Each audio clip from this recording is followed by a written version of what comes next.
Hey everyone, welcome to Simplilearn's YouTube channel. In this session, we're going to learn data analytics with Excel. But before we begin, let me tell you guys that we have daily updates on multiple technologies. So if you're a tech geek in a continuous hunt for latest technological trends, then consider getting subscribed to our YouTube channel and don't forget to hit that bell icon to never miss an update from Simplilearn. Now without further ado, let's get started with the agenda for today's session. First, we will get started with the brief introduction with Excel. Followed by that, we will understand the fundamental functions and formulas in Excel. Later, we will understand the data validation in Excel, conditional formatting. Then we will dive into the pivot tables and Power Query in Excel. Followed by that, we will understand the dashboards in Excel, where we will create the interactive dashboards using Excel. Followed by that, we will learn data analysis and regression in Excel. And finally, we will wind up the session by discussing Excel macros and Visual Basics in Excel. So I hope I made myself clear with the agenda. Now over to our training experts. Hi everyone, let's continue learning Excel. So we will learn about functions and formulas. We will learn about conditional formatting, data validation, pivot chart, and pivot table.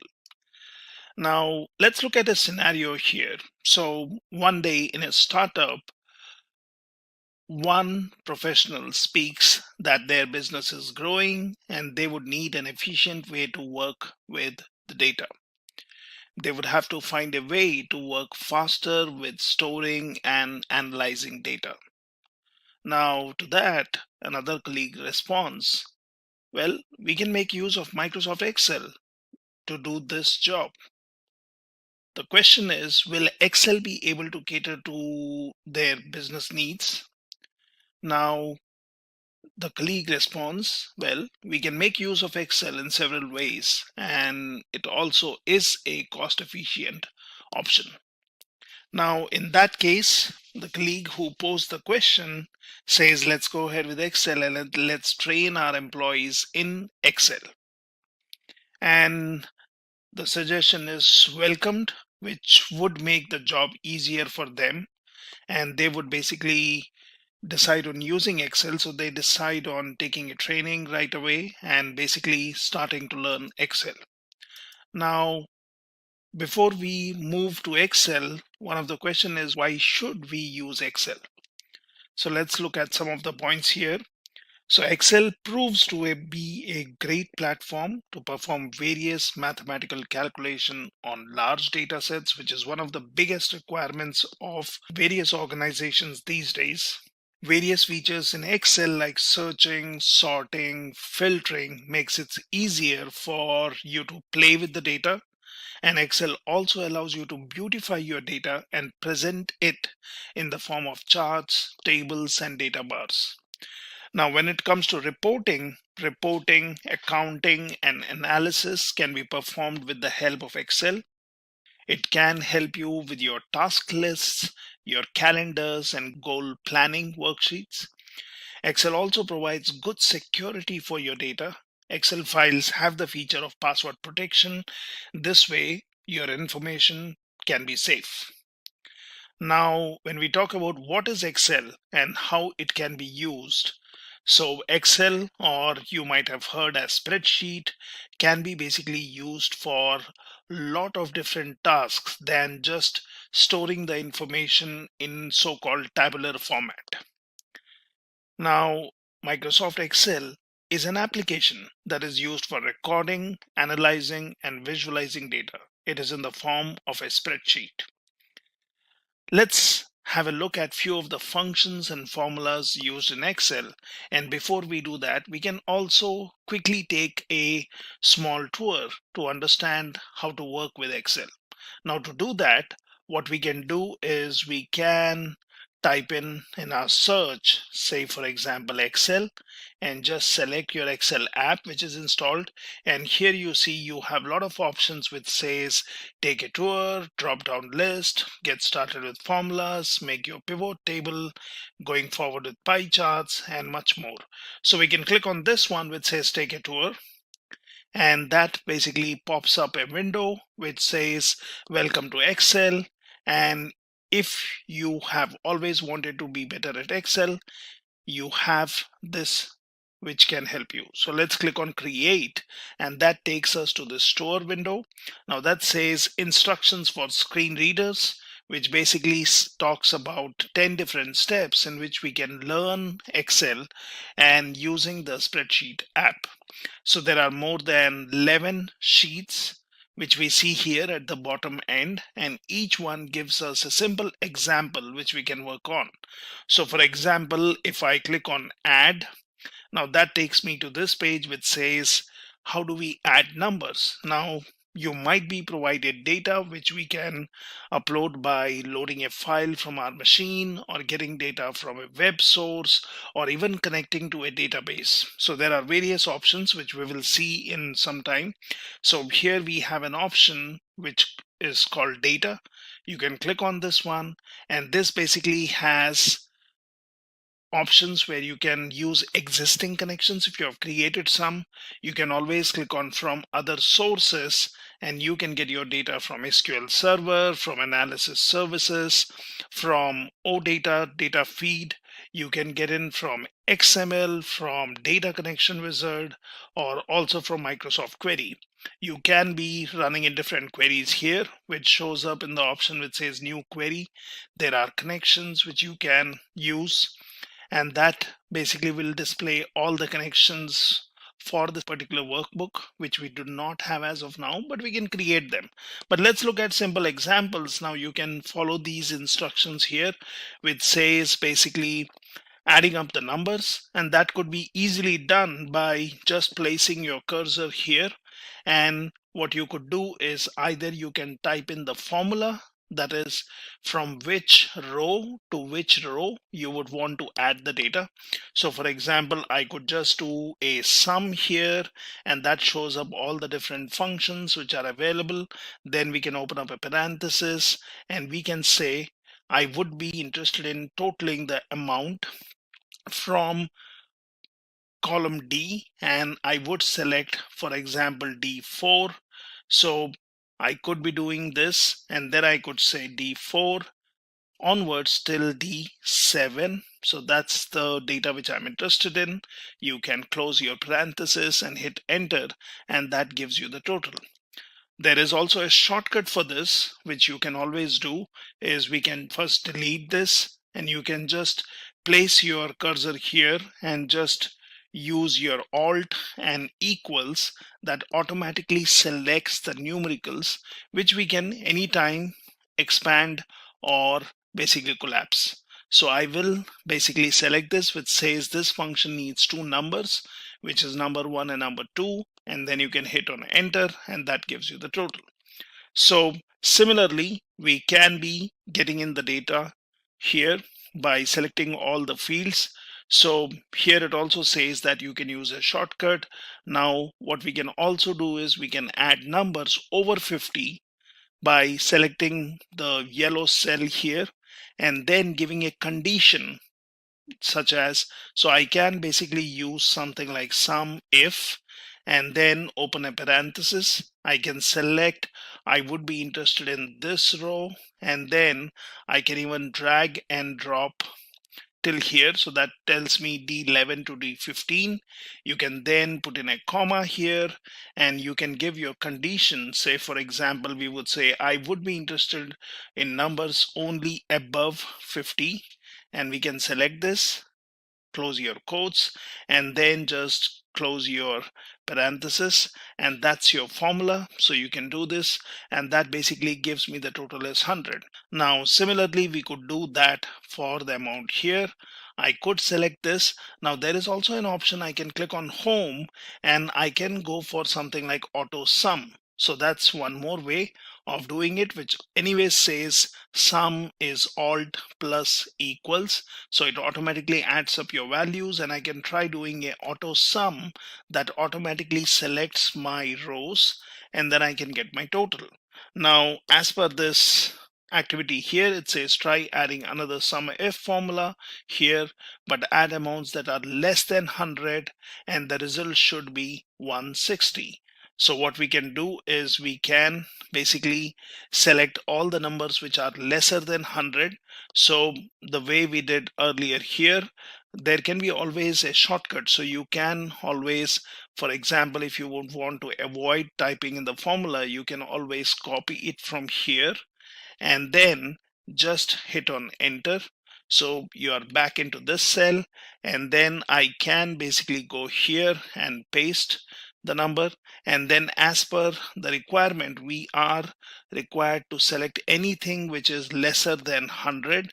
So what I could do is I could select here, I could say, let's say G, and then I can change this value to G15, and that's one more way. Now we see our selected rows have been changed, so I can hit on enter and I can check what is the result. So we would be interested in looking for numbers which are lesser than 100, so I will have to also change this one to a lesser sign, and that basically gives me the total, which is 160.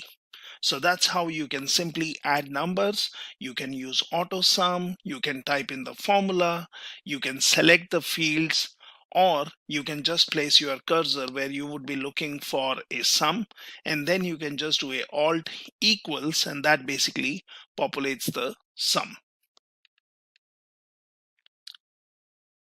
Now let's look at some easy options of filling your cells or automatically populating the values in your cells within your Excel sheet. Now here we have an option which says 100. Now we can click on this, and that basically says it is making a sum of column C4 to D4. So if I click on this one, I can check that this is row number 4, which shows up here, and I also know this is column C. I also have D, so this equals is basically giving me a sum of C4 to D4. Now what we can do is we can always place our cursor here at the right corner, and then we can just drag and drop, and this basically gives me a total of all the numbers for all different rows. So this is one shortcut which we can do to get the total. Excel will automatically give the totals, which we call as filling down. Now what we can do is, in the same way, if we would want to get the totals here, we can first check what is this 200, and this tells me it is C11 to C14 total. So it is totaling the rows from C11, so column C and 11th row, till 14th row, and that's the sum. Now what I can also do is I can similarly, like above, we can do a filling right, which basically means bringing your cursor here and then just dragging and dropping it all the way where you would need the totals, and this basically gives me the total. There is one more quick way to check if this is right. So the easiest option would be to select this cell. Now what I can also do is I can just select all of these fields by just highlighting and selecting all the fields. Once it is selected, press on Control R, and that gives you the total. Now if we would be doing this top down, then I could select all these rows for this particular column, and then I could do a Control D. So that's your filling down, and this one was filling right.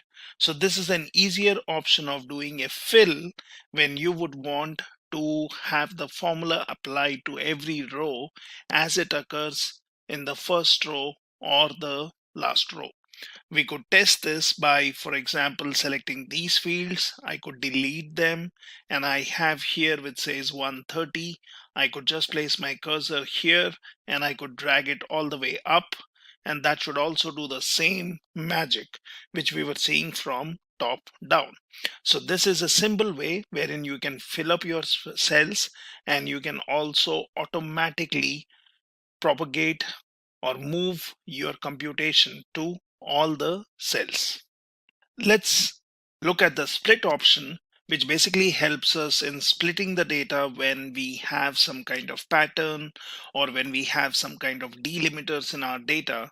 in say one particular column and we would want to derive the values out of it, so we can always use the splitting option. Now the easiest option would be, so for example, we have our email column which has the email IDs and which we can clearly see has a first name dot last name. Now I see that there is a last name Smith filled up here, first name is empty. So what I can also do is I can just type in say Nancy here. Now that's the first name. I can again start typing the second name, and as soon as you do that, you would see a faded list of numbers, and that's your clue to hit enter. And once you do that, you would see all the first names have been filled in here. If you would want to maintain the case sensitiveness, you can just go ahead and delete these, and let's type in as it occurs. So let's say Nancy as the first name, go down to the next cell and just type in Andy, and there is your grade list. So just hit on enter, and that basically fills up your first name. What we can also do is we can just select this particular field, and either we can type in Control E, which basically fills up all the options. Now I can just do a undo by typing in or clicking Control Z, and that's basically gone. What I can also do is I can select a particular field, and then I can go into home option, and under home you have an option here which says fill. So you can select this, and then you can do a flash fill, which is what we are doing here. So click on flash fill, and that automatically fills up the values. So in this way you can work within your spreadsheet, and you can be filling up the values where a delimiter by default is understood, and we can split the data. Now however, sometimes you might have some data which has a different kind of delimiter, and there is again a smarter way of splitting your data.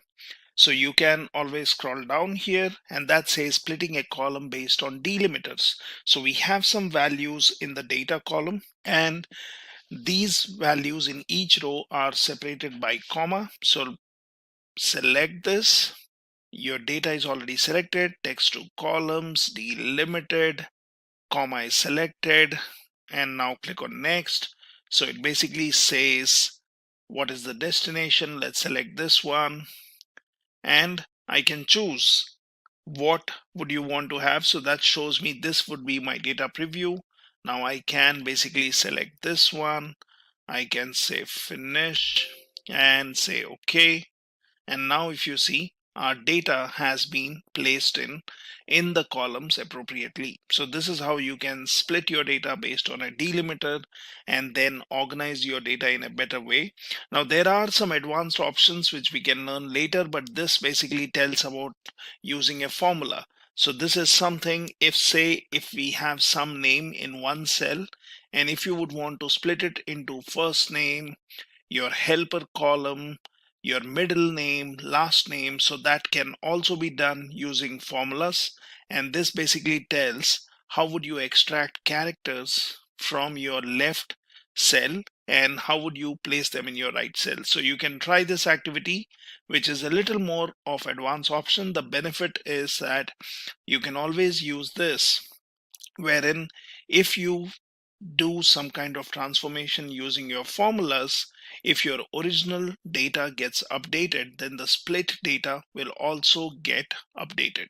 And that's the benefit of using formulas, where you can place values from one cell into multiple cells based on execution of your details in the formulas. How about using the transpose option? Now, you might have heard of situations where you would want to switch or turn your rows into columns and your columns into rows, and that's where transposing comes into picture. It might be useful when you have your data in your X and Y axis, or as I would say in rows and columns, and you would want to switch your rows to become the columns and columns to become your rows. So what we can do is, the simplest way is you can select all your values. So here we basically have 6 columns and I would say 2 rows. Now I can select all of these and then I can select an empty field. For example, the one which is highlighted here. Well, you can always do a Control Alt V. That's a shortcut. What you can also do is once you have selected all your fields, you can just copy them. So just do a Control C and then click on an empty cell, and then what you can do is you can do a special paste or paste special. So under your home you have the paste option and here you can go for paste special, and once you do that you need to select the transpose option over here and click on OK, and now you will see that the columns and the rows have been transposed. So your row name was item and that has become the column heading.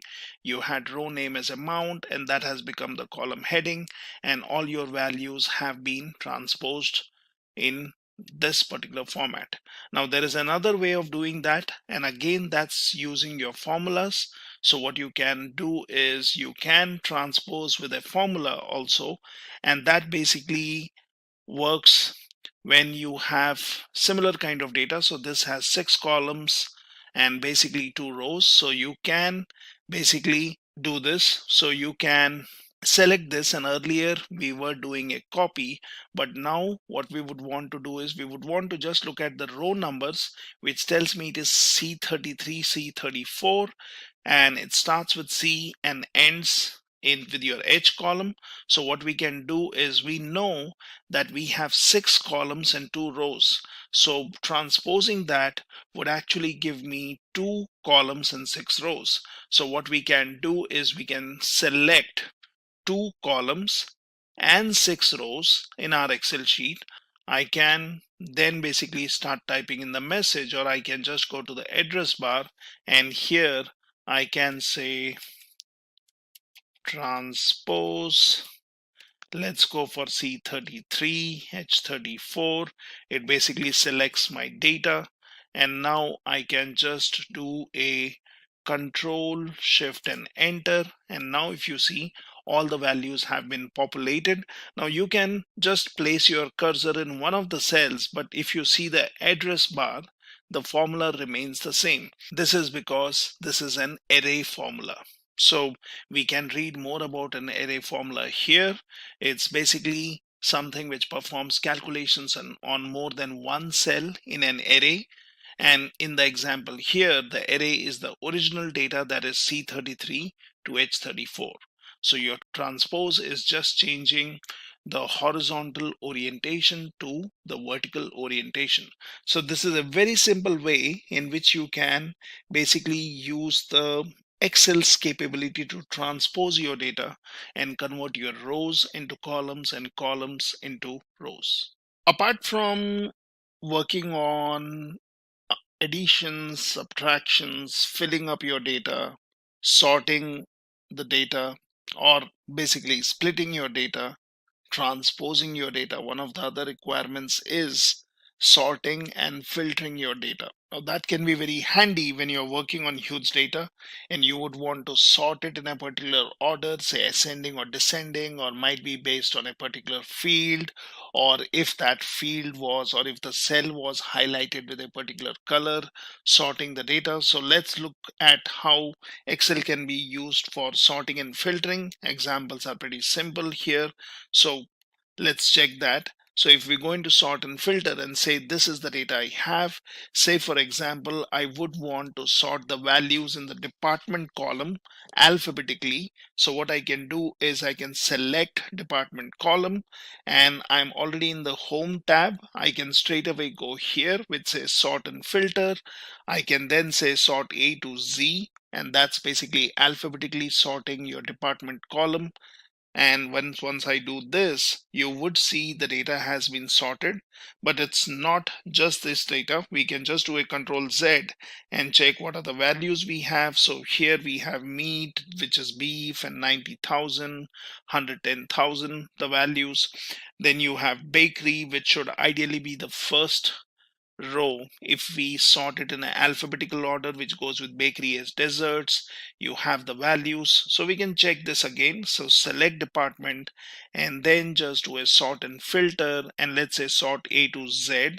And if you see, the data has changed, but it's not just in changing your first column, but then it has taken care of all the data. However, the data has been sorted based on the department column. So you have bakery, which aligns with desserts, which has the values, and now we have all the data which has been filtered. Now what we can also do is we can sort December's amounts from largest to smallest. So what we can do is we can basically click any cell in the December column, let's say 20,000, and then what I can do is I can go into sort filter, and then I can say sort largest to smallest. So if you see, bakery breads is the row which has the smallest data, or might be you have deli sandwiches, so that one looks also smaller. So let's do a larger to smallest, and if I do this, you would see the values have been shifted now. So it is no more based on the department column, because now the data is being sorted based on the values in the December column. And you see bakery, which was alphabetically the first one, has become second last. So either you can sort the data based on a department column, which goes based on the values. These are all string values or words, so it sorts alphabetically. If you have numbers, might be you can give some values and you can sort the data. You could anytime do a custom sort, and you could basically select if you would want to select the data. So I could do a custom sort, and then I could choose which is the column which we would want to use for sorting, what is the sorting needs to be done, is it cell values, is it cell color, font color, conditional formatting, and then you can also choose the order. So that's one more way to do that. Now, if you scroll down, that also shows how you can sort by date or a color. So for example, if you would want to sort based on the expense date, so there are different options. So what I can do is I can select this date field. I can just do a right click.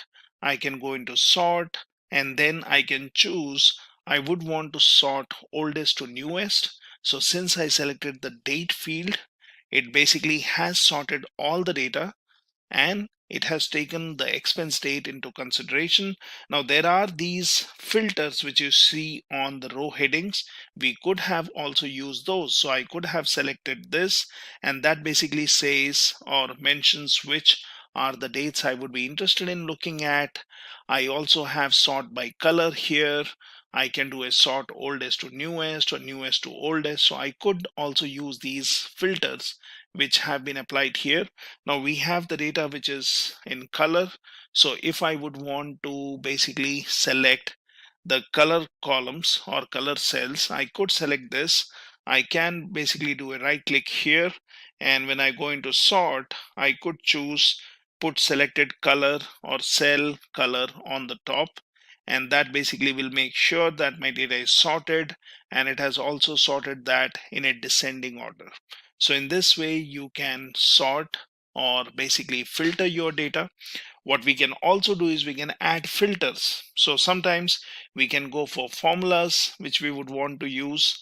What we can also do is we can basically select the filter which has been applied here. Now how does the filter come in there? So if I would select a particular row, I could select a particular row, and then I could decide if I would want to just add a filter to this one. And that's how the filter has come in. So we have the filter.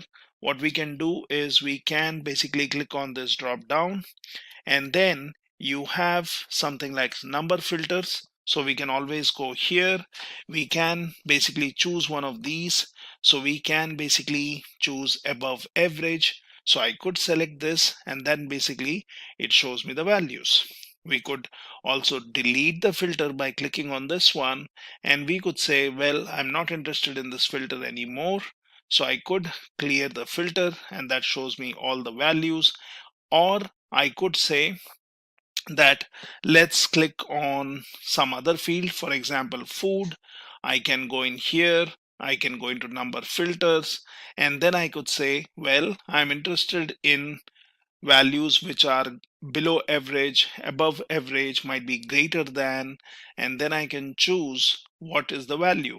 So for example, if we say I'm interested in food which is greater than $25, I could give a value here, I could say okay, and now I have applied the filter. Similarly, you can select this and then you can just clear your filter and your data is back. So remember, no data is lost. It is just hidden, or basically based on the filter not shown. So that's good enough for us. And in this way, you can sort and filter the data. So for more details, obviously in all these sheets, you have the links which point to more information on the web, and you can always refer to these. So this is simple way in which you can sort and filter any amount of data which has been stored within your Excel within a particular sheet. Now that we have learned about add, fill, split, transpose, sorting, and filtering, it will also be good to learn how to work with tables, or basically converting your data into a tabular format and then doing some easy computations. So click on this tables option here. Now here we see there is some data which is in 5 columns and n number of rows. So I can basically select this data, and then what I can do is I can insert, choose the table option, and then it says my table has headers, and we'll be okay with that. I'll say okay, and now if you see, this is the table created. It basically has different filters which we have learned earlier how to use, and this is basically my table, which is a collection of cells which has some special features. So we can easily add rows to this table, we can add columns to this table, and we can even do some calculations. So for example, here I can click on this one, I can basically enter some field, and then I can hit on enter, and we see that this row has been inserted, wherein we can easily fill in values. For example, I would say chocolates. I could give some value here, size 25,000, might be 35,000, and then basically I can give in some values here. Now what you can also do is you can continue adding rows in this way, and say for example you would want more columns, so you can select this option here in the top bottom right corner. You can just drag it towards the right, and that basically has automatically created columns for my next months wherein I can feed in the data. So this is a simpler way wherein you can keep adding more rows and columns to your data if that has been converted in a tabular format. Now let me just do a Control Z, that basically deletes the columns.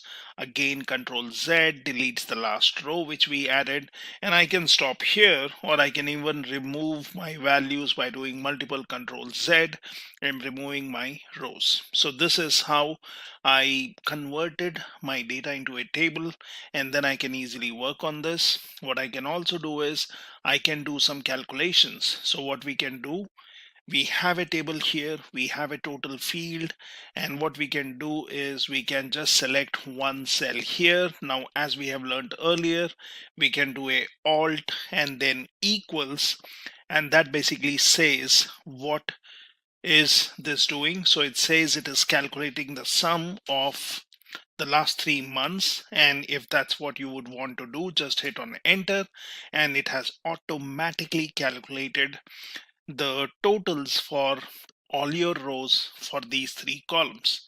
So the sum formula is getting filled up. Now I can select any particular cell and I can look in my address bar. So it has already given me the formula where it has started calculating the sum from the October column till the December column, and has given me the calculated values of the columns.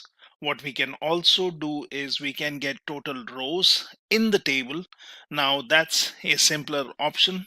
So what we can do is we can select any cell in this particular table, And then we see that there is a table tools design option showing up here.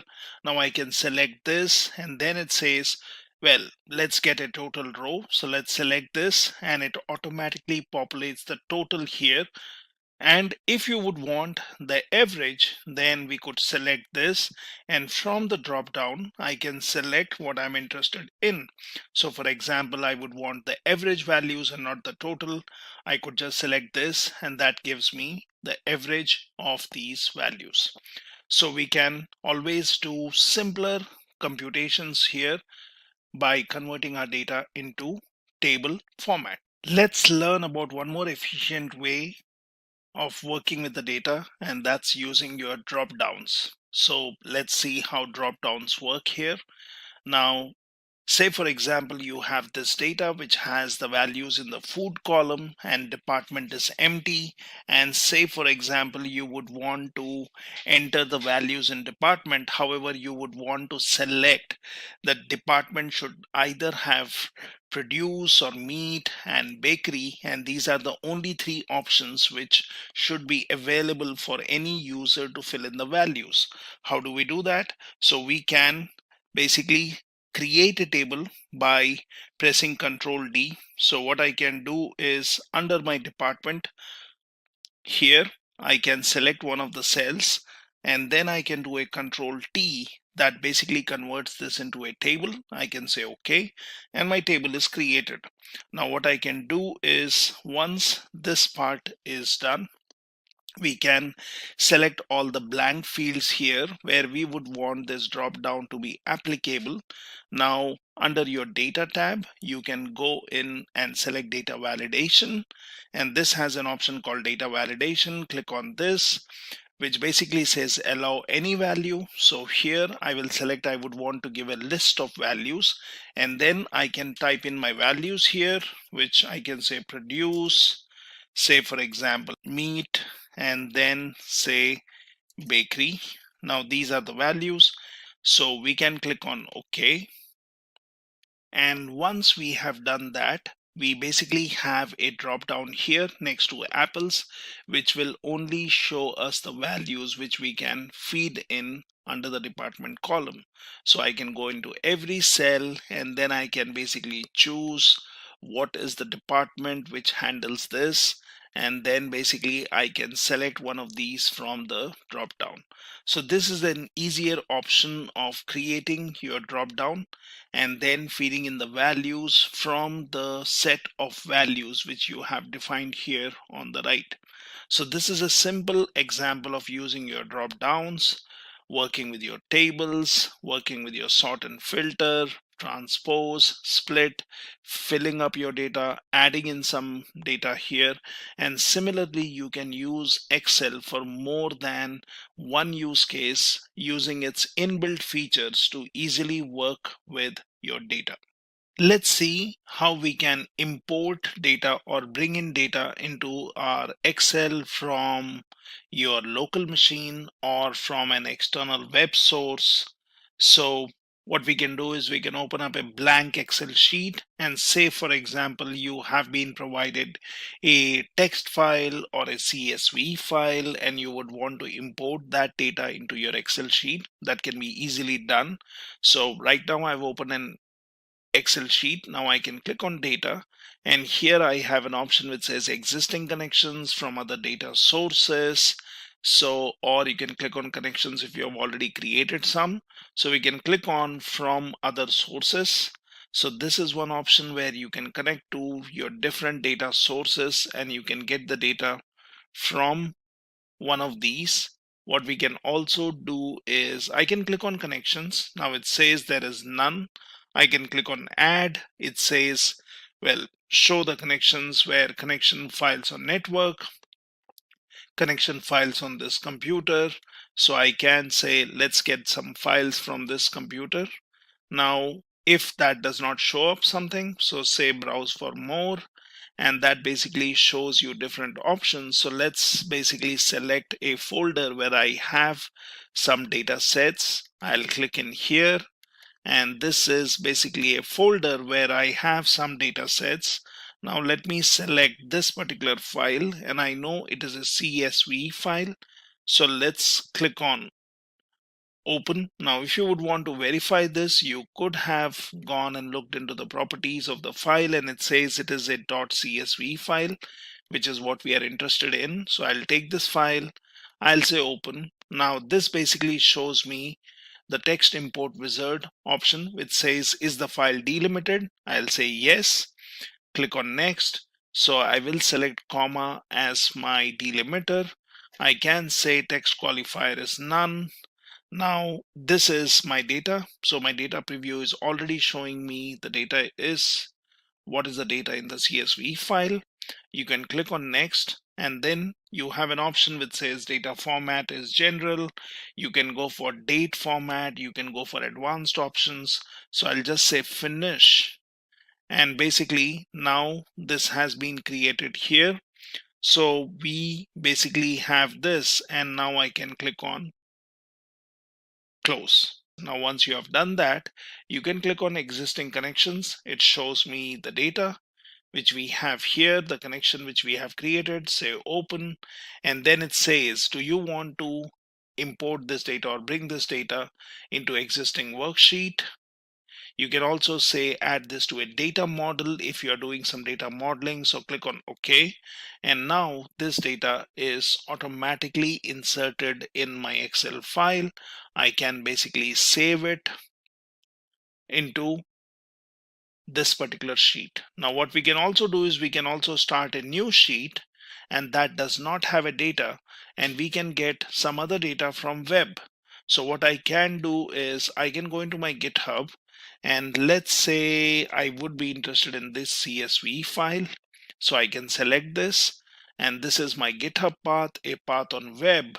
So I can click on raw, and that basically gives me the raw path where this particular file is. Now you can select this, copy this particular path, and here you can come back to your Excel sheet. We would be interested in getting the data from web, might be from a text file where we will have to specify the delimiters, or let's go to web, and here I can give in the web path from where I would be interested in getting the file. Let's give the GitHub path, which is publicly available, and then click on import. Now once you click on import, it tells me there are two fields, data and value. These are within double quotes, separated by comma. So first let's click on import. Now once we do this, it will basically get the data from web and put in here. It says existing worksheet, so we had already created a new worksheet. So let's click on OK, and now you have the data coming in, but then this basically shows me in one particular field. So what we can also do is we can just do a Control A, that selects all my columns here, and that's my data. So we can then basically filter this out. So we can say text to columns. It's a delimited file. Click on next. We can select comma and let the text qualifier be quotes. It shows me data preview. Click on next. So you have the general format. It shows the destination, that's the column. Click on finish, and now your data has been split, and you have the data which you have imported from web. So this is the data which is coming in from web. This is the data which came in from my local machine. And similarly, we can even create connection with an existing database. So I can basically click on connections if I would want to do that. So I have an option called connection here, and it says where the selected connections are used. I can basically click on add. I can basically choose if I would want to get the files from network or from computer like we did earlier. I can click on browse for more, which should show me different other options to create connections. Say you would want to create a new SQL server connection. You can connect to a new data source coming in from different place. You could basically choose what kind of connection would you want. So these are all the different options which we can go for. And we can basically connect to a database. For example, if I have some database and say, for example, access database. I can see if there are some files with that particular database and I can import it. So similarly, we can also click in here which says new query, and that also gives you an option of getting the data from your files, from all these folders, from databases. So you can basically click here and then you can import data from a MySQL database, provided that is set up on your local machine or on a particular server. You can go from cloud, you can get it from online services, you can get it from other sources, which says from web, from your Hadoop file system, from Active Directory, from a blank query, and you can even combine queries wherein you can run a Power Query editor. You can get the data from different sources and then you can bring it into your Excel. So in this way, you can get your data from different sources into your Excel, into your spreadsheet, and then you can continue working on those data sets. We have already learned some basic operations which you can do in Excel, and let's implement our knowledge by working on this particular data which is coming in from housing data set. Now here, if we see some fields, we have agent, date listed, area, list price, and this is basically the data which has been sorted in newest to oldest order of date listed. So how do we arrive at this? So what I can do is I can just click on data listed, and then I can either go in here, I can select sort, I can get into custom sort, and then I can choose the column based on which I would want to sort the data. So I would look for the newest data to the oldest data. That means that would be in a descending order of dates, or you could say the oldest date or the earliest month will be towards the lower side of your sheet. So here we can select date listed. Now I can say let it sort based on cell values and the order what we have here. So we have newest to oldest. So let's select this. I can say okay, and now if you see, the date has been sorted. So we have your 10/18/2007 on the top, so that seems to be the latest date. And as we go down, we will see an earlier month or an earlier month than that in this date listed. So we have sorted our data into newest to oldest order, and that's based on your date column. So the result shows up here. Now what we can also do is we can have different questions which we would want to answer. So for example, I would want to sort the data in ascending order of area and descending order of agent name. How do we do that? So let's look into this. So this is here. I already have the result here. And how did I get this? So I'm looking for ascending order of area and descending order of agent name. So we can start with any particular column, that does not matter. So for example, if I look into this Excel sheet, I have my agent name, select this, which we want in a descending order. So we could either do a sort and then go for descending sort Z to A. We could also use the filter option here on the top right, and we could do it, or I could just say sort Z to A, and then it has arranged the data based on the agent column being in descending order. Now I can go into area and then I can again do a sort, and I wanted my area column to be used for sorting the data in ascending to descending. And that basically not only changes the order of this particular column but for my complete data. So let's do that. And now if you see, we have the data which has been sorted. So we can see how many values we have here and the area values which we see, and this is how you get your result. So I'll just do a Control Z and again, and I'm back to my original data, and this is the sorted result which we are seeing at. Similarly, we can answer other questions. For example, sort the data according to the following order of area. That is, we are saying county, central, and then your county. So we can basically choose in which particular way we would want to do it. So it is county, central, and then again county. So if I look into my sheet 3, so here I basically have my data which is having some South County, then you have your Central, and then you have your North County. So we would want to sort the data to solve our problem, which is according to the following order. So first we go for area, then we go for South County, Central, and North County. So what we can do is we can basically have area field selected, and I would want to sort this particular data. So I have South County, Central, and North County. So I can basically go for custom sort, and then I can choose which is the value or column which I'm interested in. Let's go for area. We will go for something like cell values.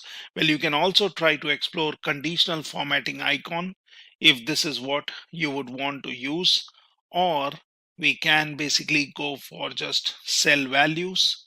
And here we can say if I would be interested in first getting my values for South County. So for example, I can say custom list, and then I can basically give in the new list here. So I can say s dot county, and then I would want central, and then I would want North County. So let's select this as it exists. We can basically say add, and that's basically the order which we want. Say okay, and then say okay here. And now what we would want is we would want our data, so we can compare that with the values which we see here. It starts with Kelly. You have in the 12th row something like Lang, and that's what we are doing. So we can basically arrange the data in a particular order by choosing a custom list and then sorting your data. So that's one more simpler task what we have done, where we have sorted the data in the order where under our area column, we first wanted South County, then we wanted central data, and then we wanted North County. So this is how you can do it. Now, let's look into one more problem. So it says find all the houses in the central area, and we would want to basically apply a regular filter. Let's see how do we do that. So we can click on this, and here we have the data. So the problem statement is we would want to find all the houses in central area. Now how do we do that? We can do a sorting, but we would want to use the filter which you see here is implemented. So how do you do it? So you can select this area, and say for example I would want to apply filter. I can just go in here and I can say let's get a filter on my first row, and now I have filters applied. So we are interested in looking into the central area houses. Let's go in here. It says all these fields are selected. That means it shows everything wherein your area has all these values. Let's unselect this, and then I will only be interested in the central. So let's say okay, and then say okay. So now you see the area filter has been applied, and we are looking at the central column. So what we have done is we have applied a simple filter, and we are looking at our data. At any point of time, if you do not want the filter, then what I can do is I can select this, and I can say, well, I'm interested in all the data. So I could do this, or you can clear the filters from area and you get your data back. So that's in one way you can filter out your data.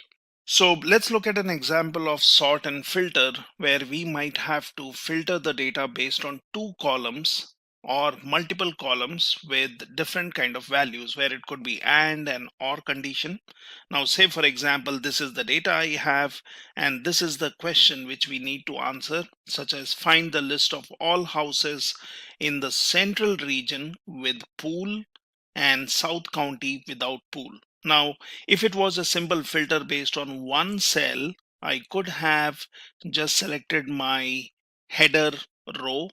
I could have then applied the filter, and once I have the filter, I can look in area where I have 3 regions. So I'm only interested in Central and South County. So I can get rid of North County, and that's fine. But then we have 2 different conditions here. So we need the data in Central region to have the value for pool being true, and for South County the value has to be without pool. Now how do we do that? So what we can do is we can first create a copy of these headers here. So let me do that. Now the area has to be South County. So basically I can either just select this and I can choose this value, and then I can select this and then I can choose Central. So that's the criteria which I have, and the pool value has to be, so Central region should be with pool. So then this one basically has to be true, and this one has to be basically false. So South County is without pool. So let's select one of the values here, and this is my criteria. Now to get my result, we can always place your cursor here and you can check this is M column and 8th row. Okay, so we would want the result here. So let's go ahead and now click on data, and then in filter you have an option called advanced, and here what I can do is I can say I would want to filter the list in the place, but that's not what I would want to do. So I'll say copy to another location, and here if you see the list range will tell me that this is the data. So A1 to J126, so A to J column selected and all the rows. Criteria range is basically based on what I've given here. So that is M from 1 to V, which is 3. So I'm selecting these columns and then I'm saying all the way whatever criteria I've given, and copy to, I'm saying M8 to V8. So that basically will give me my filtered result. So you could basically just say okay, and now I have my data which has been filtered, and I have my area which is South County, that is without pool, Central with pool, again South County without pool, and then if you look at your Central value, that's pool. So this is an advanced filter which we have applied, where simply we have filtered the data based on 2 columns and then we have our result. So in this way you can have your customized filter applied on 2 different columns and get your data, which can be either replacing the existing content, or in the same sheet in different set of columns and rows you can have your result. Let's look at one more example of filtering where you are trying to filter the data based on an AND condition being met in 2 different columns, and then you would want to filter out the data for only specific columns. So the situation is the agents with a house in North County, that should be county, area having 2 and a single type family. So we are talking about 2 bedrooms, and we would basically have a single type family, and here the criteria is that we would want to only populate these columns, which is agent, area, bedroom and type. Now what you can do is, as I explained earlier, that you can get your result in the same sheet in a different location. So here I have created these headers which says agent, area, bedrooms and type. Now this is basically a copy of all the columns what we have here: agent, data listed, area, list price, bedrooms, bath, square feet and so on. So you can basically create a copy of the headers here, and this is where we will give our advanced criteria to filter the data. So the conditions which need to be met is we need to look at North County. So for example, here in area, I can basically go ahead and select one of the values, North County. Now the criteria is having 2 bedrooms only. So let's say bedrooms, and let's say the value should be 2. And then basically I am saying a single type family. So when you would want the single type family, so here under type I can give the criteria single type. So this is my AND condition. So we are saying North County area having 2 bedrooms and the type is single family. Now this is the criteria, which basically means if I select this one tells me that this is M1 row onwards till V2. So this is what we have, and we would want to filter based on this. So let's go ahead and then go for data filter advanced. And here in advanced, it says filter the list in place. Now that's not what we would want to do. So I'll say copy to another location. This basically selects the list range.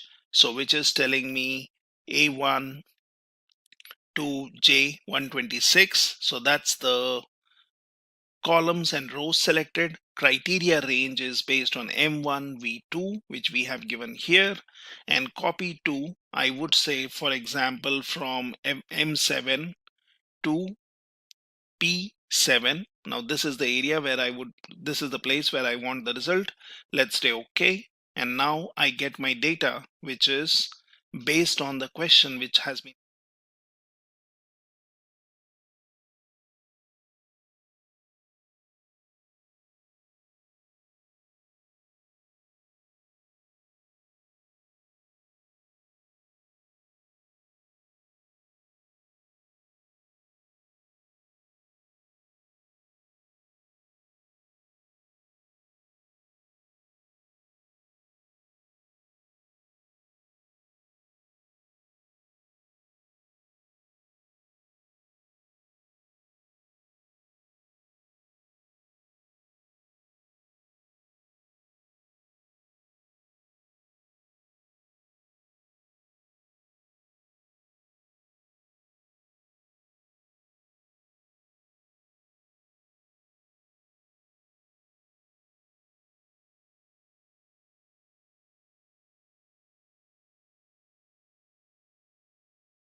Hello everyone, welcome to this live session on data analysis with Excel by Simplilearn. In today's session, we will learn about Microsoft Excel and how it can be used to perform data analysis. Our instructors with good industry experience will help you learn everything from scratch. But before we begin, make sure to subscribe to our channel and hit the bell icon to never miss an update. So we will start by understanding the basics of Microsoft Excel, followed by learning the top Excel functions and formulas. We will then see how to validate and format data in Excel. Moving further, we will learn two important features of Excel that help in analysis of data. So we'll look at pivot tables and Power Query.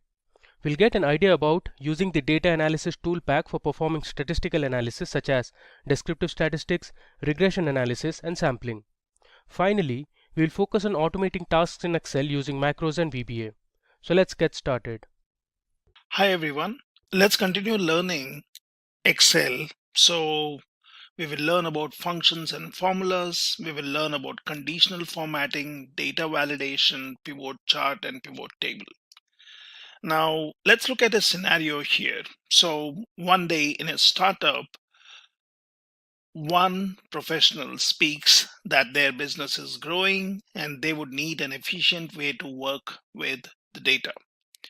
They would have to find a way to work faster with storing and analyzing data. Now, to that, another colleague responds, well, we can make use of Microsoft Excel to do this job. The question is, will Excel be able to cater to their business needs? Now, the colleague responds, well, we can make use of Excel in several ways, and it also is a cost efficient option.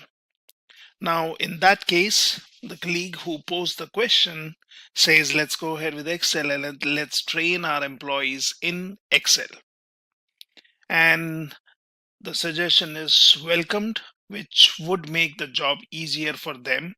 And they would basically decide on using Excel. So they decide on taking a training right away and basically starting to learn Excel. Now, before we move to Excel, one of the question is, why should we use Excel? So let's look at some of the points here. So Excel proves to be a great platform to perform various mathematical calculation on large data sets, which is one of the biggest requirements of various organizations these days. Various features in Excel like searching, sorting, filtering makes it easier for you to play with the data. And Excel also allows you to beautify your data and present it in the form of charts, tables, and data bars. Now, when it comes to reporting, accounting, and analysis can be performed with the help of Excel. It can help you with your task lists, your calendars, and goal planning worksheets. Excel also provides good security for your data. Excel files have the feature of password protection. This way, your information can be safe.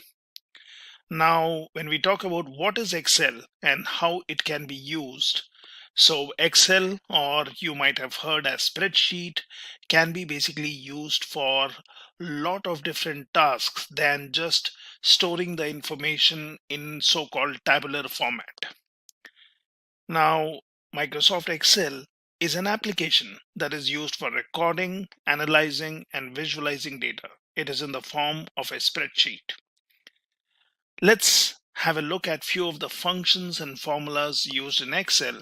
And before we do that, we can also quickly take a small tour to understand how to work with Excel.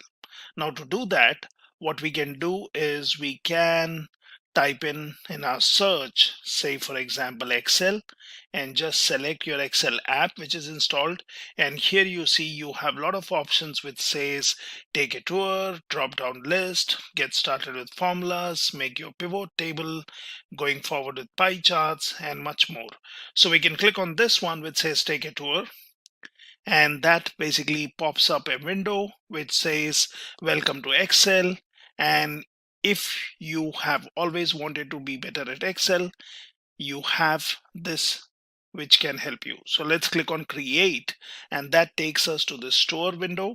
Now that says instructions for screen readers, which basically talks about 10 different steps in which we can learn Excel and using the spreadsheet app.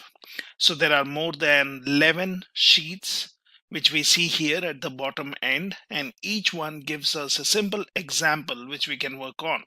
So for example, if I click on add, now that takes me to this page which says how do we add numbers. Now you might be provided data which we can upload by loading a file from our machine, or getting data from a web source, or even connecting to a database. So there are various options which we will see in some time. So here we have an option which is called data. You can click on this one, and this basically has options where you can use existing connections. If you have created some, you can always click on from other sources, and you can get your data from SQL Server, from analysis services, from OData data feed. You can get in from XML, from data connection wizard, or also from Microsoft Query. You can be running in different queries here, which shows up in the option which says new query. There are connections which you can use, and that basically will display all the connections for this particular workbook, which we do not have as of now, but we can create them. But let's look at simple examples. Now you can follow these instructions here, which says basically adding up the numbers, and that could be easily done by just placing your cursor here. And what you could do is either you can type in the formula, that is from which row to which row you would want to add the data. So for example, I could just do a sum here, and that shows up all the different functions which are available. Then we can open up a parenthesis, and we can say I would be interested in totaling the amount from column D, and I would select, for example, D4. So I could be doing this, and then I could say D4 onwards till D7. So that's the data which I'm interested in. You can close your parenthesis and hit enter, and that gives you the total. There is also a shortcut for this, which you can always do, is we can first delete this, and you can just place your cursor here and just use your Alt and equals.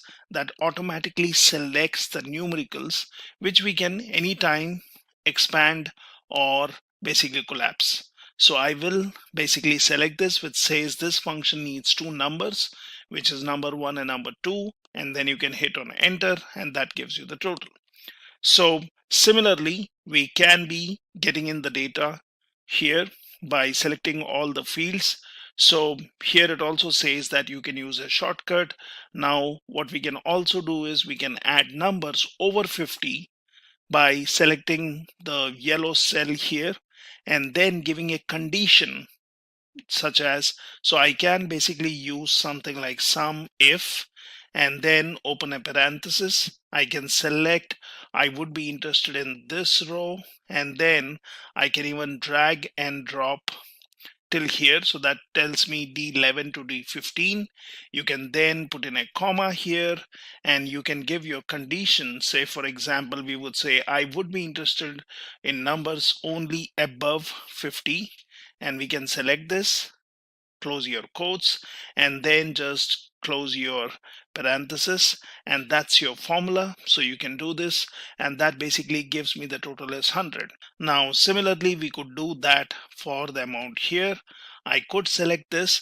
Now there is also an option, I can click on home, and I can go for something like auto sum. So that's one more way of doing it, which anyway says sum is alt plus equals. So it automatically adds up your values, and I can try doing a auto sum that automatically selects my rows, and then I can get my total. Now as per this activity here, it says try adding another sumif formula here, but add amounts that are less than 100, and the result should be 160. So what we can do is we can basically select all the numbers which are lesser than 100.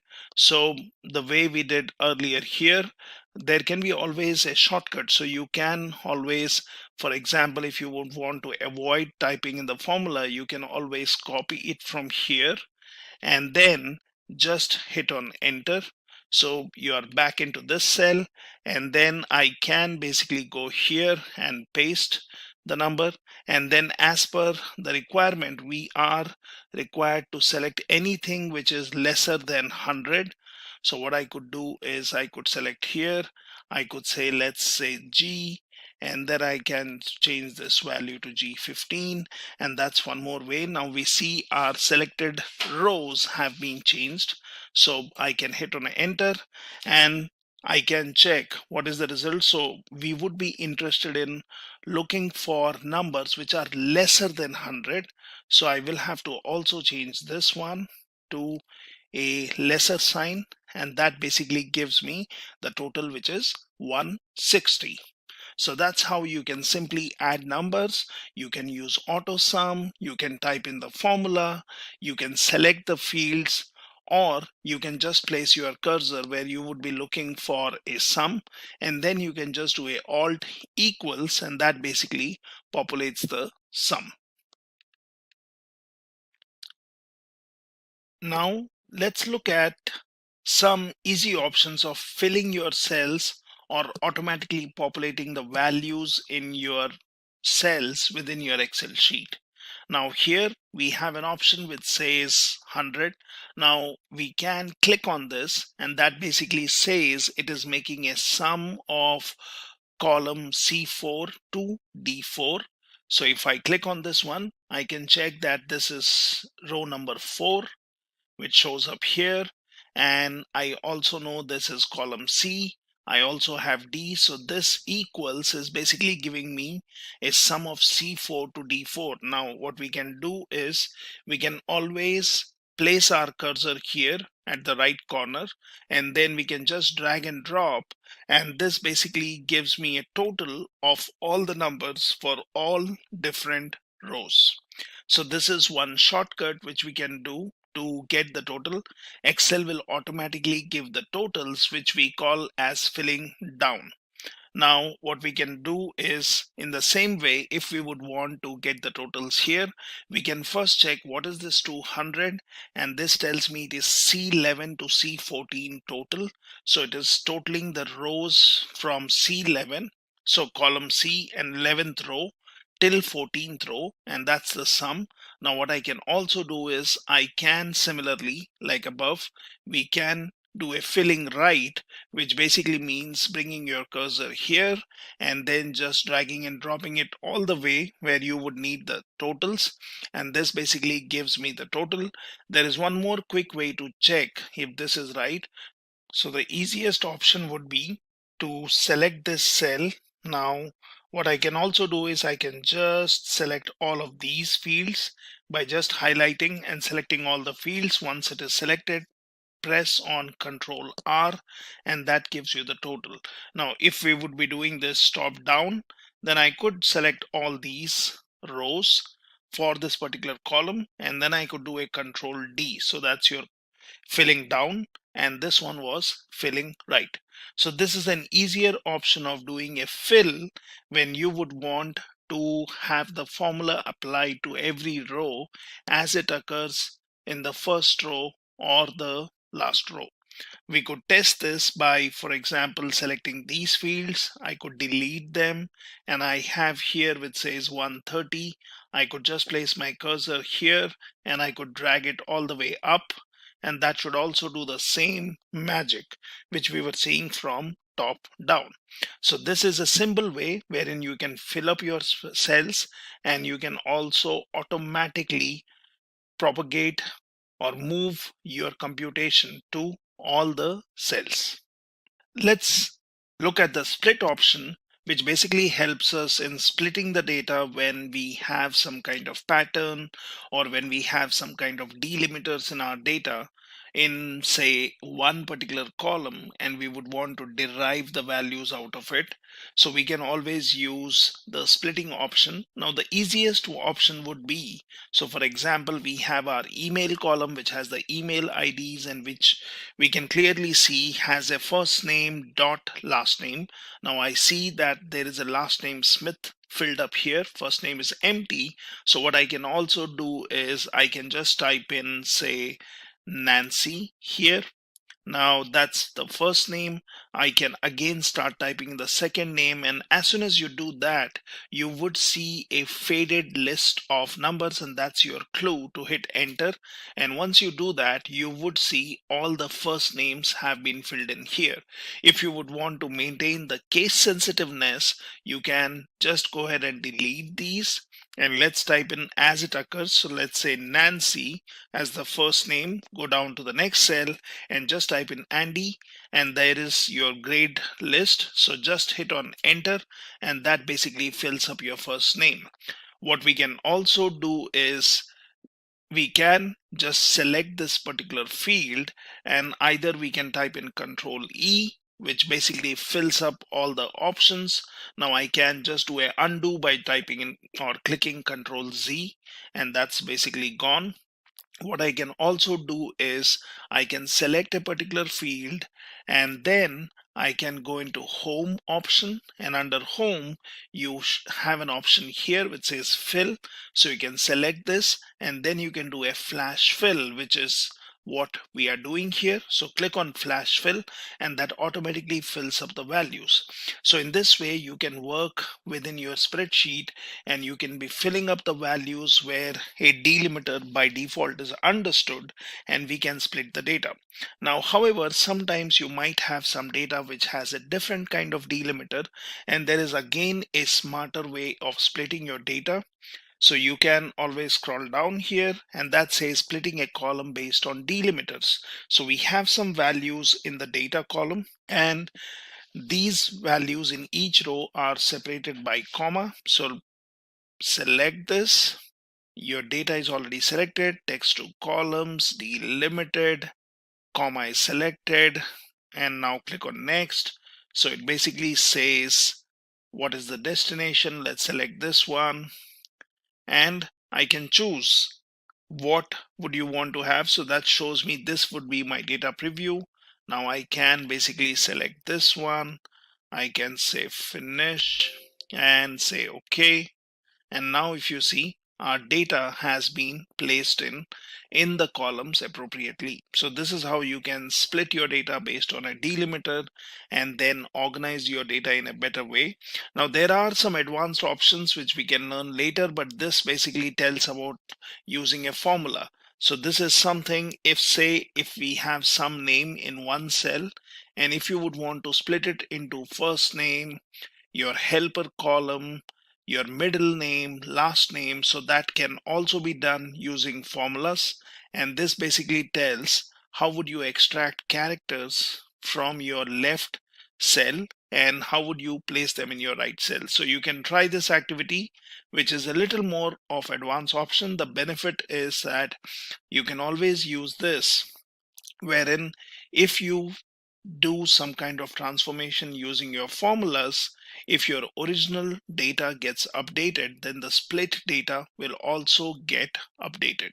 And that's the benefit of using formulas, where you can place values from one cell into multiple cells based on execution of your details in the formulas. How about using the transpose option? Now, you might have heard of situations where you would want to switch or turn your rows into columns and your columns into rows, and that's where transposing comes into picture. It might be useful when you have your data in your X and Y axis, or as I would say, in rows and columns, and you would want to switch your rows to become the columns and columns to become your rows. So what we can do is, the simplest way is you can select all your values. So here we basically have 6 columns and I would say 2 rows. Now I can select all of these, and then I can select an empty field, for example the one which is highlighted here. Well, you can always do a Control Alt V, that's a shortcut. What you can also do is, once you have selected all your fields, you can just copy them. So just do a Control C and then click on an empty cell, and then what you can do is you can do a special paste or paste special. So under your home you have the paste option, and here you can go for paste special. And once you do that, you need to select the transpose option over here and click on OK. And now you will see that the columns and the rows have been transposed. So your row name was item, and that has become the column heading. You had row name as amount, and that has become the column heading, and all your values have been transposed in this particular format. Now there is another way of doing that, and again that's using your formulas. So what you can do is you can transpose with a formula also, and that basically works when you have similar kind of data. So this has 6 columns and basically 2 rows. So you can basically do this. So you can select this, and earlier we were doing a copy, but now what we would want to do is we would want to just look at the row numbers, which tells me it is C33, C34, and it starts with C and ends in with your H column. So what we can do is we know that we have 6 columns and 2 rows. So transposing that would actually give me 2 columns and 6 rows. So what we can do is we can select 2 columns and 6 rows in our Excel sheet. I can then basically start typing in the message, or I can just go to the address bar, and here I can say transpose. Let's go for C33, H34.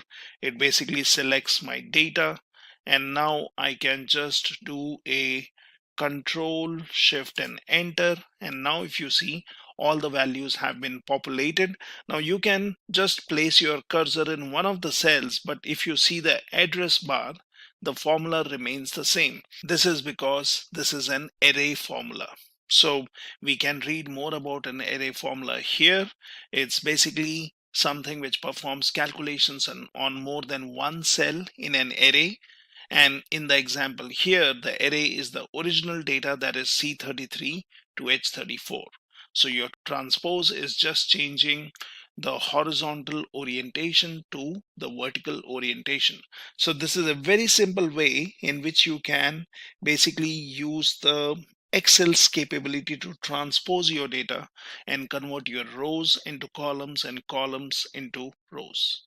Apart from working on additions, subtractions, filling up your data, sorting the data, or basically splitting your data, transposing your data, one of the other requirements is sorting and filtering your data. Now that can be very handy when you're working on huge data and you would want to sort it in a particular order, say ascending or descending, or might be based on a particular field, or if that field was, or if the cell was highlighted with a particular color, sorting the data. So let's look at how Excel can be used for sorting and filtering. Examples are pretty simple here. So let's check that. So if we go into sort and filter and say this is the data I have, say for example, I would want to sort the values in the department column alphabetically. So what I can do is I can select department column, and I'm already in the home tab. I can straight away go here which says sort and filter. I can then say sort A to Z, and that's basically alphabetically sorting your department column. And once I do this, you would see the data has been sorted, but it's not just this data. We can just do a Control Z and check what are the values we have. So here we have meat, which is beef, and 90,000, 110,000, the values. Then you have bakery, which should ideally be the first row if we sort it in an alphabetical order, which goes with bakery as desserts. You have the values, so we can check this again. So select department and then just do a sort and filter, and let's say sort A to Z. And if you see, the data has changed, but it's not just changing your first column, but then it has taken care of all the data.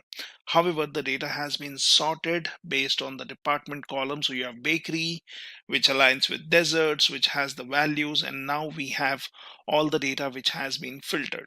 Now what we can also do is we can sort December's amounts from largest to smallest. So what we can do is we can basically click any cell in the December column, let's say 20,000, and then what I can do is I can go into sort filter, and then I can say sort largest to smallest. So if you see, bakery breads is the row which has the smallest data, or might be you have deli sandwiches, so that one looks also smaller. So let's do a larger to smallest, and if I do this, you would see the values have been shifted now.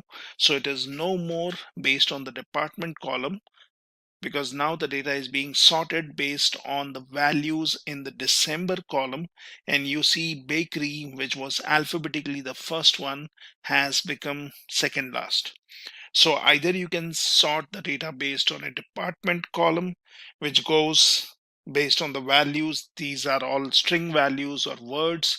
So it sorts alphabetically. If you have numbers, might be you can give some values and you can sort the data.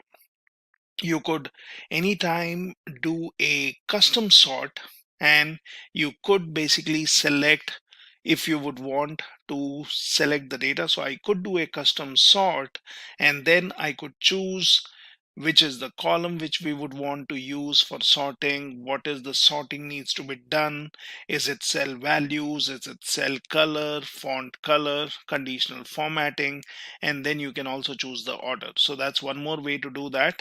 Now, if you scroll down, that also shows how you can sort by date or a color. So for example, if you would want to sort based on the expense date, so there are different options. So what I can do is I can select this date field. I can just do a right click.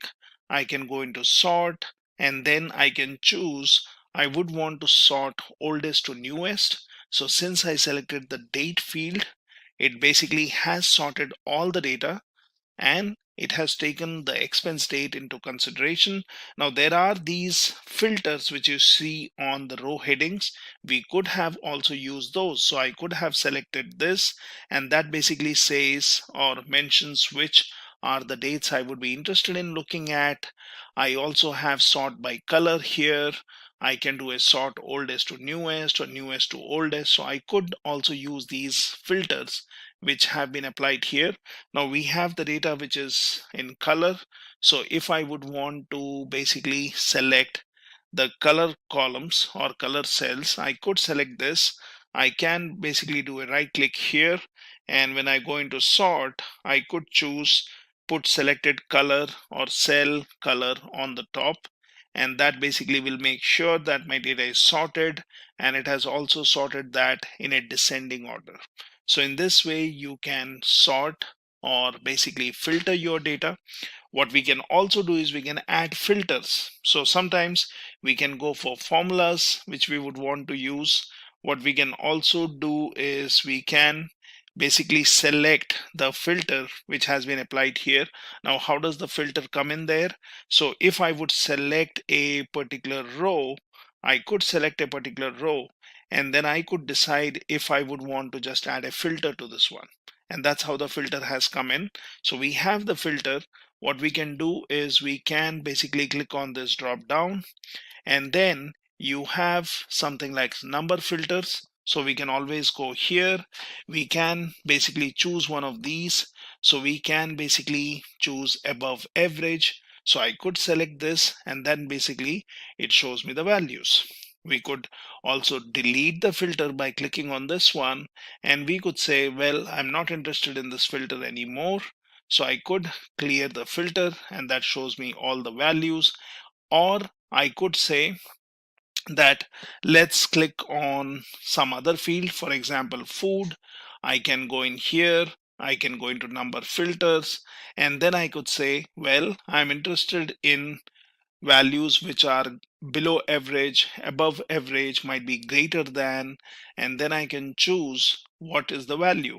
So for example, if we say I'm interested in food which is greater than $25, I could give a value here. I could say okay, and now I have applied the filter. Similarly, you can select this, and then you can just clear your filter and your data is back. So remember, no data is lost. It is just hidden, or basically based on the filter not shown. So that's good enough for us. And in this way, you can sort and filter the data. So for more details, obviously in all these sheets, you have the links which point to more information on the web, and you can always refer to these. So this is simple way in which you can sort and filter any amount of data which has been stored within your Excel within a particular sheet.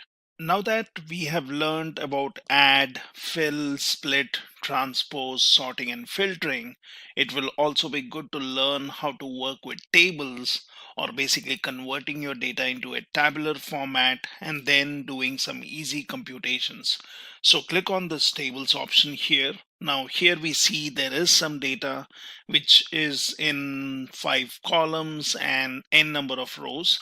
So I can basically select this data, and then what I can do is I can insert, choose the table option, and then it says my table has headers, and we'll be okay with that. I'll say okay, and now if you see, this is the table created. It basically has different filters which we have learned earlier how to use, and this is basically my table, which is a collection of cells which has some special features.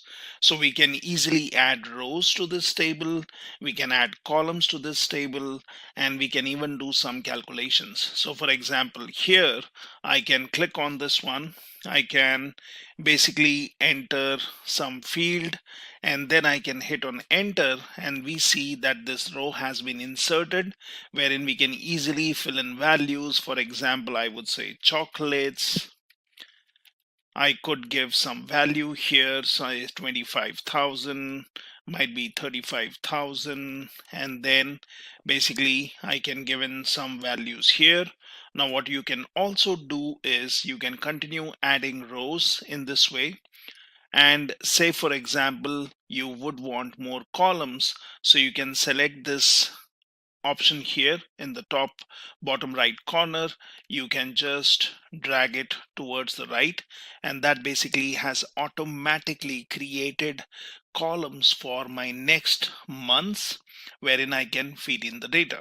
So this is a simpler way wherein you can keep adding more rows and columns to your data if that has been converted in a tabular format. Now let me just do a Control Z, that basically deletes the columns.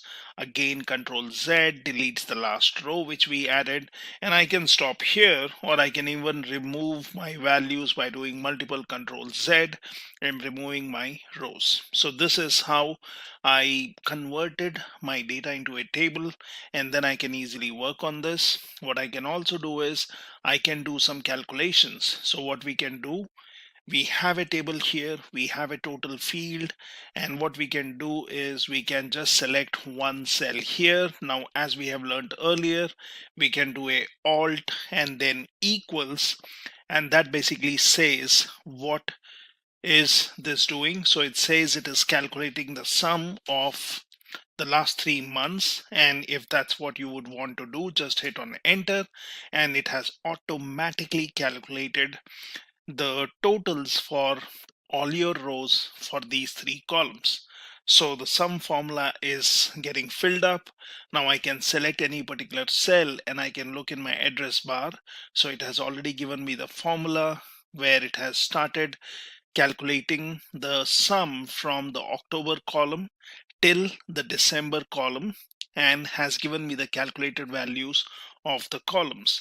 What we can also do is we can get total rows in the table. Now that's a simpler option. So what we can do is we can select any cell in this particular table, and then we see that there is a table tools design option showing up here. Now I can select this, and then it says, well, let's get a total row. So let's select this, and it automatically populates the total here. And if you would want the average, then we could select this, and from the drop down I can select what I'm interested in. So for example, I would want the average values and not the total. I could just select this, and that gives me the average of these values. So we can always do simpler computations here by converting our data into table format. Let's learn about one more efficient way of working with the data, and that's using your drop downs. So let's see how drop downs work here. Now say for example you have this data which has the values in the food column and department is empty, and say for example you would want to enter the values in department, however you would want to select the department should either have produce or meat and bakery, and these are the only 3 options which should be available for any user to fill in the values. How do we do that? So we can basically create a table by pressing Ctrl D. So what I can do is under my department, Here I can select one of the cells and then I can do a Control T that basically converts this into a table. I can say OK and my table is created. Now what I can do is, once this part is done, we can select all the blank fields here where we would want this drop down to be applicable. Now under your data tab, you can go in and select data validation, and this has an option called data validation. Click on this, which basically says allow any value. So here I will select I would want to give a list of values, and then I can type in my values here, which I can say produce, say for example meat, and then say bakery. Now these are the values, so we can click on OK.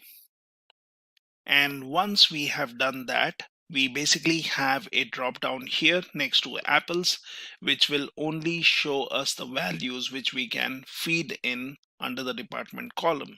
So I can go into every cell and then I can basically choose what is the department which handles this, and then basically I can select one of these from the drop down. So this is an easier option of creating your drop down and then feeding in the values from the set of values which you have defined here on the right. So this is a simple example of using your drop downs, working with your tables, working with your sort and filter, transpose, split, filling up your data, adding in some data here. And similarly, you can use Excel for more than one use case using its inbuilt features to easily work with your data.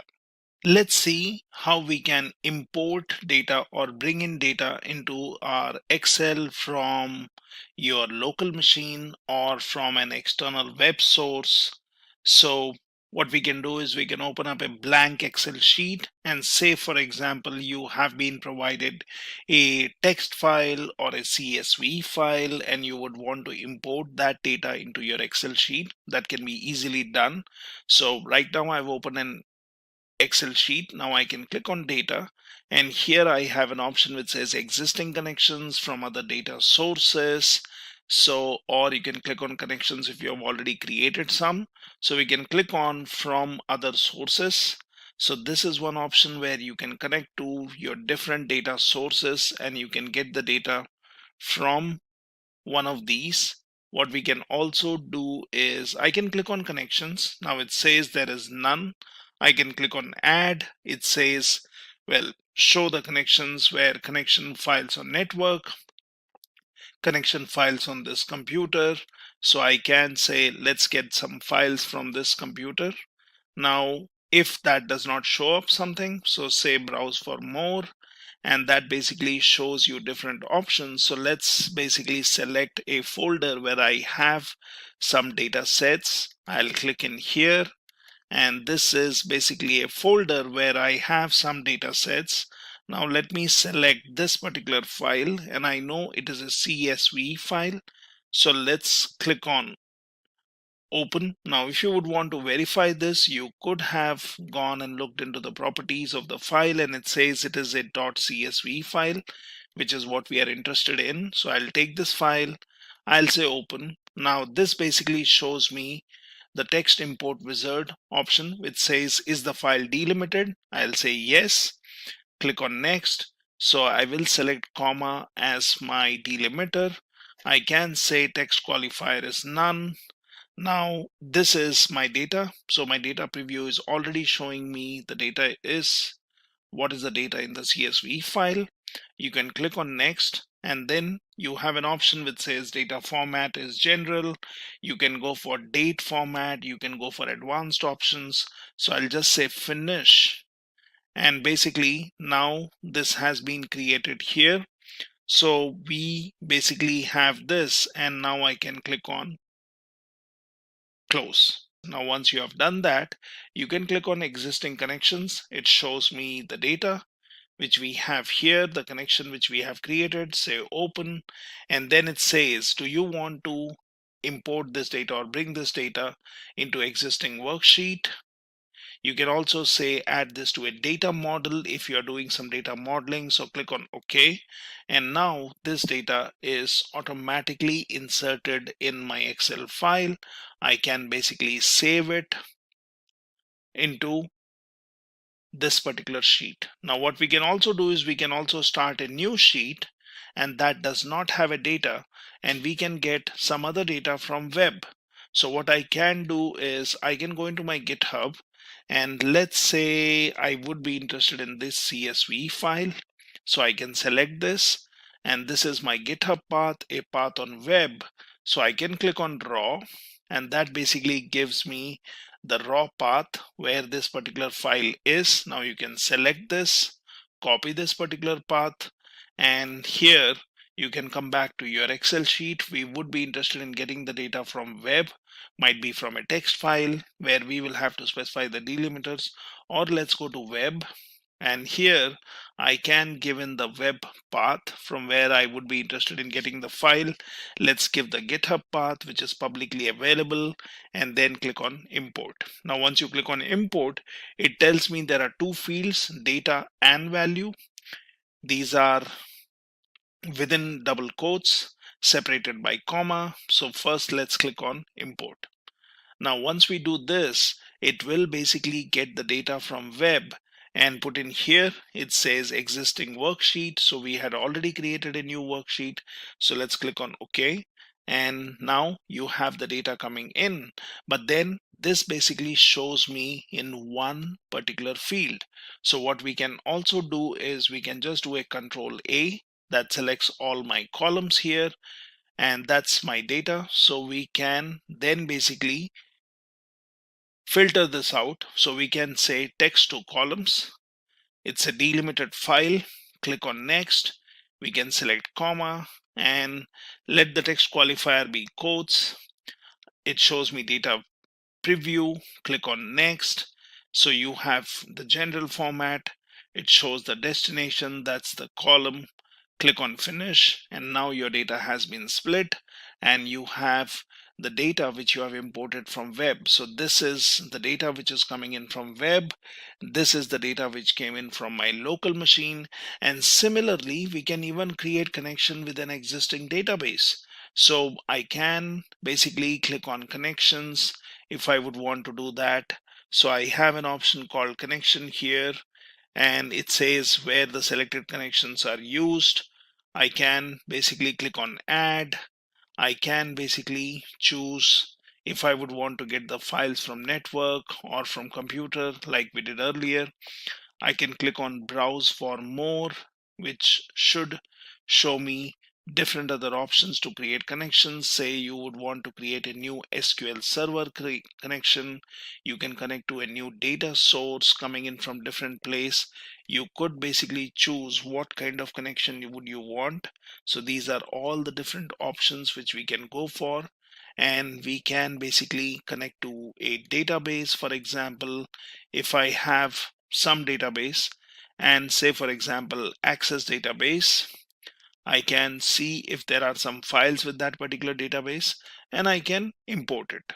So similarly, we can also click in here which says new query, and that also gives you an option of getting the data from your files, from all these folders, from databases. So you can basically click here and then you can import data from a MySQL database, provided that is set up on your local machine or on a particular server.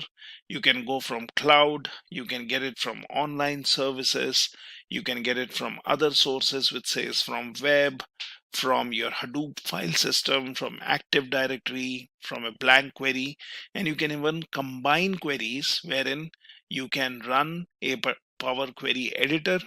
You can get the data from different sources and then you can bring it into your Excel. So in this way, you can get your data from different sources into your Excel, into your spreadsheet, and then you can continue working on those data sets.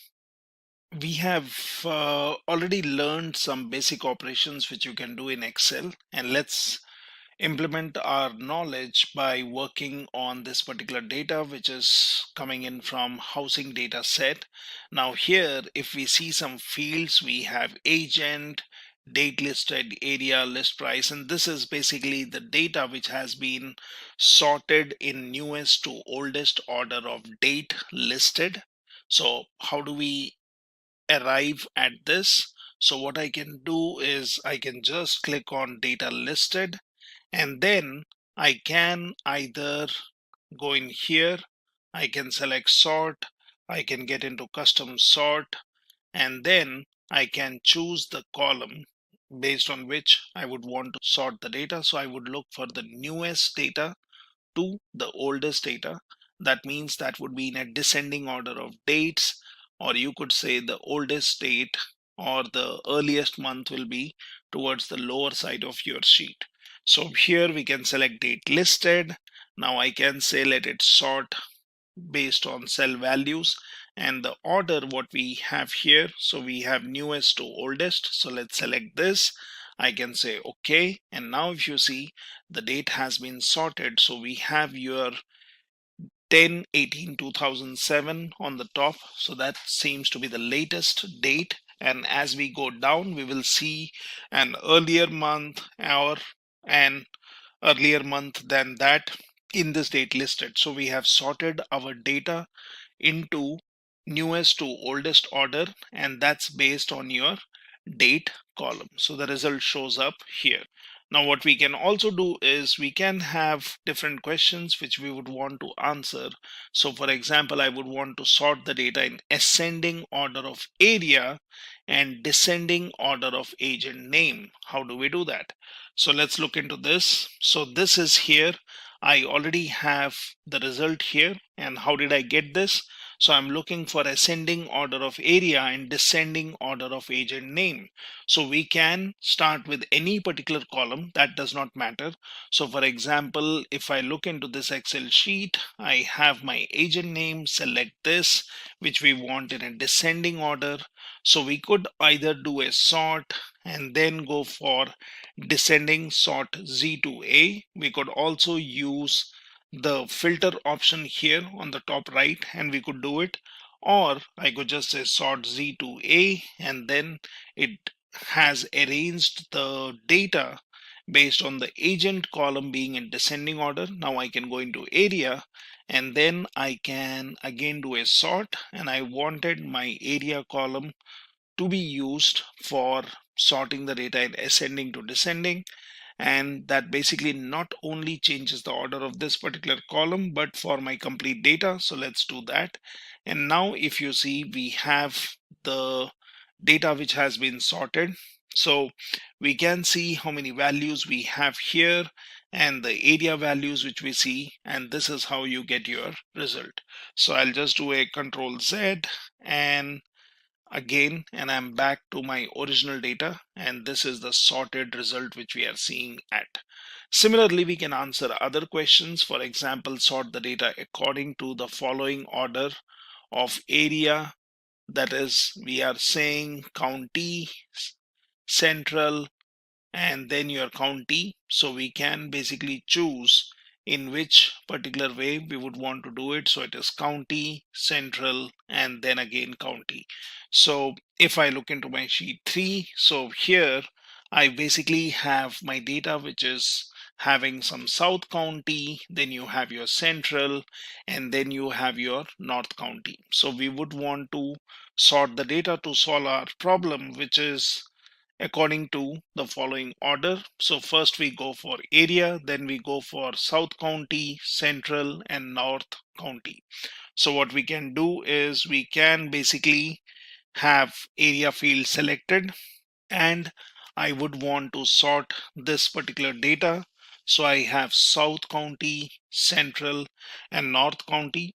So I can basically go for custom sort, and then I can choose which is the value or column which I'm interested in. Let's go for area. We will go for something like cell values. Well, you can also try to explore conditional formatting icon if this is what you would want to use, or we can basically go for just cell values. And here we can say if I would be interested in first getting my values for South County. So for example, I can say custom list, and then I can basically give in the new list here. So I can say s dot county, and then I would want central, and then I would want North County. So let's select this as it exists. We can basically say add, and that's basically the order which we want. Say OK, and then say OK here. And now what we would want is we would want our data, so we can compare that with the values which we see here. It starts with Kelly. You have in the 12th row something like Lang, and that's what we are doing. So we can basically arrange the data in a particular order by choosing a custom list and then sorting your data.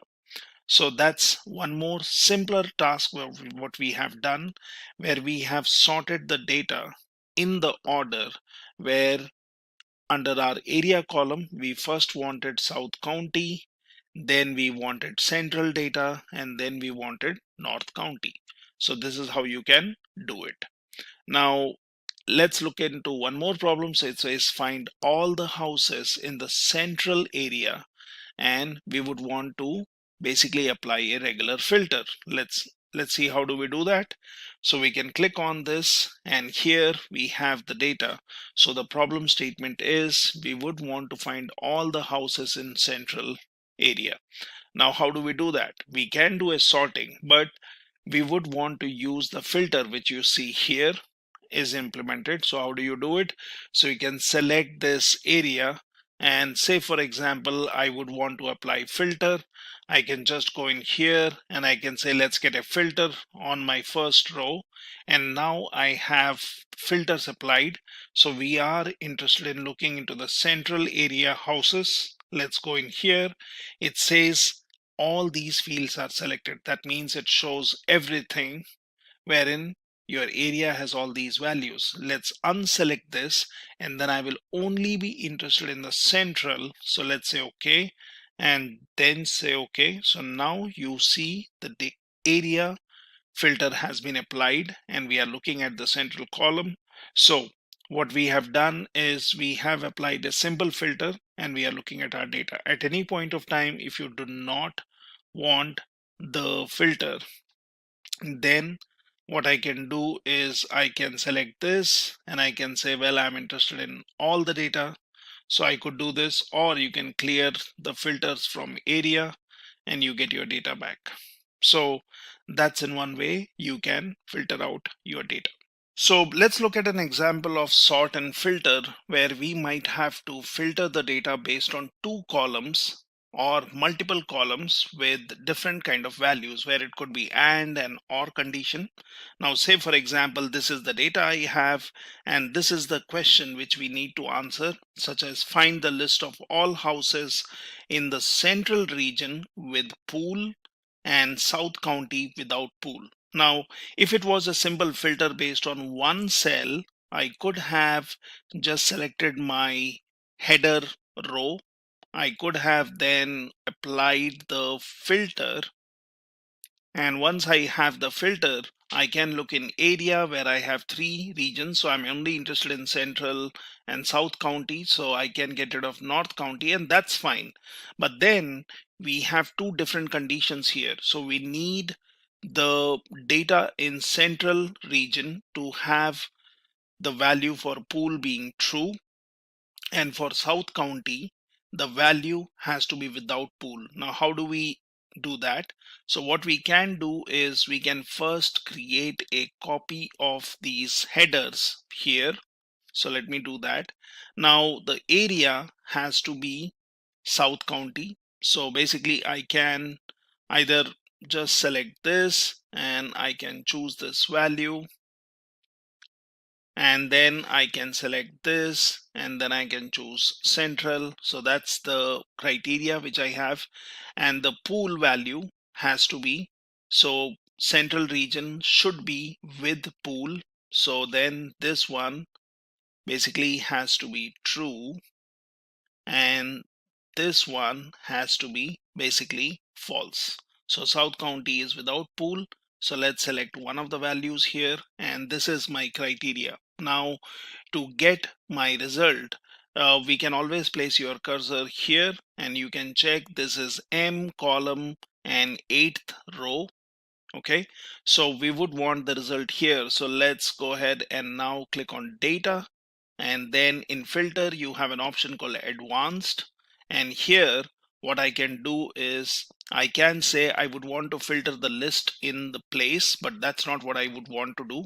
So I'll say copy to another location, and here if you see the list range will tell me that this is the data. So A1 to J126, so A to J column selected and all the rows.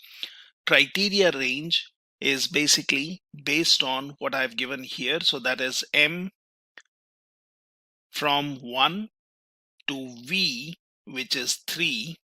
So I'm selecting these columns and then I'm saying all the way whatever criteria I've given, and copy to, I'm saying M8 to V8. So that basically will give me my filtered result. So you could basically just say okay, and now I have my data which has been filtered, and I have my area which is South County, that is without pool, Central with pool, again South County without pool, and then if you look at your central value, that's pool. So this is an advanced filter which we have applied, where simply we have filtered the data based on 2 columns and then we have our result. So in this way you can have your customized filter applied on 2 different columns and get your data, which can be either replacing the existing content, or in the same sheet in different set of columns and rows you can have your result. Let's look at one more example of filtering where you are trying to filter the data based on an AND condition being met in 2 different columns, and then you would want to filter out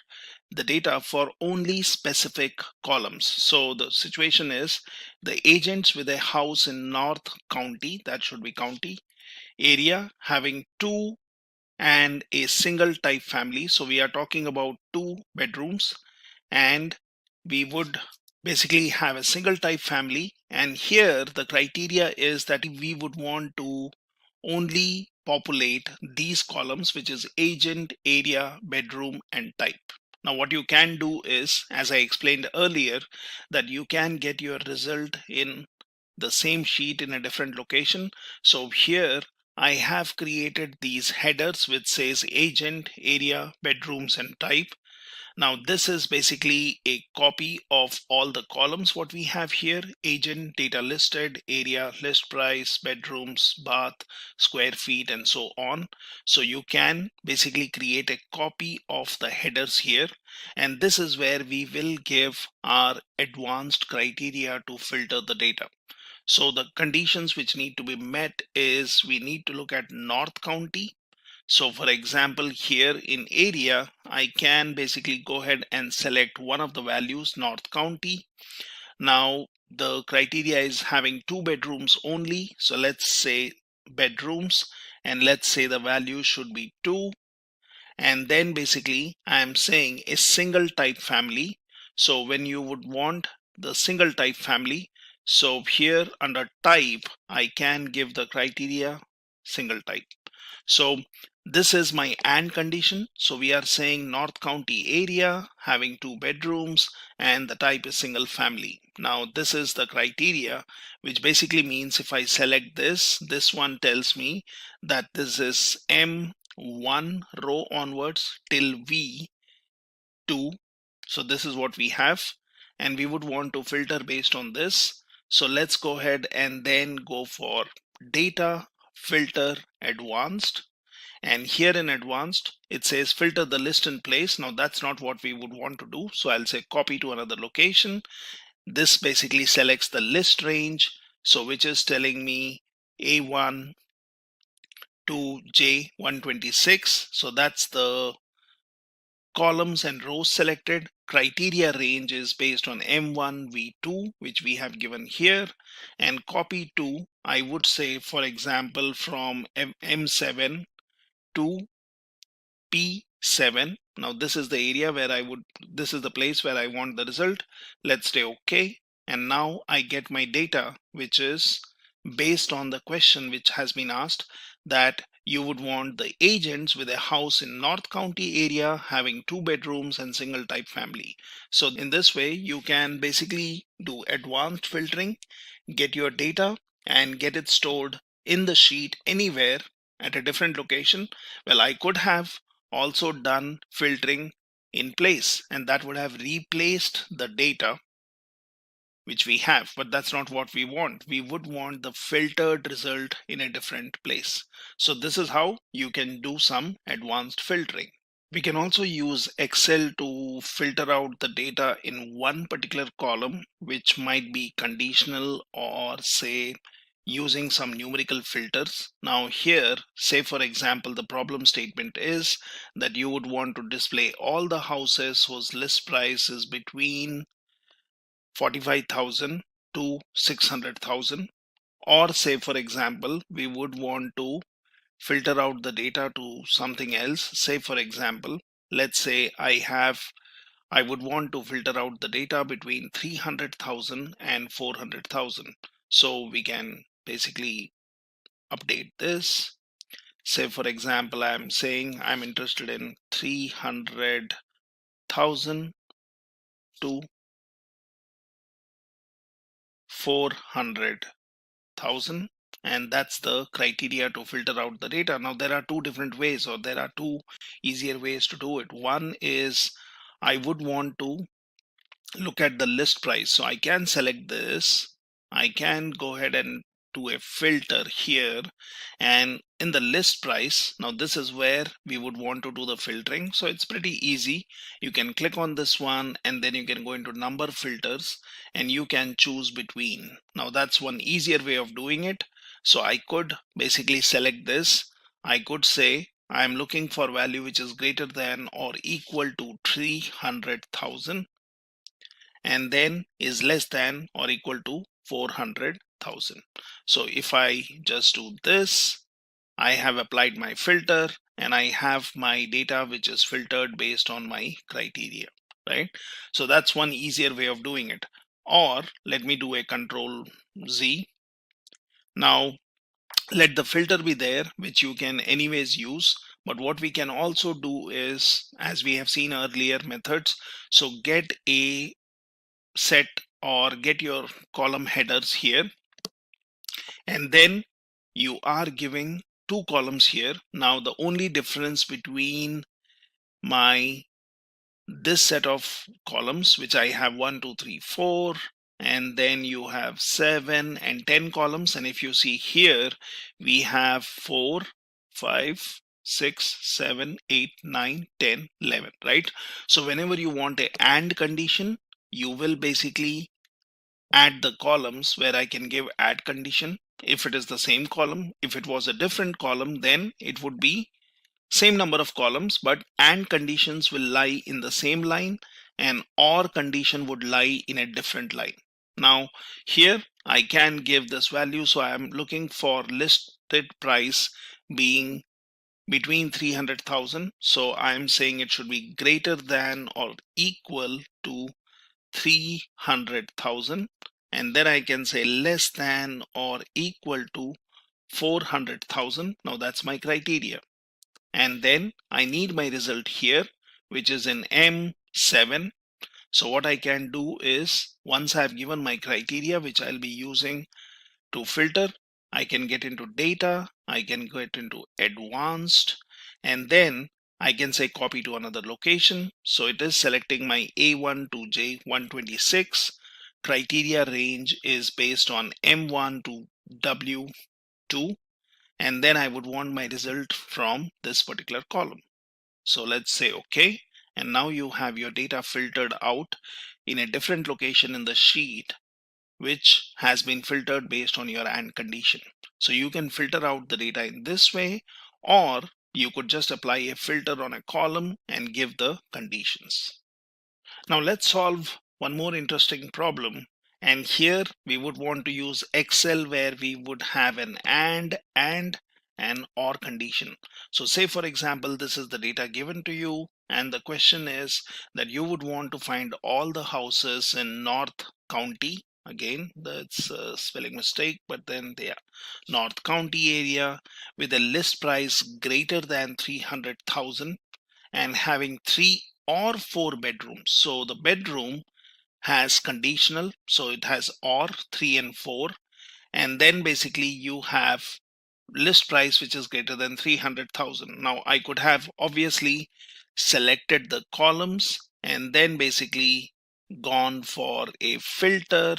So I can just do a filtering here, and then I'm looking for list price being greater than 300,000, so which we can always give a number filter, and I can say greater than, and then I can say greater than or equal. So I can say greater than, and then I can give 3,000, 30, 300,000, and that's basically the filter which we would want. And here I would want to select the bedrooms which should be just either 3 or 4.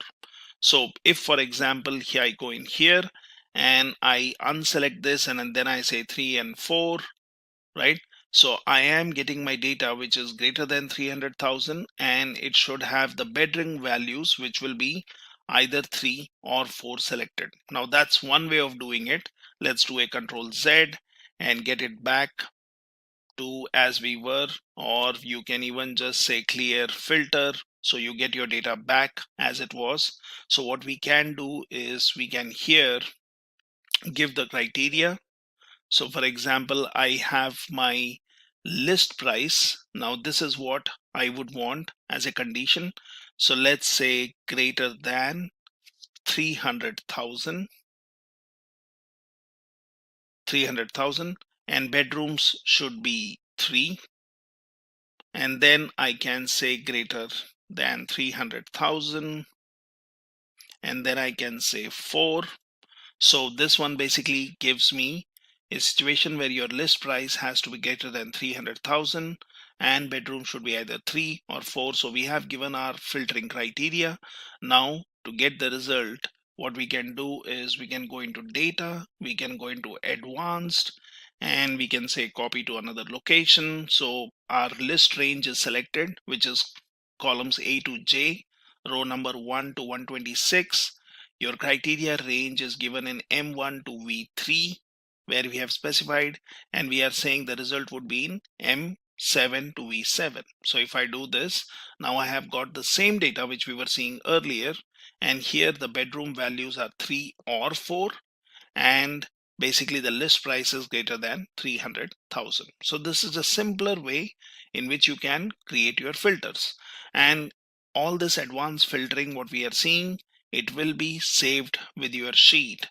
You can always go back and change this value, or you could do filtering where one person has to look into the filter to see what values have been selected. Now, let's understand what is a formula in Excel. In Microsoft Excel, a formula is an expression that operates on values in a range of cells.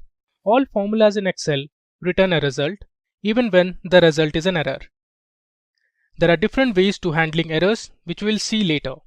Formulas allow you to perform basic calculations such as addition, subtraction, multiplication, and division. You can also find out percentages and average for a range of cells, manipulate date and time, and lots more. Now let me open an Excel spreadsheet and show you what a formula is. So here I have my Excel worksheet. Now let's say I have some values under this A column, say 20, 30 and 40.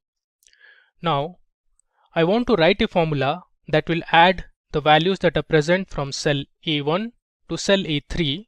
So I'll give an equal to sign and give my cell range, that is A1 plus A2 plus A3.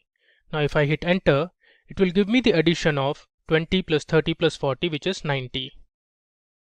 Now let's say I want to divide 40 by 30. If I hit enter, It will give me the division of 40 by 30, which is 1.33. Now, let's see what a function is in Excel. When you're working in Excel, you will often hear the terms formula and function used frequently and sometimes interchangeably. They are closely related, but not exactly the same. Technically, a formula is an expression that begins with an equals sign. Functions are used to perform complex calculations that cannot be done manually. Functions have names that reflect their intended use. Now, let me take you back to the Excel sheet and I'll show you what a function is. Suppose now I want to add the values ranging from A1 to A4. Either you can use a formula like we did here. We wrote a formula using multiple addition operator, but there's another way which you can use, that is to write a function. So Excel provides a function called sum that allows you to select a range of cells. So I'll select A1 to A4, I'll close the bracket, and if I hit enter, it will return me the result of 20 plus 30 plus 40 plus 90, which is 180. Similarly, there are other functions. Let's say I want to find the average of a range of cells. So you can use the average function to do that. If I hit tab, it will autocomplete. I'll select the same range of cells from A1 to A4. I'll close the bracket. If I hit enter, it will return me the average of these selected cells, which is 45. Now that you have understood the basics of formulas and functions in Excel, let's dig deeper into learning the different types of functions available in Excel and use relevant formulas when needed along the journey. On your screens, you can see we have a mathematical functions worksheet where we will learn the different mathematical functions present in Excel. Let's begin at looking at this simple table that has 3 columns: the quantity column, price per unit, and total sales. Now let's find the product of quantity and price per unit to get the total sales value. For that, we will write a formula using the multiplication operator. So here, I'll write the formula. I'll give an equal to sign. I'll select the first quantity, multiplication operator, and then select my price per unit. And if I hit enter, it will give me the product of quantity and price per unit. So 10 into 30 is 300. Now to copy that formula, I will just drag this down. You can see we have all our total sales values. Now, if you want to find the sum of total sales, you can use the sum function. So here I'll write equal to, then use the sum function. I'll open the bracket, then I'll select my total sales values, close the bracket, and I hit enter. It will give me the total sales or the sum of sales. Similarly, if you want to find the average of total sales, you can use the average function. So I'll type average and hit tab. It will autocomplete. I'll select my sales values, close the bracket. If I hit enter, it will give me the average total sales. Now, there's another function called sum product that is available in Excel. You can use the sum product function to return the sum of the product of corresponding ranges or arrays. So let's find the total sales using the sum product function. The first array, we will have the quantity values, while the second array will have the price per unit. So I'll select my sum product function. My first array, I'll give the quantity values. I'll give a comma, and I'll select my second array, that is price per unit. I'll close the bracket. I hit enter. You can see we have the total sales value, that is 1165. Now, moving ahead, let's understand the types of logical functions in Excel and how you can use it. To the extreme left, you can see there are a number of logical functions I have noted here. So you have is even function, is odd function, is logical, and so on. Now let's use them one by one and see how it works. The is even function returns true if the given number is an even value, and it returns false if it's not an even number. So we have here two numbers, 4 and 13. Now, if I want to check if 4 is an even number or not, I can use the is even function. So I'll give equal to sign and type is even, and I'll select this number or the cell, close the bracket. If I hit enter, it will return true because 4 is an even number. Similarly, if I have to check for 13, I'll write is even and select this cell, which is A3, close the bracket. I'll hit enter. It will return false because 13 is not an even number. Similarly, the isOdd function returns true if the given number is odd, and it returns false if it's not an odd number. So let's check if 4 is an odd number or not. So I'll write isOdd, tab, then I'll select this cell, close the bracket, hit enter. It returns false because 4 is not an odd number. Similarly, let's check for 13. I'll write isOdd, select A7 which has 13. I'll hit enter. It returns true because 13 is an odd number. Now, next we have the isLogical function. The isLogical function returns true if the given value is a logical value, and it returns false if it's not a logical value. When I say logical value, I mean true or false. Now let's check if 30 is a logical value or not. So I'll write equal to isLogical. I'll select 30. If I hit enter, it returns false because 30 is not a logical number. Similarly, let's check for the next two values. I'll select this cell value which has true in it. If I hit enter, it returns true because true in itself is a logical value. Similarly, false should also return true because it's a logical value. You can see it here. Then we have isNumber function that returns true if the given value is a number. Numbers could be integers, floating values, or whole numbers. Now we have a number here which is 40.5. Let's verify if it's a number or not. So I'll write equal to, then select isNumber, select the cell, close the bracket, hit enter. It returns true. Similarly, if I have to check if 30 is a number or not, you can use the same function which is isNumber, select 30, close the bracket, hit enter. It returns true because 30 is also a number.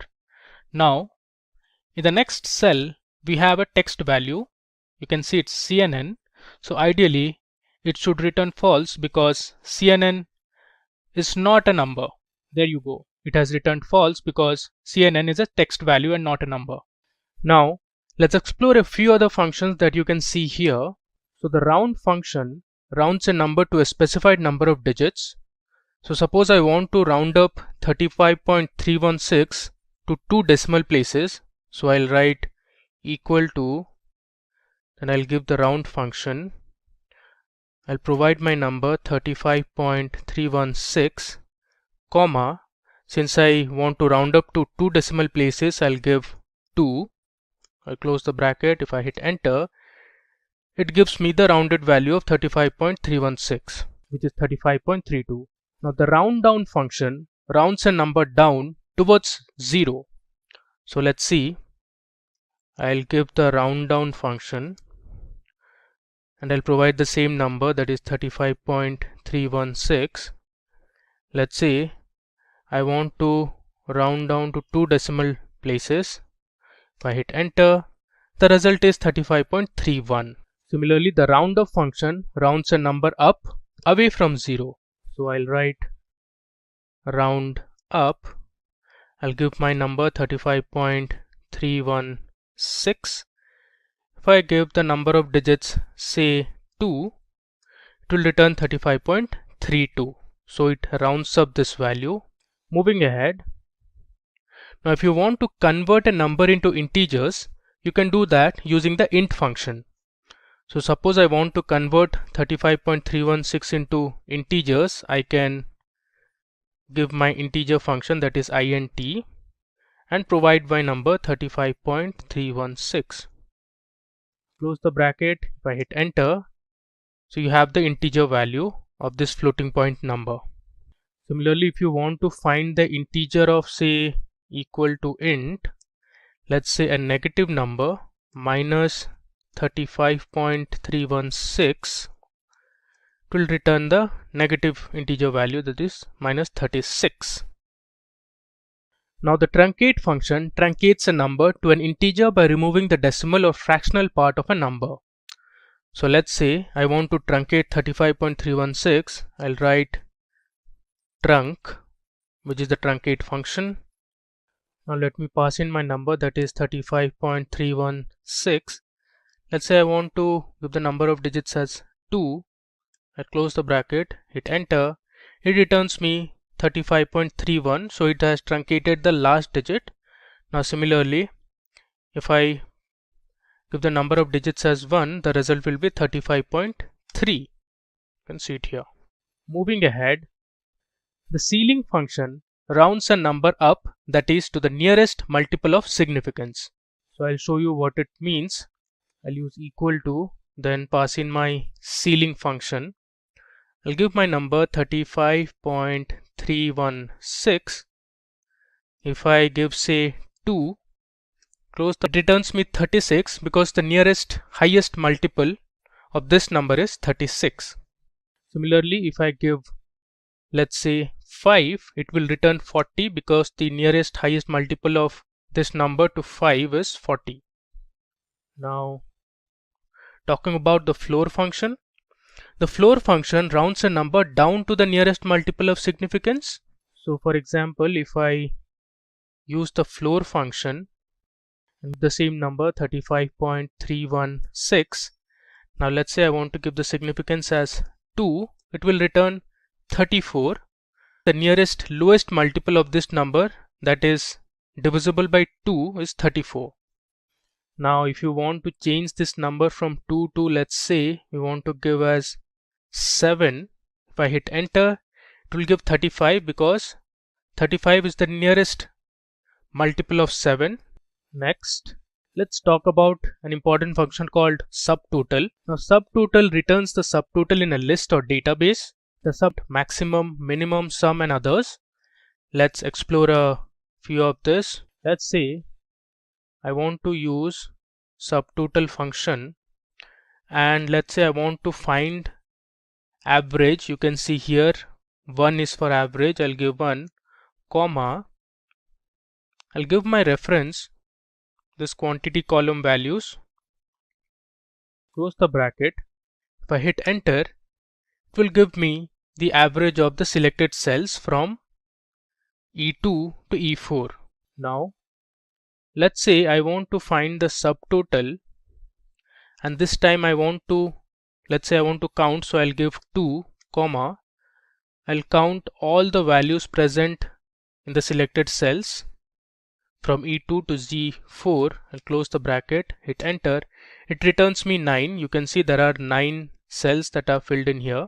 Next, let's say this time I want to find the subtotal and let's take sum now. So I'll give 9, comma, let's sum up the price per unit column. So F2 to F4, close the bracket, hit enter.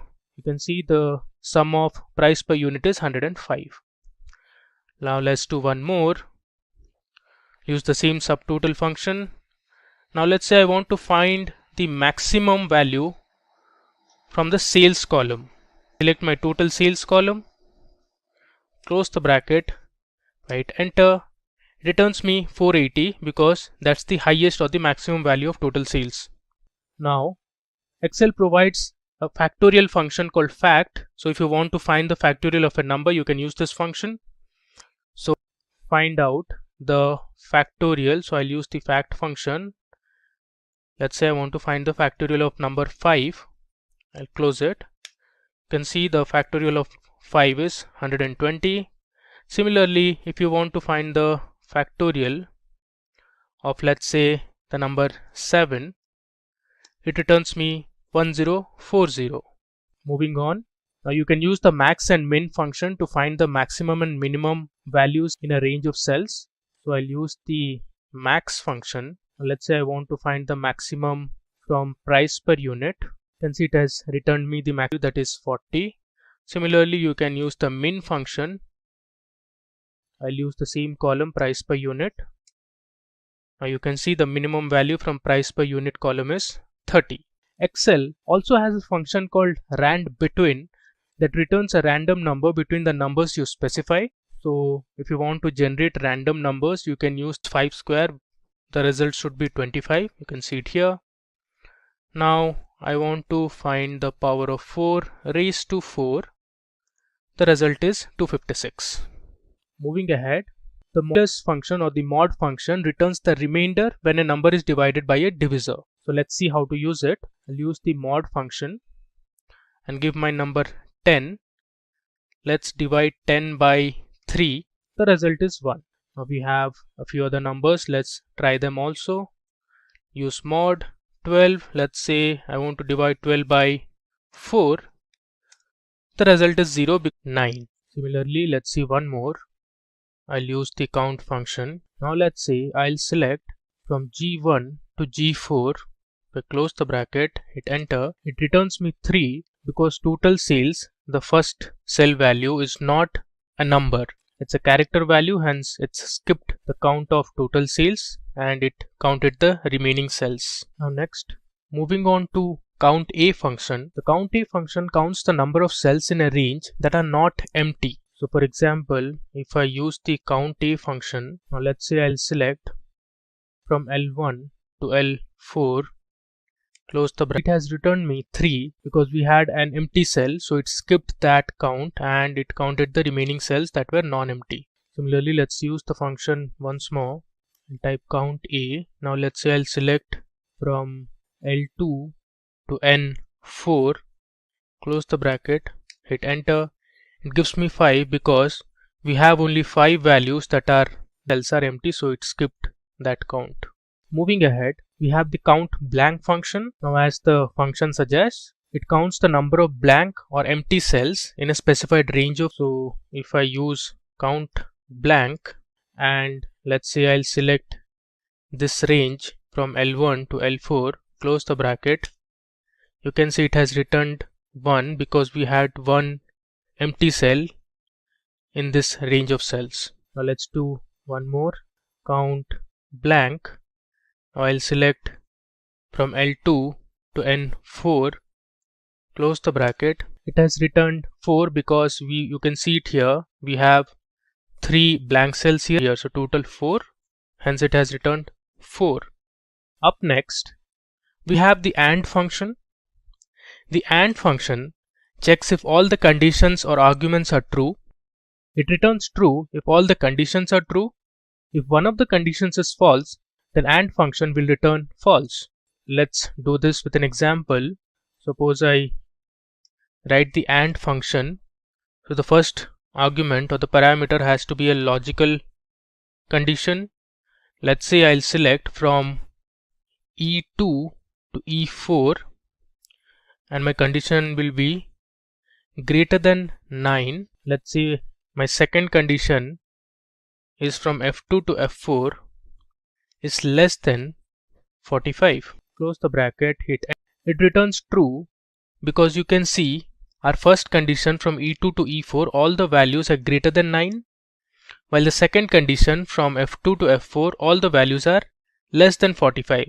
So since both the conditions are, one of the values is not less than 450, you can see we have a value 480 which is greater than 450, and our second condition F2 to F4, all the values are greater than 25. Now since one of the conditions is false, so our AND function returns false.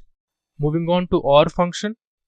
The OR function checks whether any of the arguments are true and returns true. If all the arguments do not meet the condition, it will return false. So you have to satisfy all the conditions in order to return a true value. I'll use the OR function. Now let's say I'll give my condition from E2 to E4 greater than 15, comma, from F2 to let's say F4 less than 25. I close the bracket, I hit enter. It has returned me false because both the arguments are not satisfying the condition. You can see from E2 to E4 none of the values are greater than 15, and similarly from F2 to F4 none of the values are less than 25. Now since both the conditions are false, our OR statement false. Let us take one more example. I'll use the OR function again. Now the condition will be from G2 to G4 greater than equal to 300, comma, let's say from F2 to F4 less than equal to 40. I'll hit enter. There you go. It has returned us true because both the conditions are true. You can see if all the values between G2 to G4 are greater than or equal to 300. Similarly, all the values from F2 to F4 are less than or equal to 40. Now let's get to our second tab, which is character text functions. Here we will learn various character functions and how you can use them in Excel. So first, you can see we have isText function. So the isText function checks if the given value is a text value and returns true or false. So if I were to check if this value is a text or not, so I can use the isText function. I'll give reference to this cell, close the bracket. It returns false because 10 is not a text, it's a number. Similarly, let's check the next one. I'll select cell A3. If I hit enter, you can see it has returned true, though the value is 10, but still it's a text. The reason is, you can see on top, we have given an apostrophe before writing 10. So I'll show it to you here. In case I write 90, hit enter, the numbers by default are right aligned. Now if I give an apostrophe and then write 90, hit enter, it is now a text. You can check that using the isText function. Select this cell, close the bracket, hit enter, it returns me true. So this 90 is a text value. Now similarly, let's check for the next one, is equal to isText. I'll select this cell, hit enter, it returns me true because Excel is a text value. Now the next function we have is the length function. As the name suggests, the length function returns the number of characters in a string. So it will count the total characters including spaces as well as special characters. So let's see how many characters does this string India has. If I hit enter, it returns 5. You can count India has in total 5 characters. Similarly, let's check for this sentence. I'll write len, which is the length function. Select this cell, close the bracket, hit enter. It returns me 28 because it has counted the spaces also. Now there's a function called text that converts a value to text in a specified number format. So suppose I want to convert these date values into text values in a given number format. So I can write the text function. I can give the value by referencing this cell, comma. Let's say I want to print the date value in the form of a text in this formats. Let's say dd, mm and yy. Close the bracket. You can see this has converted the date value into dd, mm, yy. Now similarly, you can change the date value to text in some other format like dd, mm, then 4y. You can see it returns 30 June 2015.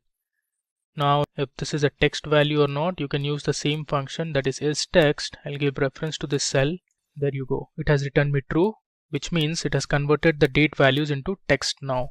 Moving ahead, next we have the replace function. The replace function replaces the part of a text string within a different text string. So suppose I want to replace cell A15 value, which is A101. I'll give my start num as 1, the number of characters, let's say 1, and my new text I want to replace the A value with B. Close the bracket. If I hit enter, you can see here A101 has become B101 because we replaced the first A value to B. Now let's try out a few more examples. I'll use the replace function. I'll give my old text that is A102. I'll give my start num as 1, my number of characters as 1. Let's say the new text I want is A2. Close the bracket. You can see it here. From our old text which had A, it has replaced with new text that has A2. Now let's say I want to use the replace function over Adam. I'll select this cell A17. Now let's say the start num is 1, the number of characters is, let's say, 2, and I want my new character as SA. Close the bracket. You can see it here. The first 2 characters from Adam has been replaced by SA. That is what we did here. So we started our start num with 1. Then we chose the next 2 characters, that is AD, and AD we replaced it with SA. So the name becomes Sam now. Moving ahead, the next function we have is substitute. The substitute function replaces existing text with new text in a text string. For example, if I use the substitute function, I'll give my old text which has I work at Simplilearn, give a comma. Now I'll select, let's say I work, which is from my old text, and I want to replace it with he works. Close the bracket. You can see the substitute function has replaced the second 2010 from our old string to 2016. Next, let's use the substitute function once again. I'll give the cell reference as A22. This time I want to replace 2010 present in the old text to 2016. You can see here at two places there were 2010. It has replaced it to 2016 at both the places. Then we have the concatenate function. You can see it here. Concatenate means combining strings. So a concatenate function joins or merges several text strings into one text string. Here I have two strings, hello, and in another cell I have world. I want to concatenate these two strings, so I'll use the concatenate function. I'll select cell A25, give a comma. Now I'll give two inverted commas with a space, give another comma and select cell B25 that has world. Close the bracket. There you go. Now it has concatenated both hello and world. Now it's one word, hello world. Similarly, let's concatenate these two cells. I'll use the concatenate function and select my first cell that has XLS. Now you can use an ampersand to concatenate as well, and then give two inverted commas for space, give another ampersand and select the next cell. Close the bracket, hit enter. You can see it has concatenated the two cells and it has formed a sentence, Excel is fun to learn. Up next, we have the repeat function. Now repeat function or REPT function repeats text a given number of times. You can fill a cell with a number of instances of a text string. Now we have some data here. So here, let's say these are the age groups of women and there was a survey. These are the number of respondents we got from each age group. I want to create an histogram. I can use the repeat function or REPT function. I want to give my text as a special character, hit a comma, and I'll select cell B32, which is the number of times I want to repeat that character. Hit enter. You can see it has repeated the special character 10 times. Now similarly, you can do it for the next few cells also. If I just copy paste this formula, it will give me the result. So you can see it looks like a histogram. Now let's say I want to repeat hashtag and @ symbol for 10 times. So I can write the repeat function, give my text as hashtag and @ and the number of times I want is 10. Close the bracket. It returns me the result which has hashtag and @ printed 10 times. Moving ahead, next we have the type function. Now the type function returns an integer representing the data type of a value. Now here on the right you can see, suppose the type function returns 1, it means the value is a number or it's a blank. Let's say the return type is 2, it means the data type is a text. If it's 4, it means the data type is a logical value, that is either true or false. Now if it's an error, it will return the value 16, and if it's an array, it will return 64. Now let's try these examples. Here we have Excel, which is a text value. So if I use my type function and select Excel, hit enter, it returns me true because Excel is a text value. You can see it here. If it's a text, it will return 2. Now similarly, let's try this one. 100, it has returned me 1 because 1 is a number, so it will return me 1. 15.45, if I use the type function, 15.45, hit enter, so it has returned me 1. Now you can see these are some errors. Now it's an error because we have divided A39 by A40. You can see it here. A39 had a text value and A40 had a numeric value, so you cannot obviously divide a text by a number. So it has returned me an error. Now if I want to check the type, close the bracket, hit enter, it has returned me 16. You can see it here. If it's an error value, it will return 60. Similarly, this one more error here. Let's try this out. Use the type function, give this error, hit enter. This also has returned 16. Now let's check one more example for an array. Now you can write an array inside the type function itself. To write an array, we use curly braces. I'll give 1, 2, 3 and 4 as my array elements. I'll close the curly braces and the bracket. If I hit enter, it has returned me 64. You can see it here. If it's an array, it will return the data type as 64, which is an array. Now there's a function called isBlank, which checks if a cell is empty or blank. If it is empty, it will return true, else it will return false.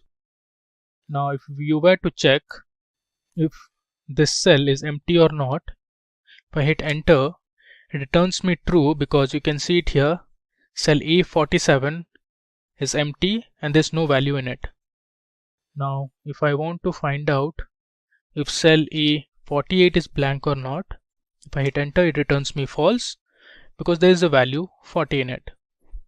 Now we'll see how to use trim function. So the trim function removes all the unnecessary spaces from a string, but it won't remove all the unnecessary spaces except the space between Angela and Stephens. Now I'll copy paste this value to the remaining cells. You can see it has removed all the unnecessary spaces from the original string. Now you can check the length once again. For the trimmed string, if I hit enter, the length is 15 for Stephens. You can see it has removed at least 6 spaces from the original string. Now let's copy paste this formula. It has removed the unnecessary spaces from all the original strings. Next, we have the find function. So the find function returns the starting position of one string within another string. Now you should notice that find function is case sensitive. So let's use the find function here. I'll write find. I want to find where capital S is located in the cell A52 that has Angela Stephens. I'll give a comma, select A52, hit enter. It returns me the starting position, that is 11. Now if I were to check using the find function, this time I want to find where small e is located within A52 which has Angela Stephens. I'll give a comma and I want my start num as 1. Close the bracket, hit enter.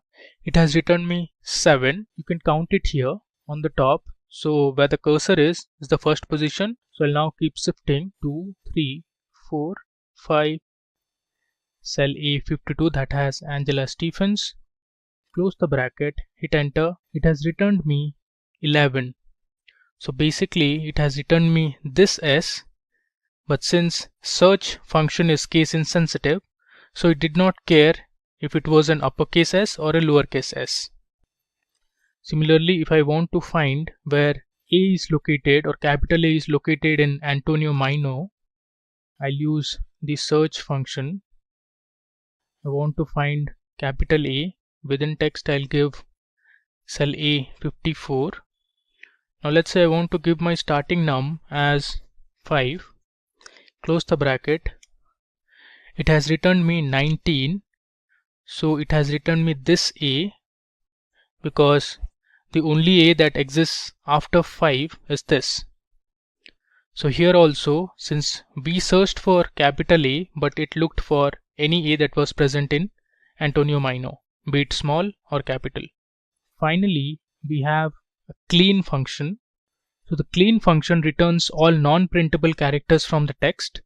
Now you can see here this cell has 3 lines of text. Now if you want to print this cell in one line, I can use the clean function. It will remove all the non-printable characters. I'll select cell A67, close the bracket, hit enter. There you go. It has printed the address in one line. Now we have one more text which says, I hope you are doing well during the pandemic. Now if I want to clean that cell, close the bracket, it has printed the same sentence in one line. Now there are a few more functions. Let's see them one by one. We have a function called upper. So the upper function converts any text string into uppercase. So we have a string called India. Now if I want to convert India into uppercase, I'll use the upper function. Select that cell.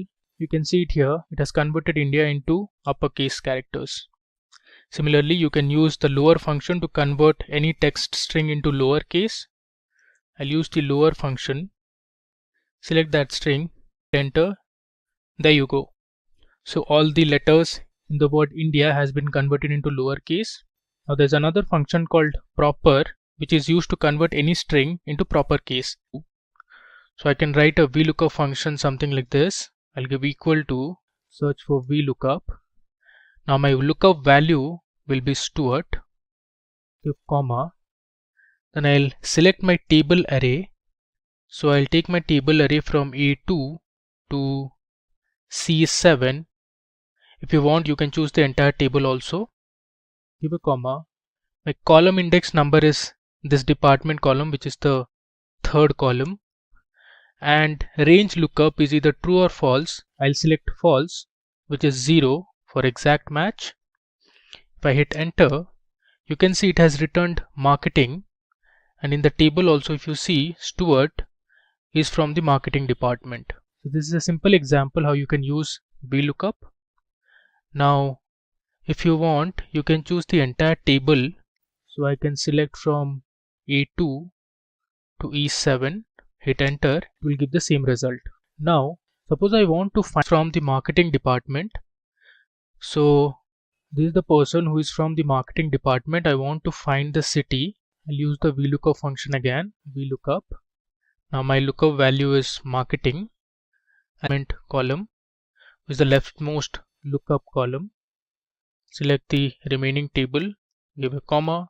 Now my column index number is 2, is the city column, and I'll give my range lookup as 0 because I want the exact match. I'll hit enter. You can see it has returned me the city to which this person from the marketing department belongs to, that is Kansas. Let's see another example. Suppose I want to find the city to which the person with the last name Davis belongs to. So I'll write my vlookup function. I'll take my lookup value as Davis, I'll give a comma. Now my table array will start from the last name column, and let's select the remaining columns as well. Now my column index number will be 3 as per our selection. For example, let's say we want to find the first name of the person who is from Los Angeles city. So we have our lookup value is Los Angeles, and now we want to find the first name. So I'll again use the lookup function. I'll give my lookup value as Los Angeles, comma. Now my lookup vector is the city column, comma. My resultant vector is the first name column. I close the bracket, hit enter. You can see it has returned me Stuart, which is actually wrong.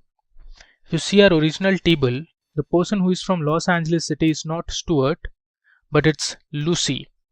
So the mistake that we did was, before applying the formula, we did not sort a lookup column. So let me sort this column in ascending order.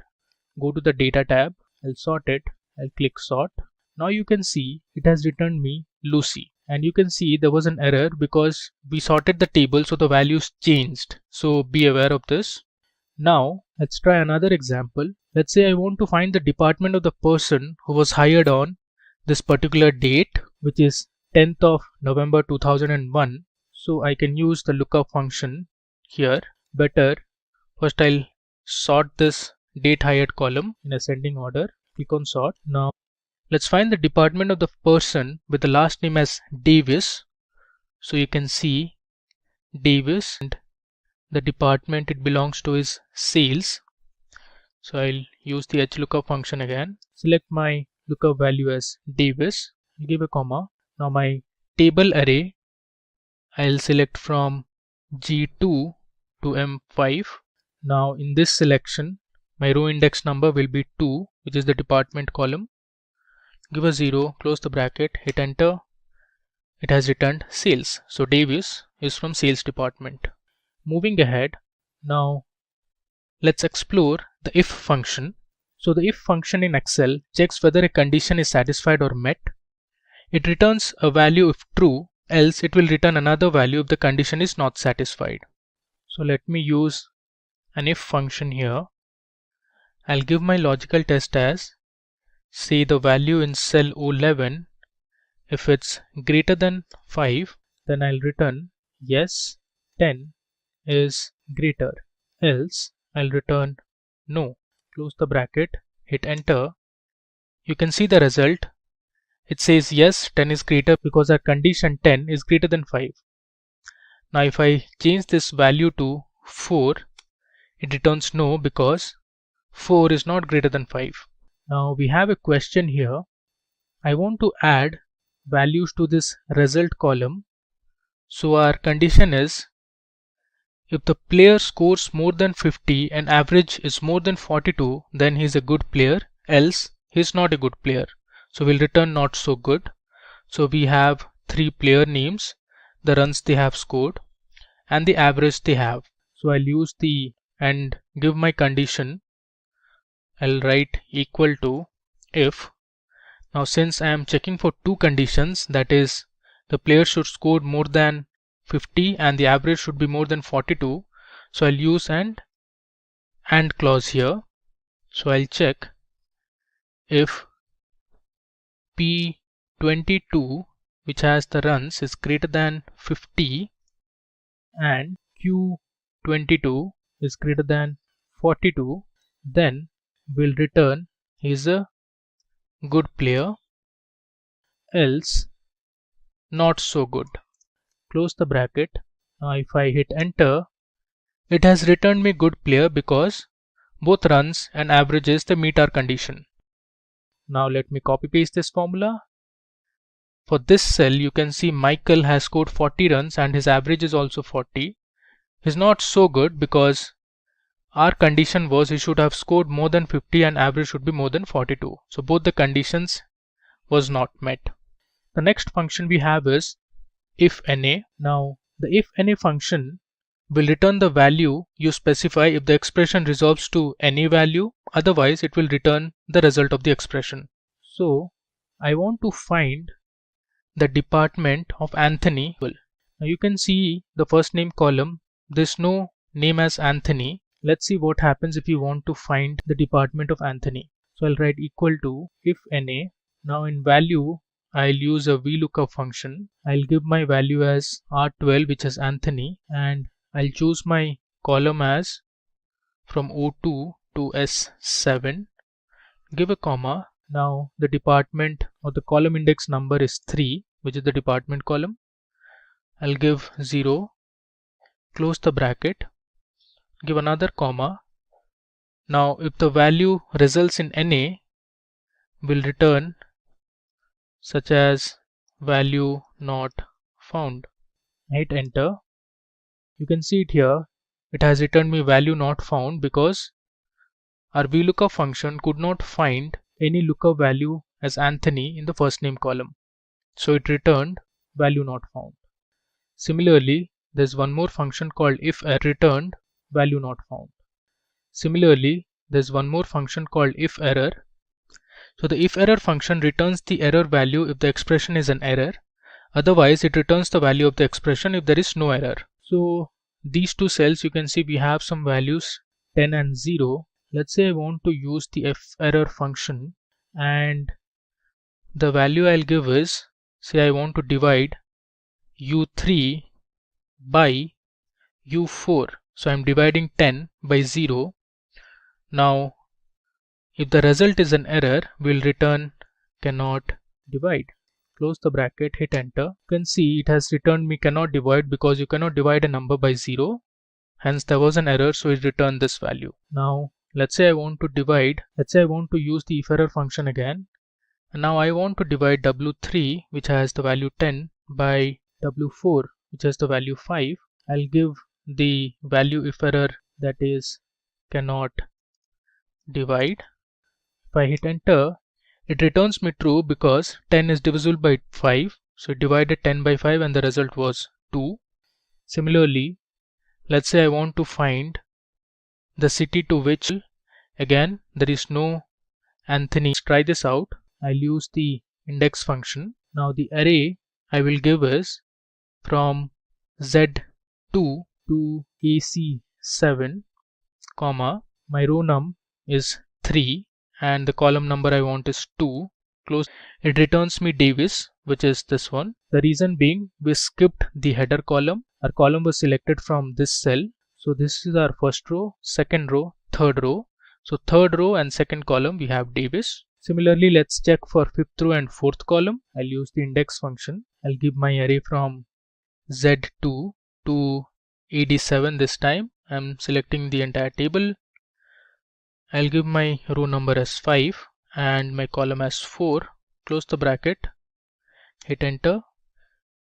The result it returns is Boston. You can see the fifth row is this one and the fourth column is city, so it returned us Boston. Now the match function returns the relative position of an item in an array that matches a specified value. So if you want to find the position at which events is located in the table, so you can use the match function something like this.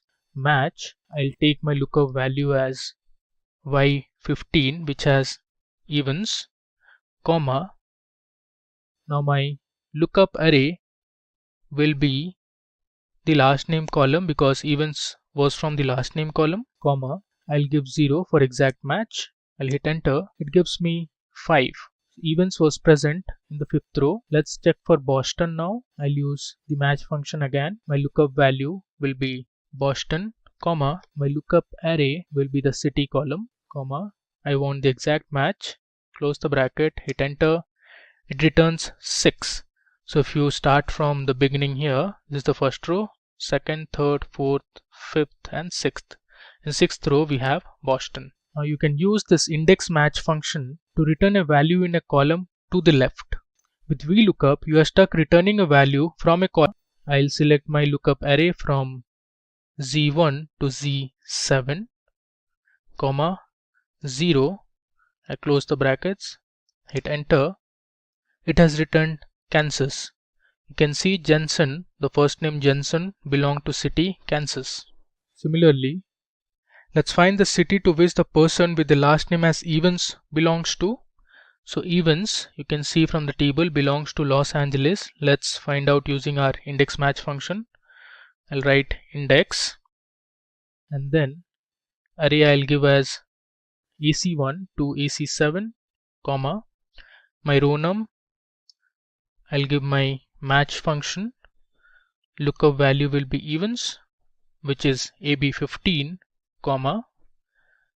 Lookup array is AA1 to AA7, which is our last name column, and 0. If I hit enter, you can see it has returned Los Angeles. Now let's find out the department to which Zampa belongs to. So I'll use my index function. Now I'll select my array from AA1 to AC7, comma. I'll find the row number using the match function. So my lookup value will be Zampa, which is AB18, comma. The lookup array will be AA1 to AA7, comma, 0. I close the bracket, give one more comma. Now I'll find the column number. I'll again use my match function to do it. So this time I want to find the location of department. So I'll give department, that is AB1, as the reference, comma. The lookup array will be from AA1 to AD1, which are the column headers, comma, 0, and I'll close the brackets. If I hit enter, it gives me sales. So you can see here from the table, Zampa is from the sales department. So in this way you can use index match function to find the row number, the column number, and the value you are looking for. Now we'll talk about countif, countifs, sumifs, and averageif functions. So you can see I am here in a new tab. Now to check these functions, I'm using a coronavirus data set. You can see it here. It has a date column. Then we have divided the date into day, month, year, number of cases, deaths, countries from which these cases and deaths came from. We have the continent and few other information. So first let's see what countif function does. So the countif function counts the number of cells within a range that meet the given condition. So we'll see these functions by taking an example. So we have a question here. We want to count the number of times Afghanistan is present in the dataset. So I'll consider my G column, that is countries and territories. So I'll write my countif function. I'll give my range from G1 to the end of this G column. I'll give a comma, go to the top. Now my criteria will be Afghanistan. If you want, you can use cell reference as well. I am typing the country name manually. If I hit enter, it gives me 146. So in this column, that is the G column, Afghanistan is present 146 times. Similarly, let's count the number of times India is present in the dataset. So I'll use the countif function again. I'll select the same range. I'll give a comma. Now my criteria will be India. You can see here India is present 155 times. Moving on, the next function we'll talk about is countifs. So countifs function counts the number of cells specified in a given set of conditions or criteria. So our question is, count the total number of days in which the cases in India have been greater than 100. So to do this, countifs function, I'll select my criteria range. First I'll select the G column, comma. My first criteria is we want to check for India, and then my second condition is that the number of cases has to be greater than 100. So my next criteria range will be the cases column, comma, and my condition is greater than 100. Close the bracket, hit enter. The result is 68. So a total of 68 days India had more than 100 cases. The next example is we need to count the number of days in which the deaths in United States have been greater than 200. So for that, I'll use the countifs function. I'll give my criteria. So this time I am taking my first criteria as the cases, comma. So the cases have to be greater than 200. Close the bracket, hit enter. So you can see the total cases in India till 3rd of June have been more than 2 lakhs. Now I want to find the total deaths in the United States till the 3rd of June. I'll use the same sumif function. Now my first criteria will be the G column, comma. I'll give my second value as United States of America. I'll use the same format using underscore.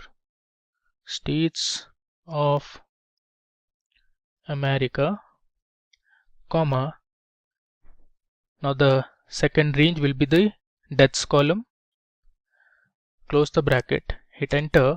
You can see the total deaths in the United States till 3rd of June have crossed 1 lakh. Similarly, let's now see our sumifs function. So the sumifs function adds the cells specified in a given set of conditions or criteria. So we have a question here. We want to find the total cases in France on those days where the deaths have been less than 100. So this should be those days instead of whose. Okay, so let's see our sumifs function. Now first we need to give the sum range. Since we want to find the total cases, so we'll give the sum range as the column E, comma. Now the second criteria is the countries column, so I'll give the G column, and we want to check for France, give that criteria, comma. The second criteria is I need to find only for those days where the deaths have been less than 100. So I'll give the deaths column, comma. The criteria should be less than 100. Close the bracket, hit enter. This is the result. So the total cases in France on those days where the deaths have been less than 100 is 20,638.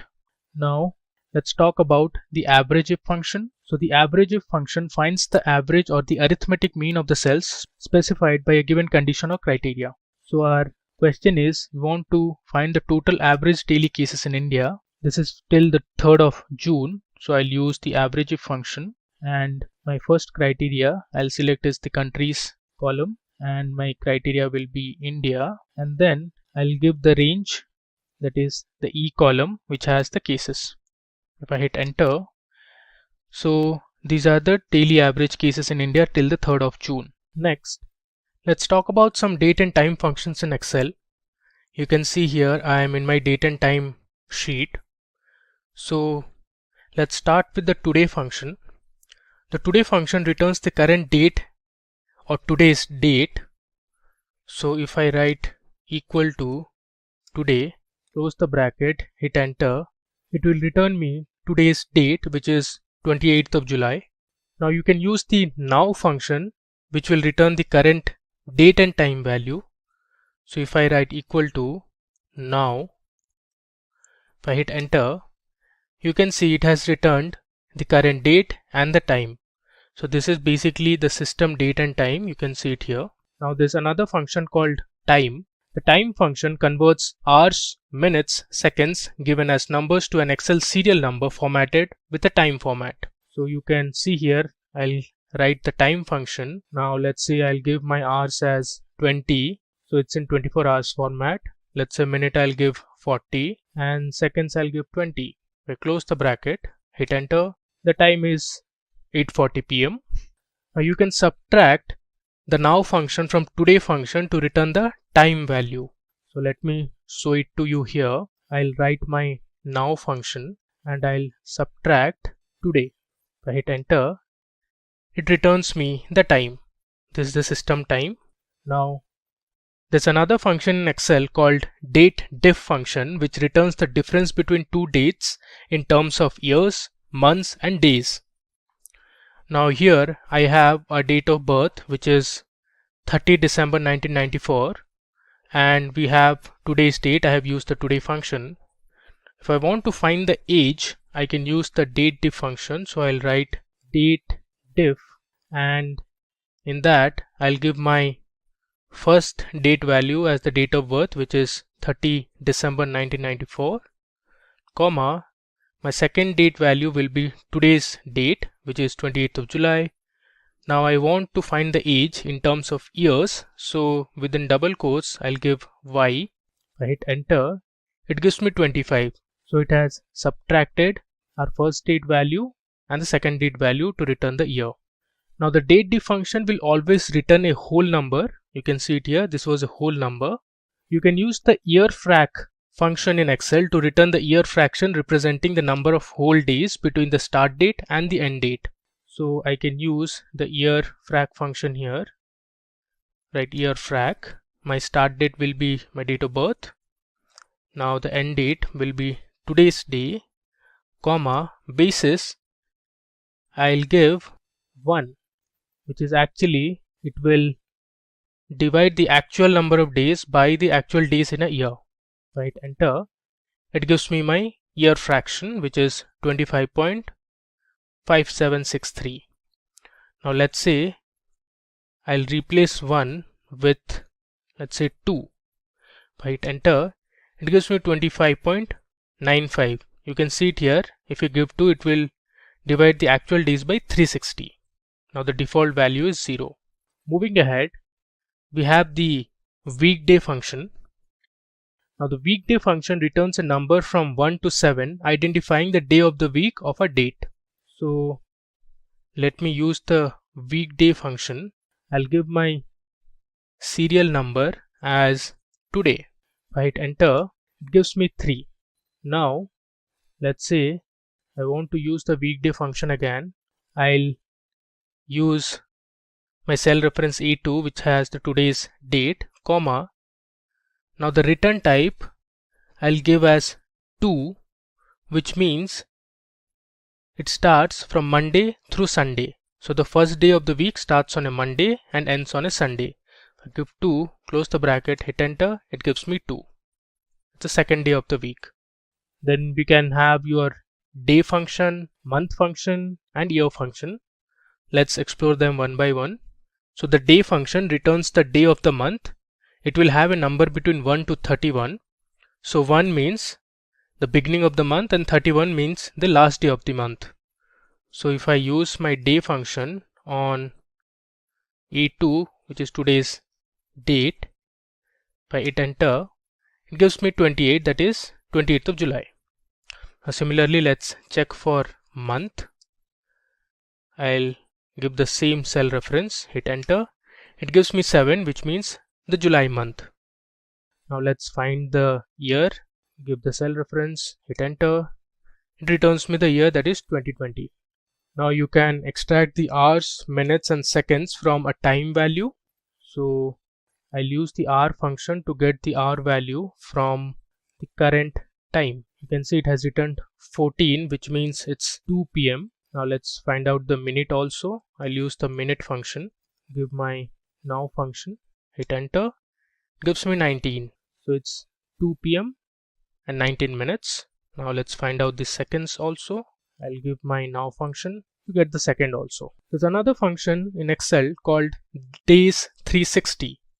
So days 360 function returns the number of days between two dates based on a 360 day year. So we assume that in a year all the months have 30 days.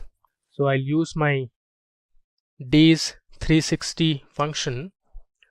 I'll give my start date as my date of birth, which is B12, comma, the end date I'll give today's date, which is in B13, and the method I'll use is true, which is European method. You can see what the European method says. Says the start dates and end dates that occur on the 31st day of a month will be equal to the 30th day of that month. Close the bracket, hit enter. It gives me the total number of days that were between my first date, that is the starting date, and the end date. Similarly, now let's use days 360 once again. I'll give my start date, let's say 25th of June 2020, and my end date will be today's date. So get the total number of days, that is 33. Similarly, we have EO month, which means end of month. So end of month function returns the serial number of the last day of the month before or after a specified number of months. So I'll use my EO month. I'll give my start date as B12, which is my date of birth, and then I want the number of months to be 10. Hit enter. You can see it has given us the next day when the month is ending. So it is 31st of October 1995. Coming to weeknum function, the weeknum function returns the week number of the year. So I'll use my weeknum function and my serial number will be today's date, comma, the return type I want is 2. So I want my week to begin on a Monday. So I'll give 2, close the bracket, hit enter. It gives me 31. So today's date, that is 28th of July, is the 31st week of the year. Let's explore a few more functions. We have network days and work days. Now these are advanced functions of date and time in Excel. Now the network days function returns the number of whole working days between two dates. So network days automatically excludes weekends, that is Saturday and Sunday, and can optionally exclude a list of holidays supplied as dates. Now I have listed down the list of holidays. This is from the US calendar, and the list of holidays are for the current year, that is 2020. So first let's use our network days function to find the number of working days between two date values. So I'll write network days, and let's say I'll give my first date or the starting date as 1st of July 2020, and I'll give my second date value as 31st of July 2020. Close the bracket, hit enter. It gives me 23. Now let me show you the calendar. Now this is the July calendar. If you can see, the first day of July starts on Wednesday and it ends on Friday, and in between we have 1, 2, 3, 4, 5, 6, 7 and 8. So total we have 8 weekends. So our next skipped counting these weekends. So since July is a 31 days month, it has subtracted those 8 days. Those were on weekends. So 31 minus 8 is 23. So in total we have 23 working days in July. Now let's say I want to include the holiday calendar also. So I'll use the network days function again. I'll give my starting. The workday function returns serial number of the date before or after a specified number of workdays. The Excel workday function takes date and returns the nearest working day in the future or past. It can be used in logistics to calculate shipping dates, delivery dates that need to take into account working and non-working days. It automatically excludes weekends, that is Saturdays and Sundays. So let me use my workday function. I'll give my start date as 1st of July 2020 and the number of days I'll give is 5. Close the bracket, hit enter. It has returned me a serial number. You can convert this into a date value. So our next working date after 1st of July is 8th of July. If you see the calendar, we started on 1st of July. So counting 5 days after 1st of July. So 1, 2, 3, 4 and 5. So the next working day after 5 days will be 8th of July. So it has skipped counting the weekends 4th of July and 5th of July. Similarly, I'll use the workday function again. This time I'll give my starting date as 1st of July only. And now I want to find the next working days after 5 days and I'll give my holiday list. Close the bracket, hit enter. I can convert this into a date value. You can see it has given us 9th of July because 5 days we had a holiday, that is 3rd of July, which was an Independence Day. Finally, let's move on to our next and the final section in this tutorial for functions and formulas. We have some financial functions. So these financial functions are commonly used in banking and financial sectors. Let's have a look at them one by one. First, we have the PMT function. Now the Excel PMT function is a financial function that returns the periodic payment for a loan. The PMT function can be used to figure out the future payments for a loan, assuming constant payments and a constant interest rate. So I'll just show you the arguments the PMT function takes. You can see it takes rate, NPR or NPER, PV, FP and a type. So rate is the interest rate for the loan. NPER is the total number of payments for the loan. PV is the future value or the total value of all loan payments now. FV is the future value or a cash balance you want after the last payment is made. By default it is 0. Type, it is optional when payments are due. So 0 means end of period, 1 means beginning of period. Now let's use the PMT function to find the future payments for a loan. So I have my data here on the top. I have my rate as 5%. I'll use cell reference A2, comma. Then I want my NPER or number of period. So I'll give my cell B2, comma. The present value is my loan amount, that is 2 lakhs, comma. I don't want any future value, I'd give it as 0. Close the bracket, hit enter. You can see it has returned us the PMT amount or the principal amount.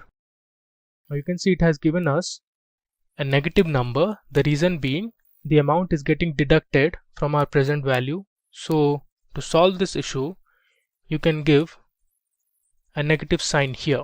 So if I copy paste the formula again, let me put it in this cell, equal to, I'll paste it. Now if I give a negative sign, now I can edit this. Instead of 4, I'll give 12 because we want to find it monthly. So we'll convert our annual interest rate to monthly interest rate now. And I'll multiply the NPR or the number of periods into 12 and I'll hit enter. So this is our future value or the PMT monthly. Moving on, now we have a table here. You can see there have been a series of cash flow over a period of time. Now using this table, I want to use my IRR and XIRR function. So the IRR function in Excel returns the internal rate of a series of cash flows. So if I want to find the internal rate of return, I'll use the IRR function and I'll select my values from B16 to B21, close the bracket. So this is my IRR value, that is 22%. If I want to find the XIRR value, I'll use the XIRR function that returns the internal rate for a schedule of cash flows that occur in irregular intervals. Now For using the XIRR function, I'll use this table. Now you can see it has irregular cash flows over a period of time. So let me use my XIRR function. I'll give my values ranging from F22 to F27, comma, the dates I'll give from E22 to E27. Close the bracket, hit enter. This is my XIRR value. Up next, we'll see how to find out the future value. So for using the future value, we use the FV function in Excel that returns the future value of an investment. You can use the FV function to get the future value of an investment assuming periodic constant payments with a constant interest rate also. So this is my table. So we have an annual interest rate of 10%, years we have 8, and yearly payment we have 1 lakh. Now to find the future value, I'll use equal to FV rate, I'll give G4, which is 10%, comma, NPER, I'll give G5, which is the number of years, that is 8, and yearly payment I'll give 1 lakh, which is G6, comma, present value 0, type is also 0, hit enter. So this is my future value, which is 11 lakhs 43,588.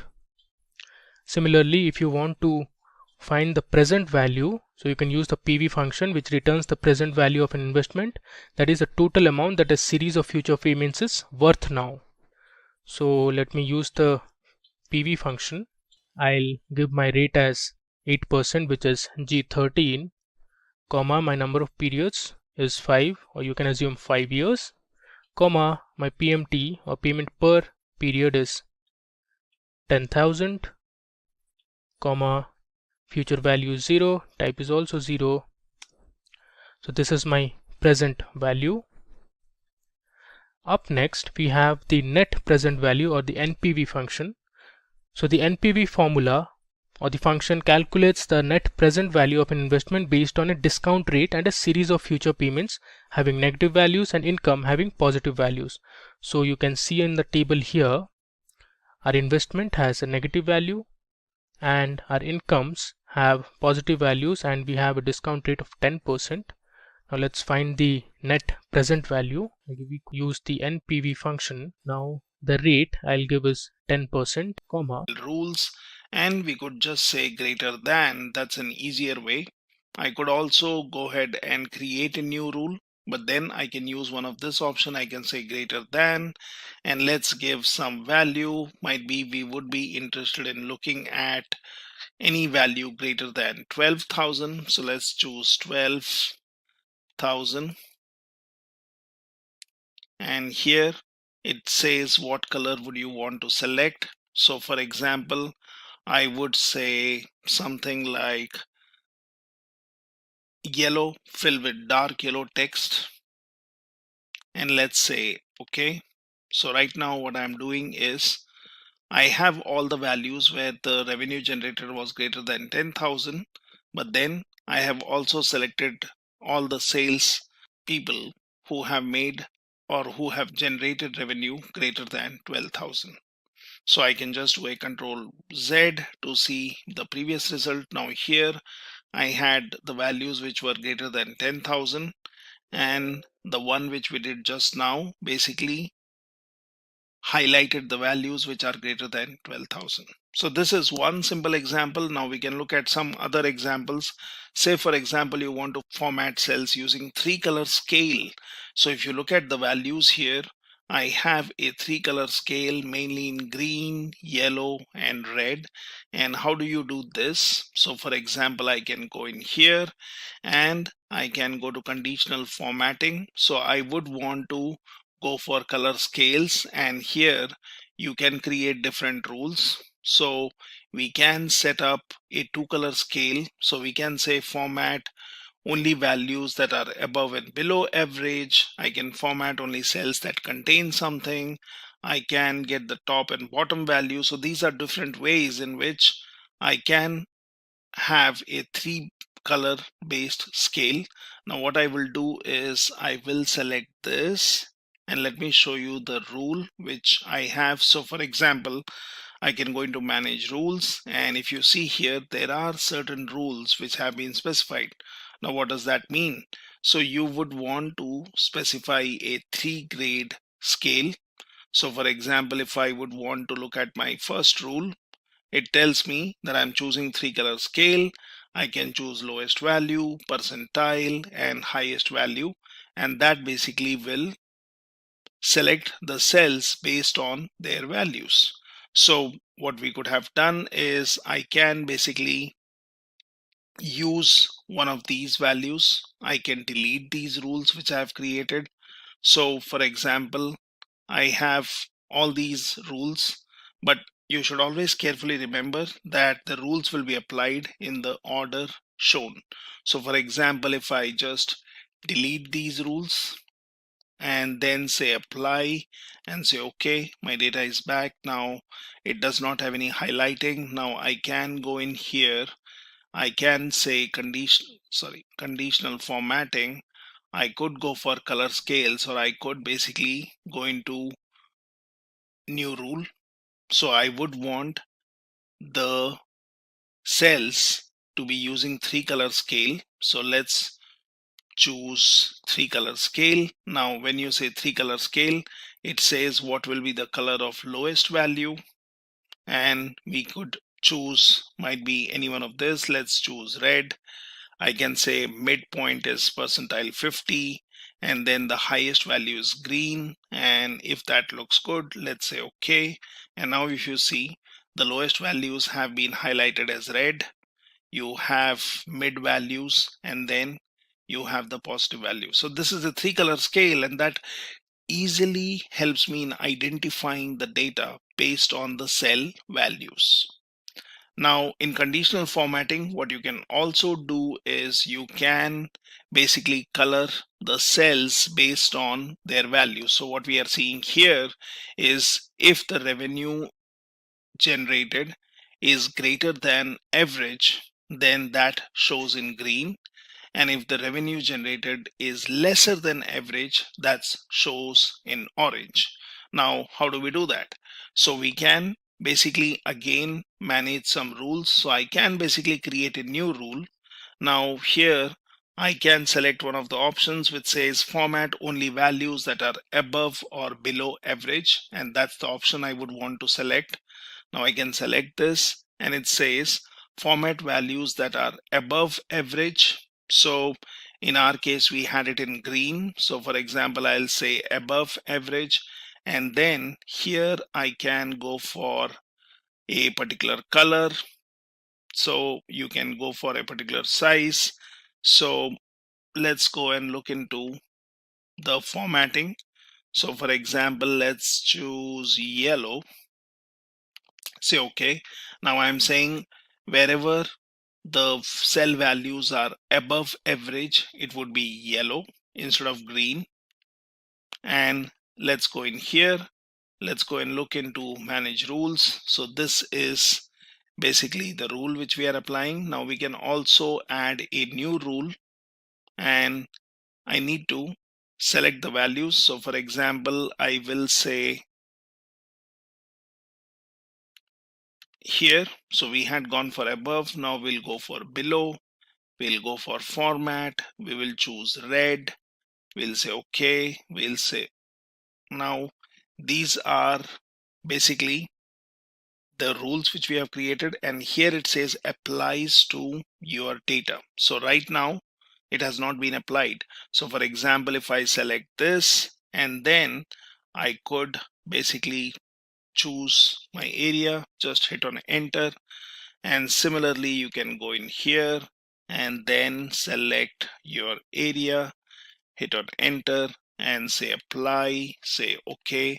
And now if you see, I have really chosen bright colors, but then I have said wherever my revenue generated is above average, it should be in yellow, and below average should be in red. So we wanted above average to be in green, and below average to be in orange. So that's what we have here, right? So you can always color code your cell values based on some rules which you are setting up. Now similarly, you can also find the top 10 and bottom 10 values, and that's pretty easy. So you can just select this, and then you can go into conditional formatting. You can go for top and bottom values, top 10 items, bottom 10 items, or you can go in for more rules. So you can say format only top or bottom ranked values. So you have top 10. Now you can choose the color, and for example I'll go for blue, and I'll say okay. So now if you see, my top 10 values are blue. Now similarly I can add one more rule. So I can say new rule, and I can say let's go for top or bottom. Let's go for bottom. Let's go for format. Let's say orange. Say okay, say okay, and that's it. So now you have your values which are top or bottom 10 values. So you are using conditional formatting where you are basically highlighting your cell values based on different colors, and here easy conditional formatting based on different rules helps us to do that. Now similarly, you can also have the values which is basically showing you how the values are increasing. So what we can do is we can select our columns. Either you could apply this to all the columns. Now here I have applied this only to Jan and April. Now I could apply this for June. So let's say June.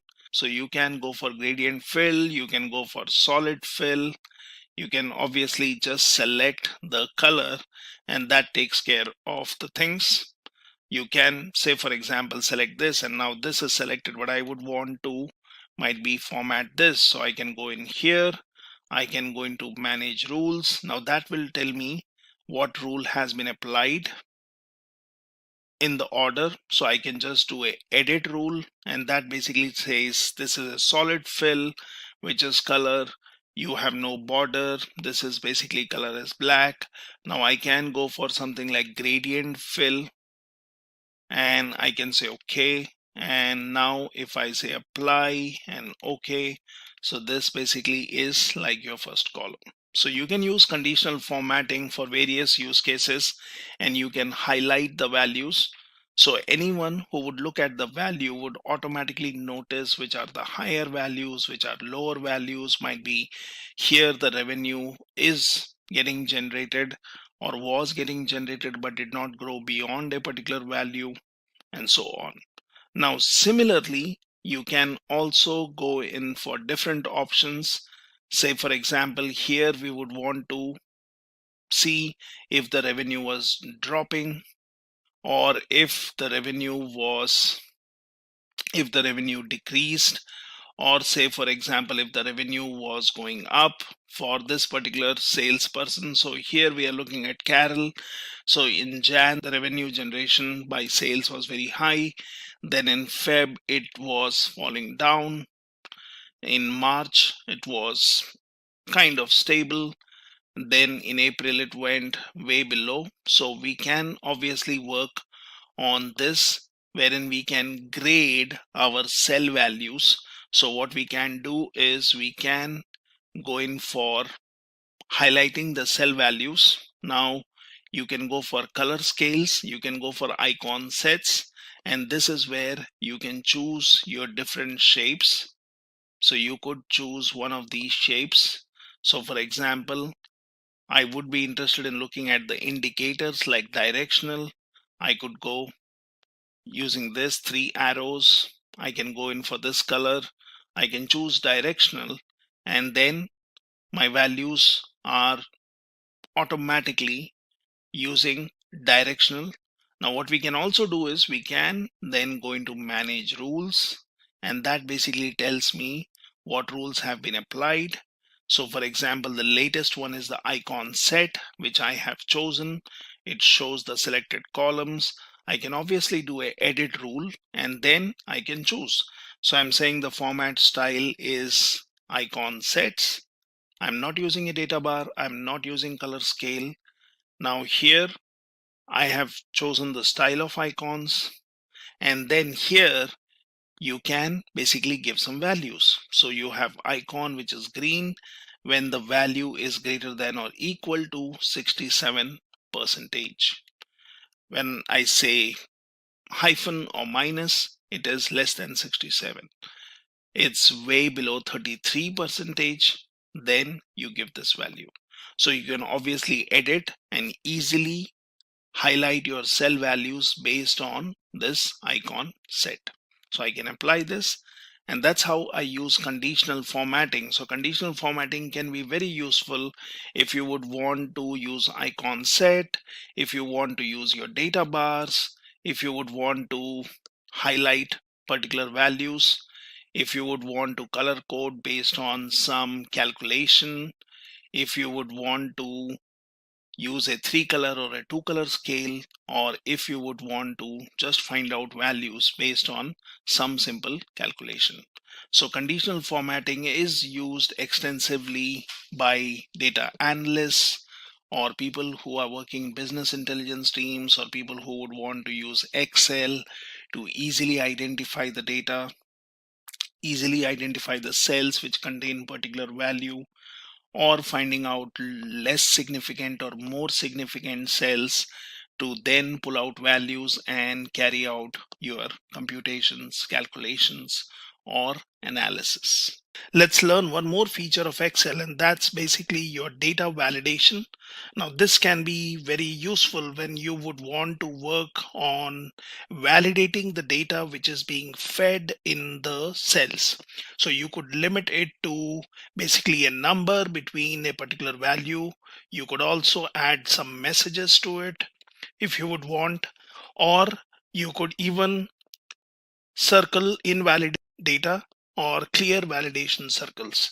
So data validation really helps us in validating the data which is being fed in to particular fields. Now, it's a feature in Excel which is mainly used to control what a user can fill in a cell. You can decide what type of values must be entered.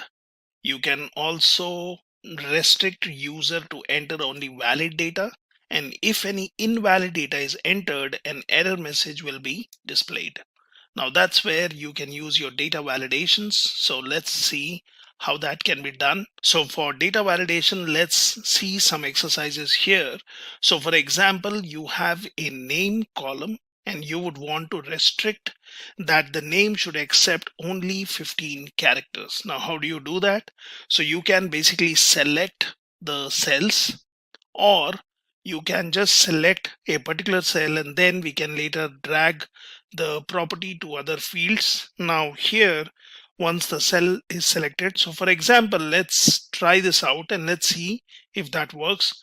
So for example, I will say Peter Johnson, okay, and that is basically 5 and 9 and 12 characters. So let's say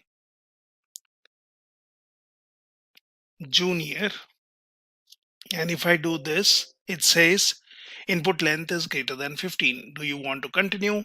If I say yes, right, so basically it is allowing me to add the value here, but then it has basically violated the rule. Now this is giving a message to the user that the username should be entered less than 15 characters. Now how do we do that? So for this, we can basically select the column and then we can search for data tab and get into data validation. So this is where you can create or select different kind of rules.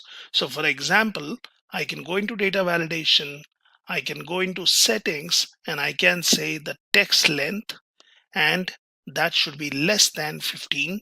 Now this is the maximum I'm giving, and it says apply these changes to all other cells within the same settings.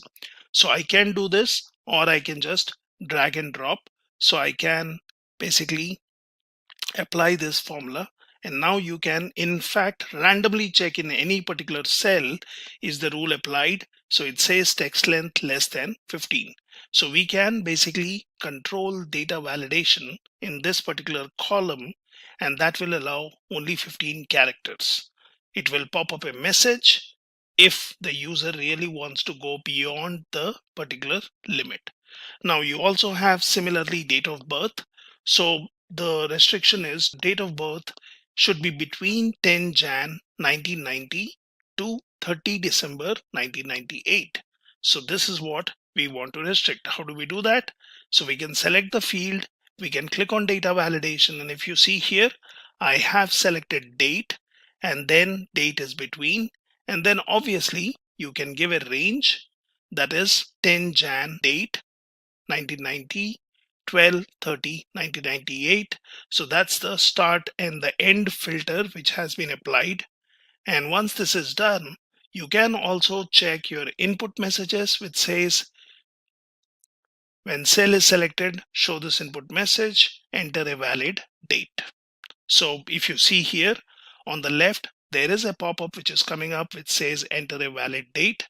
Now I can also say when user enters invalid data, show this error alert. So I can say stop, I can say invalid entered, and this is how I have set a rule. So for example, if I just do something like this, and that says invalid date entered, I can do a retry. It will take me back here, but unless and until I do not give the right format, the date will not be accepted. And again, the same thing applies to all the cells. Similarly, email. So we are saying the email should have @ present in the value provided. Now for this, we can use a formula, and we can select, well, I would want to apply this rule to all these rows starting from C2 to C14. So let's get into data validation.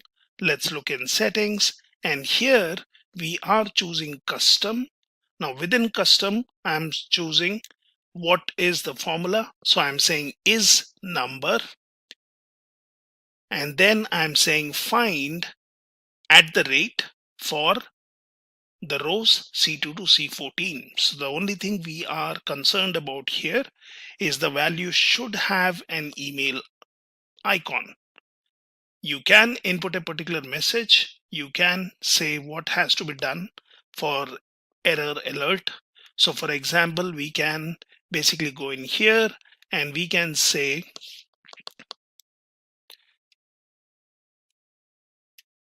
invalid email.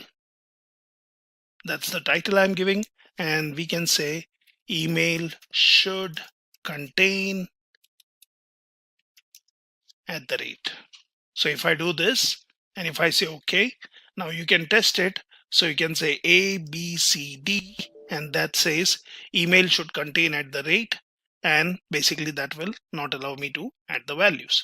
So now you have the field called salary. It says salary should be greater than 50,000. Now we can limit the values by choosing a whole number. So for example, for salary, I can go into data validation. I can go into settings. So here I can say something like decimal, or I can go for whole number. So both of the things are fine. It depends on what kind of values get into this particular field. So if I say whole number, and if I say it has to be greater than 50,000, so I'm saying the minimum is 50,000. Or I could have given a decimal, and then I can say greater than, less than, equal, or anything, or even between. So I can select greater than, and then I can just say OK. Now for rank, the rule is rank should be between 100 and 200. So again, we can use a whole number. So ranks will generally not be decimal. So this would be whole number. Salary can be a whole number, or it could be decimals. So we have chosen decimal here. And in rank, if you click on data validation, I have chosen whole number. I've set data between 100 and 200. Input message, nothing. Error alert, nothing. But that depends. I can give this. So this is how you can just do a simple data validation and control the values which land in the cell. Okay, so now let's also understand how we can restrict the values in a particular cell, which might be based on a list of items. Now, for example, here, if you see, I have two columns. So one column basically has the values of city names, and then you have places within that particular city. So if I would want to implement a data validation based on this, so for example, if you see here city, and that basically shows me only the 4 values which can be entered. And if I go to place, then it tells me for Maharashtra I can only enter Pune, Mumbai, Nasik. Now how do I do this? So say for example you take an empty field and you want to restrict the values of city names. So I could select data validation. I could basically select list, and then it tells me you need to enter the list values, that is the source. So you click here, and then I can just select these fields. Now if I do this and if I say okay, it has implemented a data validation, but if you look into this, it will show me the same thing, but then it shows me some empty cells which did not have any value. So this is fine, but it would be better if we do it in a different way. So I can select this, and I've already given my city names here.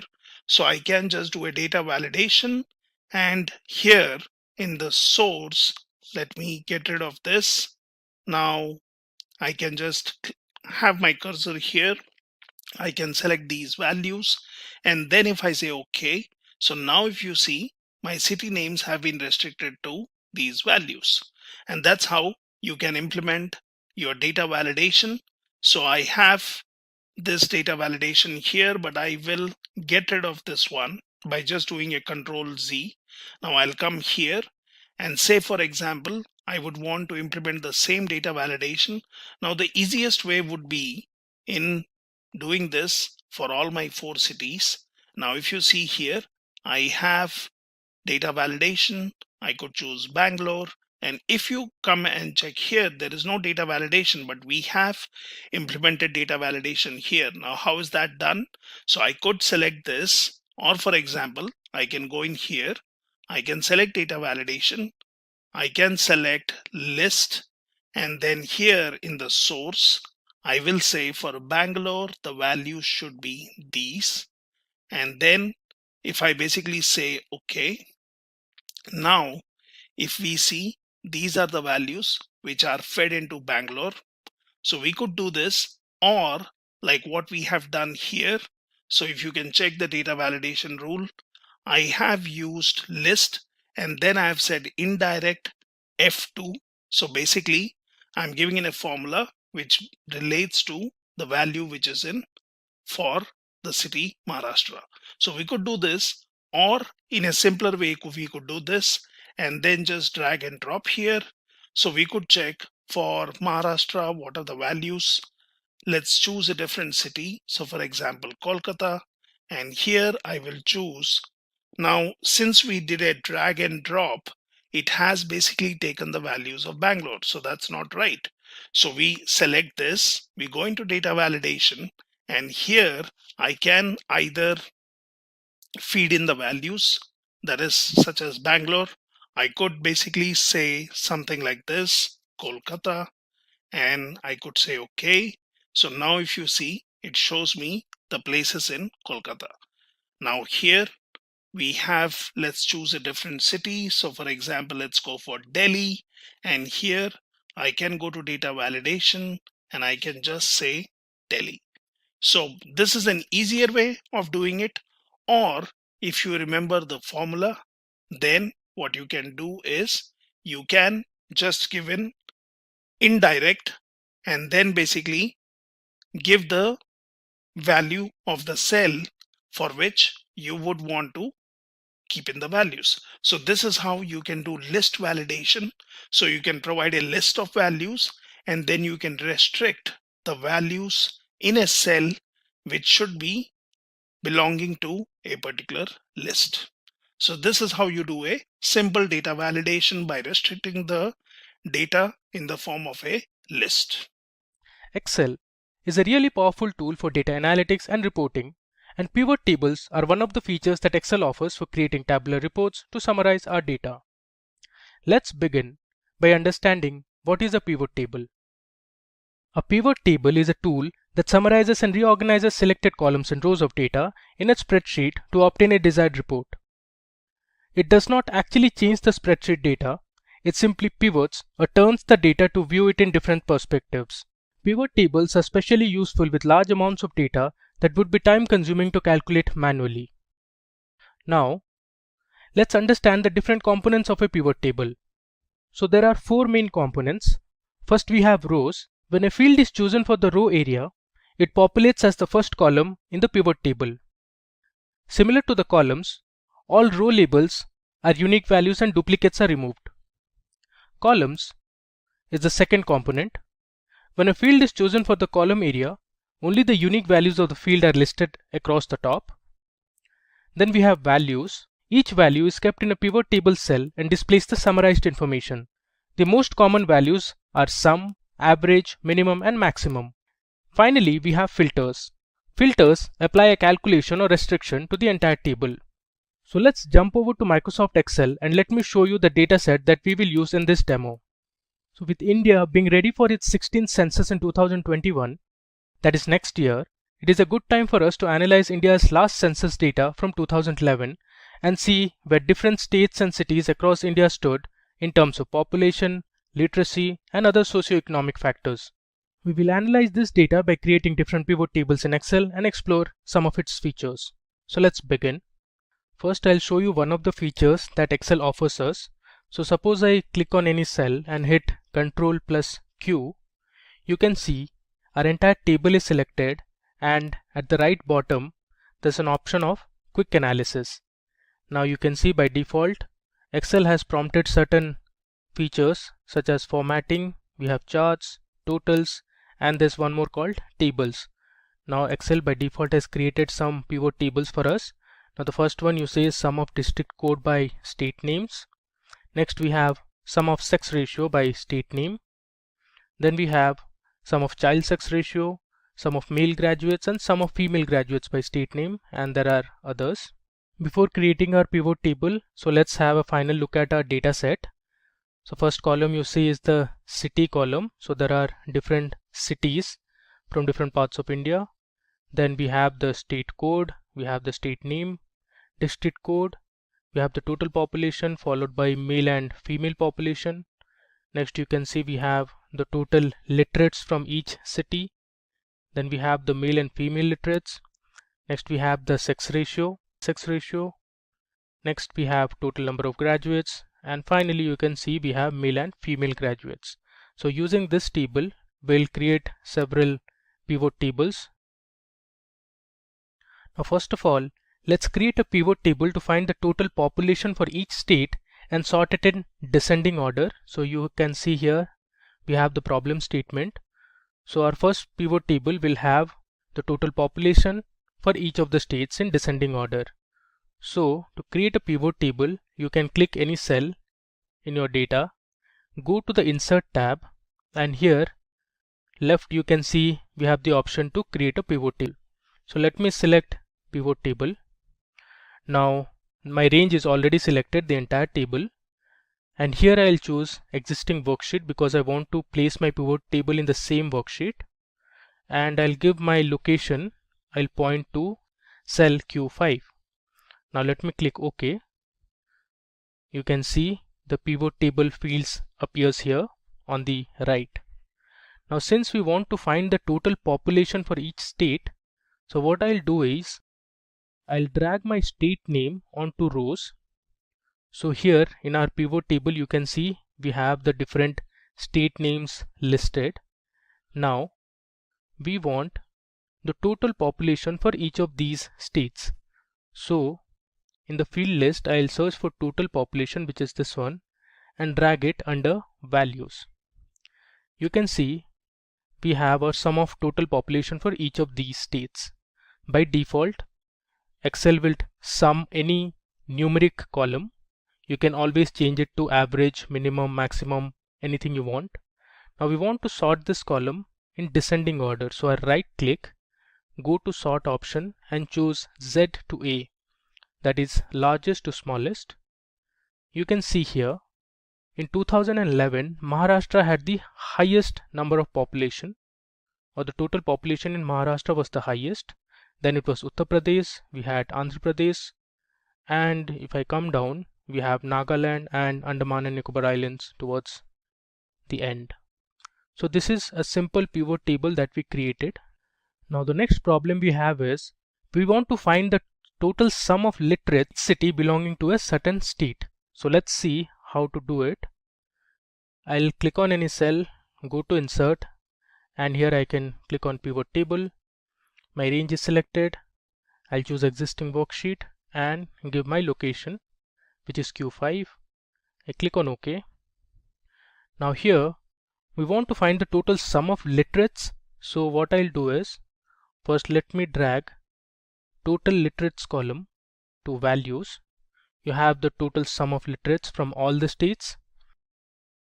Next, I want to see the sum of total literates based on states and cities. So let me first drag state name onto rows, and then we'll drag city onto rows.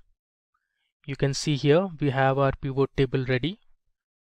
You can see we have the state names and the cities per state, and on the right you can see the total number of literates from each city. If I scroll down, we have Assam, then you can see we have Bihar, and if I keep scrolling we have all the states, Haryana, Himachal Pradesh, there's Jammu and Kashmir, which has now become a union territory. We have Jharkhand, Karnataka and other states as well. Moving on. Okay, so the next thing we want to see is what is the average sex ratio and the child sex ratio for each state. With that, we also want to find the states that had the highest and lowest sex ratio in 2011. So let's create a pivot table for this. I'll click on any cell, go to insert, choose pivot table, click on existing. I'll select cell Q5 and click on OK.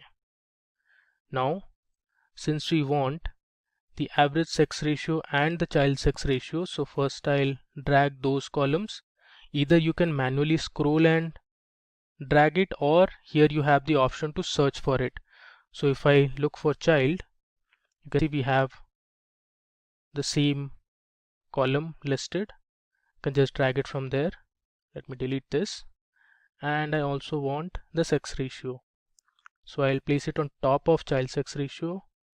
Next, we want to see it based on different states. So what I'll do is I'll take state name and put it under rows. So here you can see we have our, on the left you can see we have the different state names list. You can see we have our column sorted now. So in 2011 Kerala had the highest sex ratio, and if I scroll down to the bottom you can see Himachal Pradesh had the lowest, which is around 818. Up next, let's explore one more feature of pivot table. So suppose you want to see the top or bottom few rows of a pivot table, you can do that as well. So here we have a question at hand. We want to find the top 3 cities with the highest number of female graduates. So let's see from the entire pivot table how we can filter the top 3 cities. So I'll go to insert, click on the pivot table option, go to existing worksheet, click on Q5 and hit OK. Now since we want to find the top 3 cities, I'll drag city column onto rows, and then we want the female graduates. So in the search bar I'll look for female and I'll choose this column, that is female graduates, and drag it here onto values. So I have the sum of female graduates for each of the cities. Now since we want to find the highest number in the top 3 cities, so let me first sort this column. I'll sort it in descending order. Now we have it sorted. Now from this you can say that Delhi, Greater Mumbai and Bangalore are the top 3 cities, but it's displaying all the cities for us. So let's filter only the top 3 So what you can do is click and go to filter. Under filter you have the option of top 10. I'll select this. Here I only want the top 3. So either you can go or you can directly type 3. Your column is already selected. Let me just click on OK. There you go. We have the required pivot table ready, and it only displays us the top 3 cities with the highest number of female graduates. Now the next thing we want to see is how to use a slicer in a pivot table. So we have a question here. What's the total population for all the cities in Rajasthan and Karnataka? So let's create a pivot table for this and see how you can use a slicer to filter the table. Click on existing. I'll click on a location, this time Q6. Click OK. Now since I want the total population, so I'll drag total population onto values, and then I'll select the city onto rows and then the state name also as cities. But our question is we want to find only for Rajasthan and Karnataka. Now for that, what you can do is go to insert and create a slicer. Either you can create from this option or you can go to pivot table analyze option, and here you have the option to create or insert a slicer.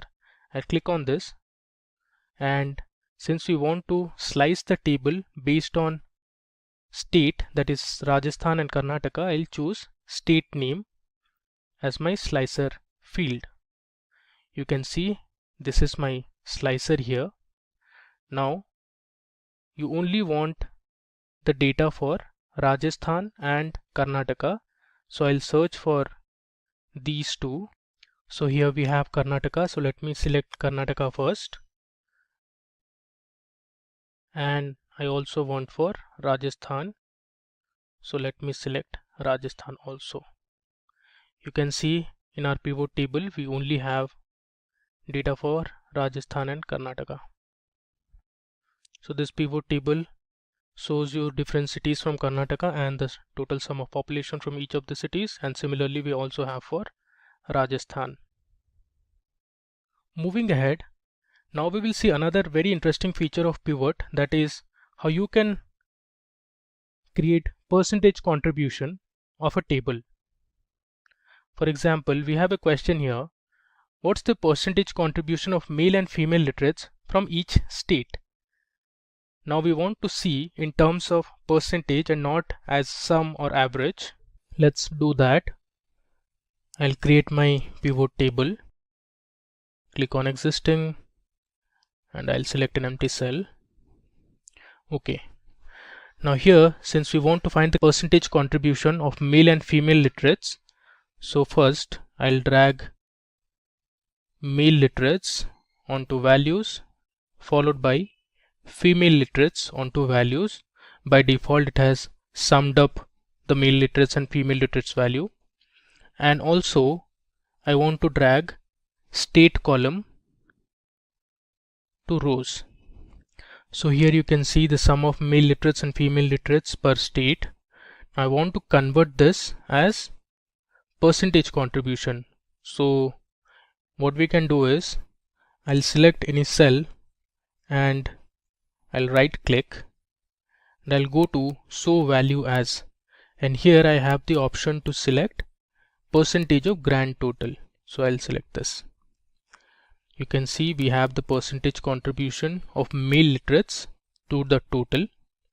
Now if I sort this, you will get to know which state contributed or has the highest percentage contribution. So we have Maharashtra for male literates, then we had Uttar Pradesh in 2011. If I come down, we had Meghalaya, Nagaland and Andaman and Nicobar Islands as those states which had little or minimal contribution to male literates. Similarly, let's do it for female literates. I'll go to show value as and select percentage of grand total. So you can see here also Maharashtra, Uttar Pradesh, then Gujarat and all had the highest percentage contribution to female literates. So this is another good feature to convert your data and see it in terms of percentage. Now moving ahead, let's say we want to find the bottom 3 cities from each state that had the lowest female graduates. We can do that as well. I'll go to insert, click on pivot, go to existing worksheet, select an empty worksheet and click on OK.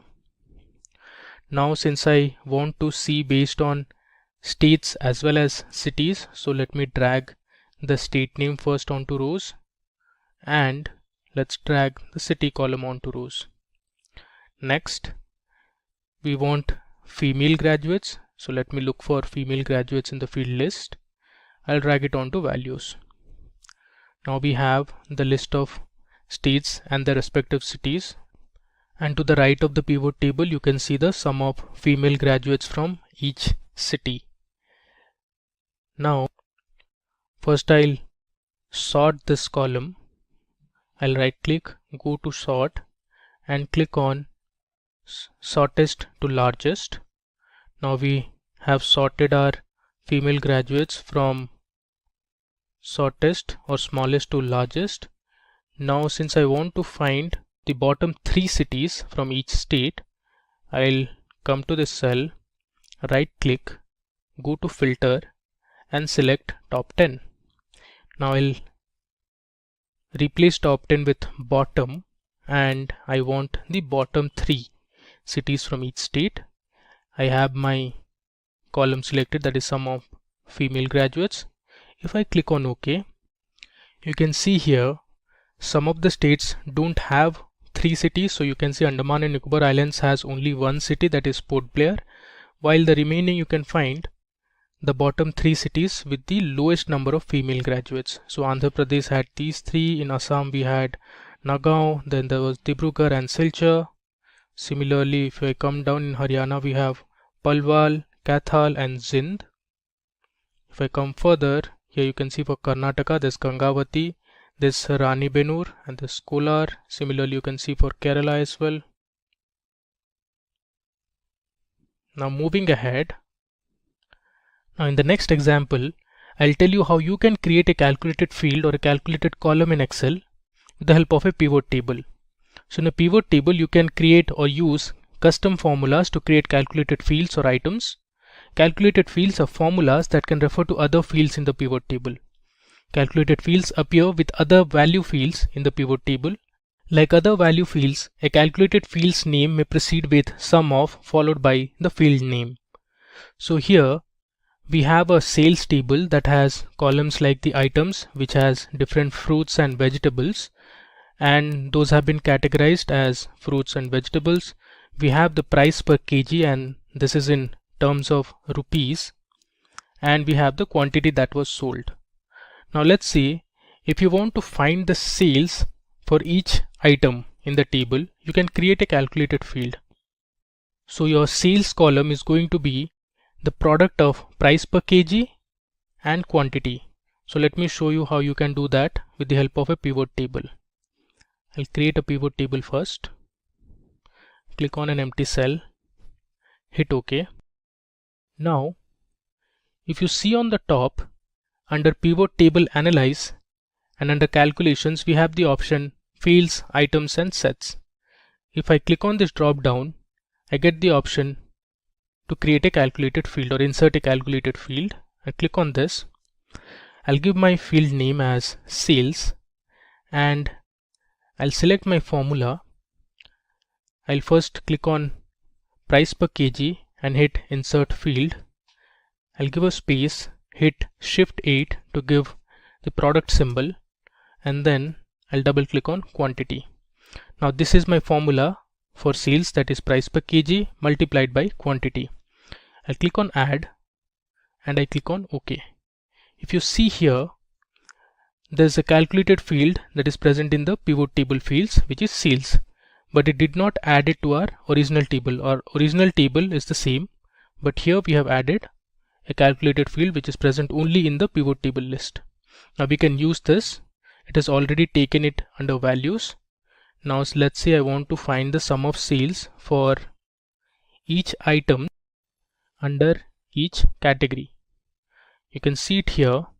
we have our category fruit and we have our category vegetable, and under that we have different items like apple, apricot, banana. Similarly, in vegetables we have broccoli, the carrots, corn, eggplant and others. So this is how you can create a calculated field in a pivot table. Now there's one more good feature that Excel offers us in pivot table is to create a pivot chart. So you can use your pivot table and create different charts. So I'll show you how to do that. If I go to insert, here I have the option of recommended charts. If I click on this, Excel gives me some default charts which you can use. Let's say I'll select this. Let me drag it a bit to the right. Here you can see I'll close this pivot field list. This is a nice bar chart that Excel has created. This is called a pivot chart.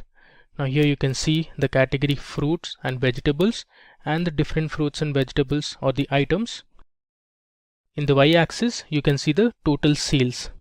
If you see from the graph, guava made the highest amount of sales. Now if I sort this, let's sort this first. You can see it here, fruit guava made the highest amount of sales. Now since I sorted and changed my pivot table, the pivot chart also automatically gets updated. Similarly, there are other charts also that you can create. Let's go to the insert tab and let's click on recommended charts again. Let's look for a pie chart. So this is a pie chart that you can create. Let me click on OK. So here is our pie chart, and each pie represents a certain item, and the pie that has the highest area represents it had the highest amount of sales. In this case you can see it is guava, and similarly we have other items as well. This is fruit banana, that's corn, and we have spinach and others. Let's explore a few other charts. So first I'll click on my pivot table, go to insert, and under recommended charts let's now select a line chart. If I hit OK, move it to the right. So this is a line chart. You can see it starts from guava, which had the highest amount of sales, then it drops, and in the x-axis you can see the different items. Similarly, when it starts with the vegetables, broccoli made the highest amount of sales with 2,800 rupees, and our lowest was eggplant at 900 rupees. For fruits, papaya sold the least at 700 rupees. Let's take another chart. I'll go to insert. Under recommended charts, let's see, this time we'll see a bar chart. Now this is a horizontal bar chart and not a vertical one. We just saw a vertical column chart like this. This is an horizontal bar chart. Now you can always increase and decrease the size of these charts. Let's explore a last chart. Let's take the area chart for now. So this is an area chart. Again, it looks similar to the line chart. It starts with guava, which had the highest amount of sales. Similarly, papaya under fruits had the lowest amount of sales. Under vegetables it was broccoli, and finally eggplant made the lowest amount of sales under vegetable. Now let's go to our first sheet and summarize what we have done in this demo for pivot tables in Excel. So we had our data. This is 2011 census data from India. We had the different cities, the state names, and we had the total population, total literates, female literates, male literates. We had the sex ratio, total graduates, and other information. So we began by understanding how to create a simple pivot table where we calculated the total population for each state and sorted it in descending order. We found that Maharashtra, Uttar Pradesh had the total population in 2011. Then we saw another pivot table where we calculated the total sum of literates in each city belonging to a certain state. So you can see we had the different state names and the cities under each state. Then we saw another feature where you could calculate the average of a certain numerical column. So here we calculated the average sex ratio and the child sex ratio for each state and found out which one had the highest and lowest sex ratio. After that, we saw how you could find or filter tables. We saw how to find the top 3 cities with the highest number of female graduates. We found out that Delhi, Greater Mumbai and Bangalore were the top cities with highest number of female graduates. Next, we saw how to use slicer in a pivot table. So we sliced our table based on Rajasthan and Karnataka state and saw the total population for all the cities in Rajasthan and Karnataka. In the next sheet, we explored another feature that was to find the percentage contribution of male and female literates from each state. Then here we saw how to find out the bottom 3 cities for each state having lowest female graduates. Now, one thing marked that some of the states did not have 3 cities. For example, Andaman had only 1 city, that was Port Blair, but the others we found out the bottom 3 cities that had the lowest female graduates. Finally, we looked at how to create a calculated field in a pivot table. So we saw how to create a calculated field called sales, and then we explored how to create different charts and graphs. So this was an area chart that we saw. There's a column chart. We also saw or looked at a bar chart, that was a horizontal bar chart. Similarly, we saw how to create a pie chart as well. In this video, we will learn some of the important features and functionalities of Power Query in Excel. Also, we will be doing an extensive hands-on demonstration using various datasets. So if you want the datasets and the demo files, then please put your email IDs in the comment section of the video. Our team will send you the files over email. Let's begin. So what is Excel Power Query? Power Query is an advanced feature of Microsoft Excel that allows you to prepare your data for analysis. You can perform numerous text computations and numerical analysis to make your data more powerful and informative. Excel Power Query is a data preparation and transformation engine. It allows you to carry out the extract, transform, and load operations on the datasets from multiple sources. Now, let's look at the challenges solved by Power Query. Earlier, in Excel, there was difficulty in data connections. Now, using Power Query, you can connect to a broad range of data sources such as relational databases, web files, text, CSV, JSON files, and even fetch data in the cloud. Volume, variety, and velocity are the characteristics that define big data. It was a major problem to handle such data. Now, Power Query enables you to transform your data to an appropriate size. It also allows you to work on any shape of data from any source. Earlier, updating your data and refreshing it in real time was an issue.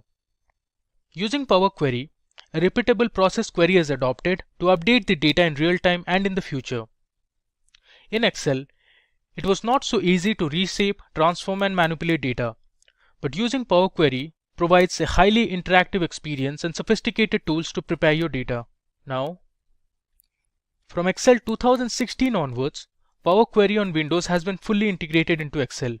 But in Excel 2010 and 2013 for Windows, Power Query is a free add-in. You can go ahead and download the link. Once installed, the Power Query tab will be visible in the Excel ribbon. Now coming to the features of Power Query. So Excel Power Query allows you to clean, transform, manipulate, and process your data for analysis. It helps you to automate repetitive tasks that you want to do it over and over again. You can search for data sources and make connections as and when you want. Power Query helps you to prepare and shape the data in the right format for performing analysis. And finally, once your data is ready, you can share your findings or use your query to create interactive reports and dashboards. Now let's have a glance at the demo that we are going to work on in this video. So we'll look at how to load data from different sources. You will understand how to extract tables from web files, so we'll extract tables present on Wikipedia pages. Then you'll learn how to sort and filter data. Up next, you'll see how to group your data, how to split a column into multiple columns, and then pivot and unpivot your table.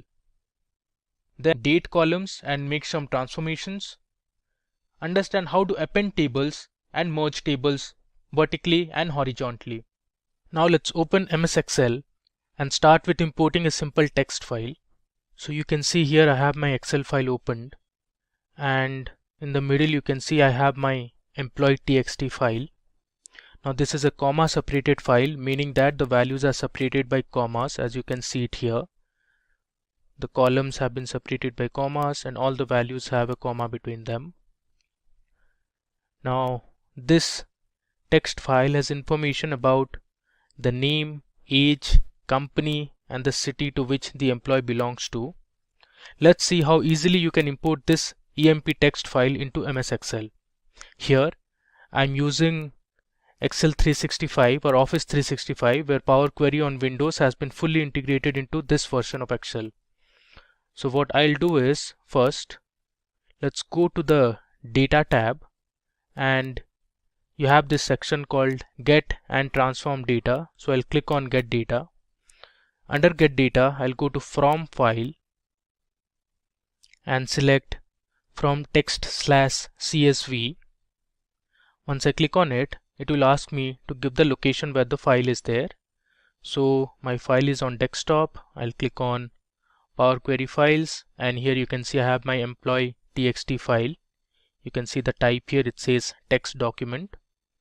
Click on EMP and hit import.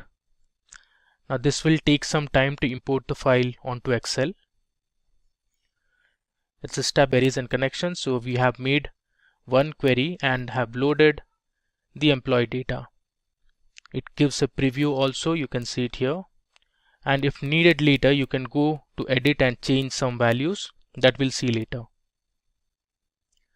Now you can use this data to create simple visualizations. So let me show you how to do it. So let's first select the data and we'll go to the Insert tab.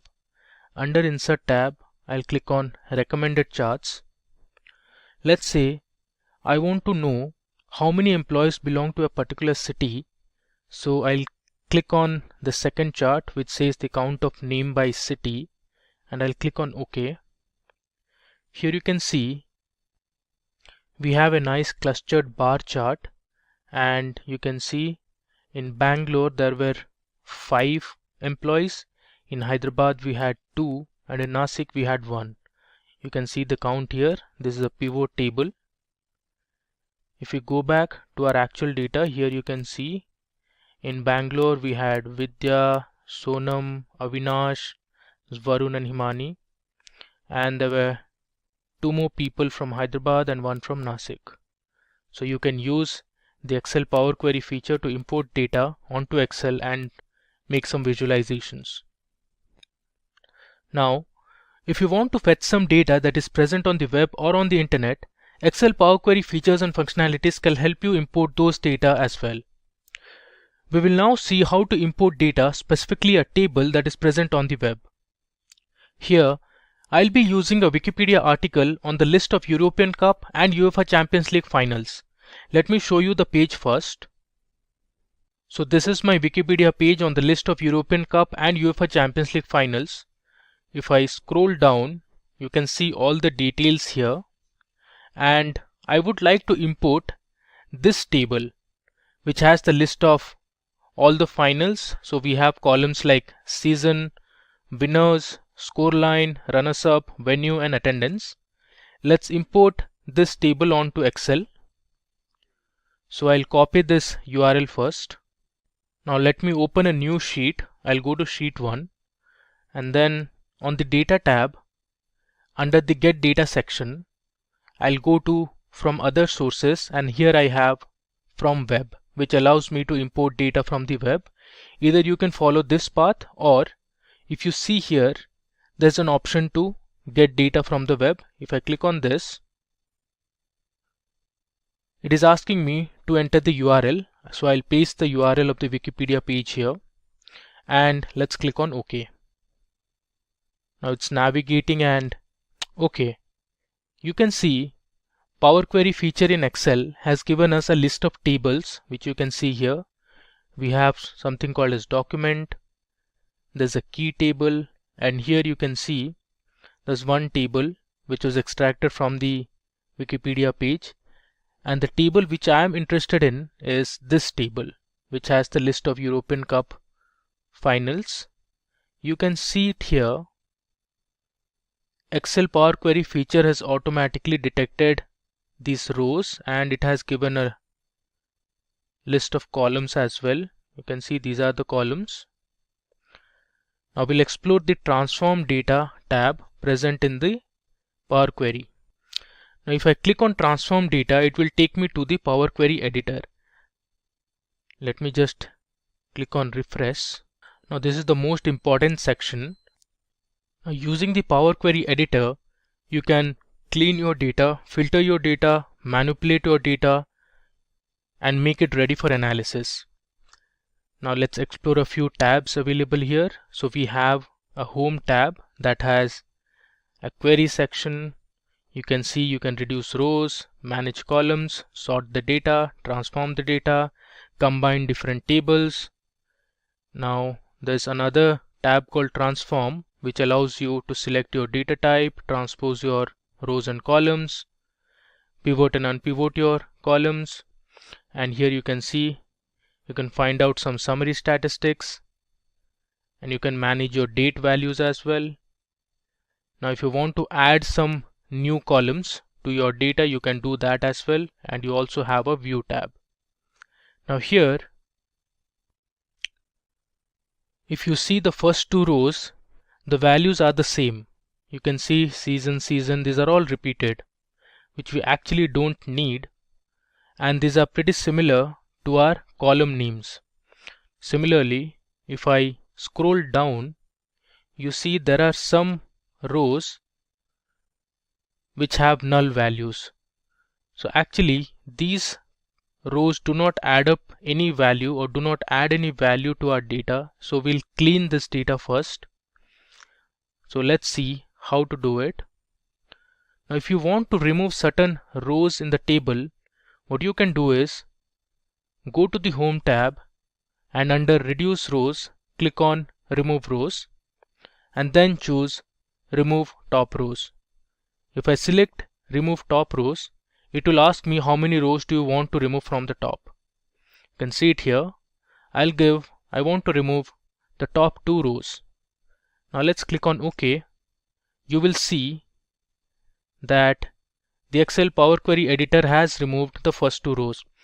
And on the right you can see the steps that were applied. You can see it here. Previously we had these 2 rows which were redundant, and once we applied this step, it has removed the first 2 rows. Similarly, let's go down and remove the last 1, 2, 3, 4, 5. So we are going to remove the last 7 rows from the table. So again, I'll go to Reduce Rows and click on Remove Rows. Now this time I'll select Remove Bottom Rows, and here I'll choose I want to delete 7 rows from the table from the bottom. I click on OK. If you see, the last 7 rows have been deleted. Now let me show you the last row, which is this one.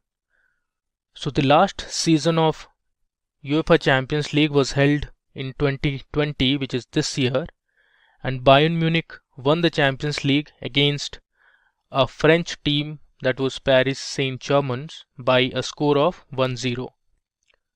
Now if you see the last value, that is the attendance, value is 0, which means there were no spectators in the stadium. It was because of the COVID conditions. Now let's do some more manipulation to our data. Suppose this time I want to add a new column, let's say a stadium name, by extracting values from the venue column. So let me just show you the venue column. So this is our venue column. So the first value is the stadium name. Then we have the city in which the stadium is there. And finally we have the country name. So I want to extract only the stadium name. So you can see we have some stadiums like Santiago Bernabeu, there's Wembley, San Siro, and other stadiums. So I want to extract only the stadium names. So let's see how to do that. I'll click on the venue column and go to Add Column tab. Under Add Column, here you can see we have Extract. Now if I click on this drop down, there is an option to select Text Before Delimiter. So if I choose Text Before Delimiter, here I'll give my delimiter as comma. So everything before the first comma will be considered as the stadium name. Now let me click on OK. Now here you can see under applied steps it says inserted text before delimiter. If I scroll to the right, you can see the last column has our stadium names. Let me double click on this and change this to stadium name column and hit enter. Even this step is applied here. You can see renamed columns. Similarly, let's explore a few more features.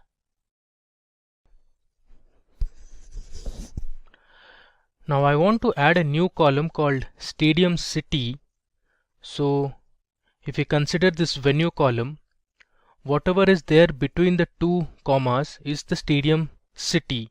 So for example, Santiago Bernabeu is in Madrid. Similarly, Wembley Stadium is in London. San Siro is in Milan. So these middle values I want to extract into a new column called as Stadium City. So let's see how to do it.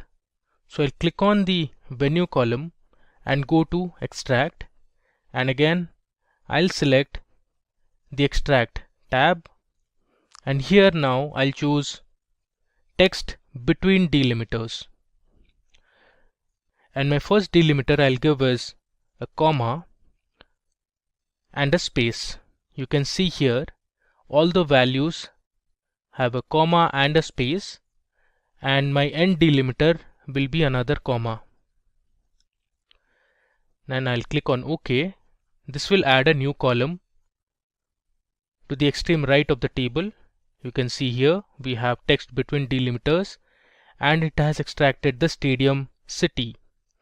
Let me go ahead and rename this column as Stadium City and hit enter. You can see the applied step here. Now I want to split the score column into two columns. So here we have the score column, and the left value presents the number of goals that were scored by the winning team, and the right value presents the number of goals that were scored by the losing team. So here I'll split the column into two columns as winner score and loser score. So what I'll do is select this column and go to the Home tab. Under the Home tab we have Split Column. I'll select Split Column and then choose By Delimiter. So automatically Excel Power Query detects that this dash is my delimiter, and I'll split at each occurrence of the delimiter. Let's click on OK. Now you can see the score column has been split into two. It has renamed the column as score.1 and score.2.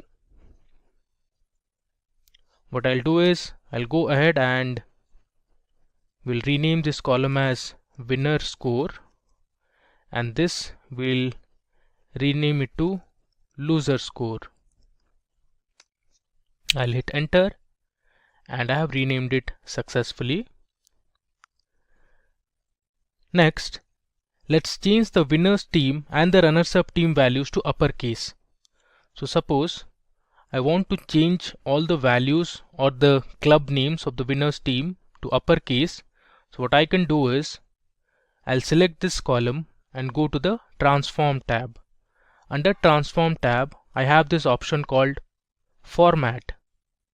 So here I'll click on Format, and then you can see I can change the case to lowercase, uppercase, capitalize each word. So here I want to make all the winner teams as uppercase. I'll select uppercase. There you go. We have successfully converted all the winner team names to uppercase.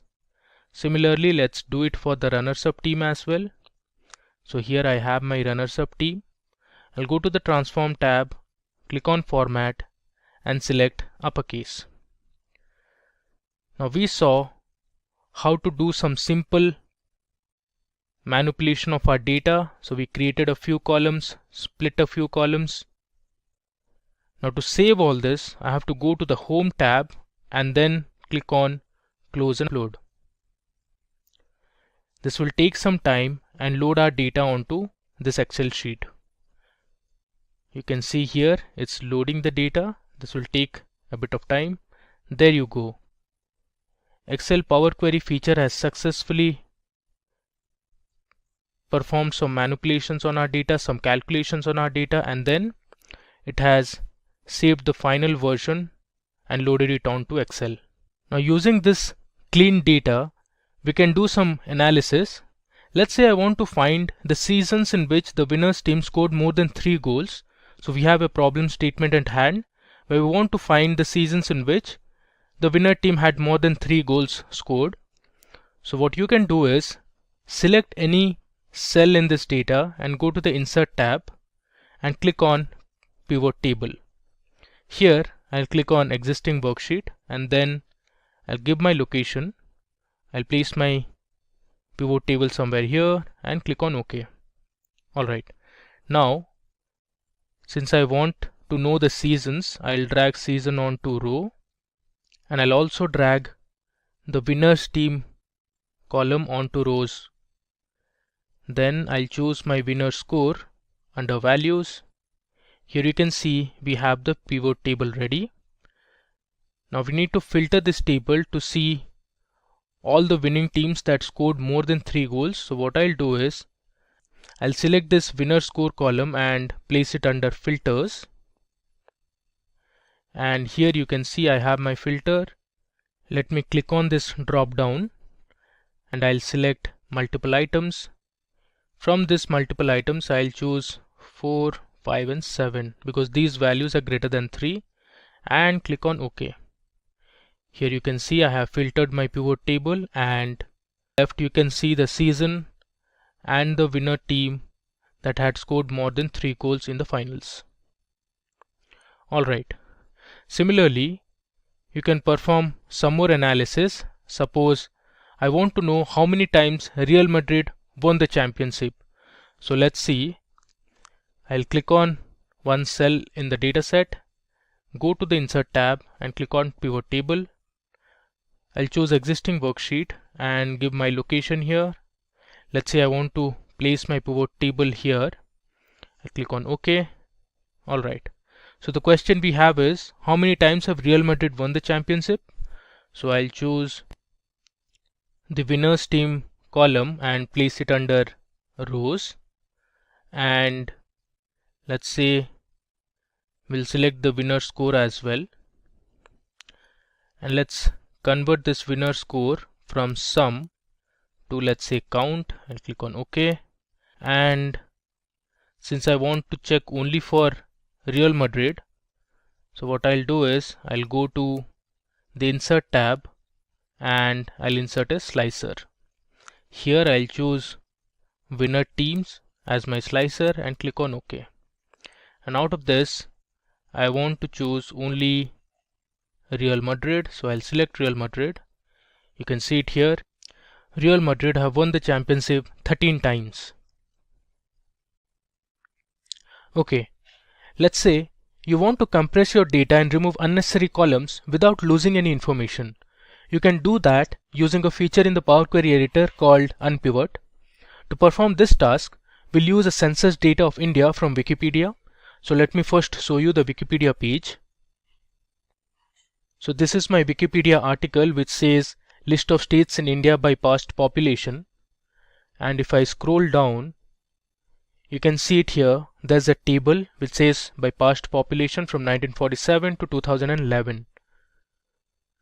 So there are a few columns like rank, this state or union territory, and we have population starting from 1951 till 2011, which was our last census. Here you can see if I scroll further, there are nearly 29 states and we have 7 union territories.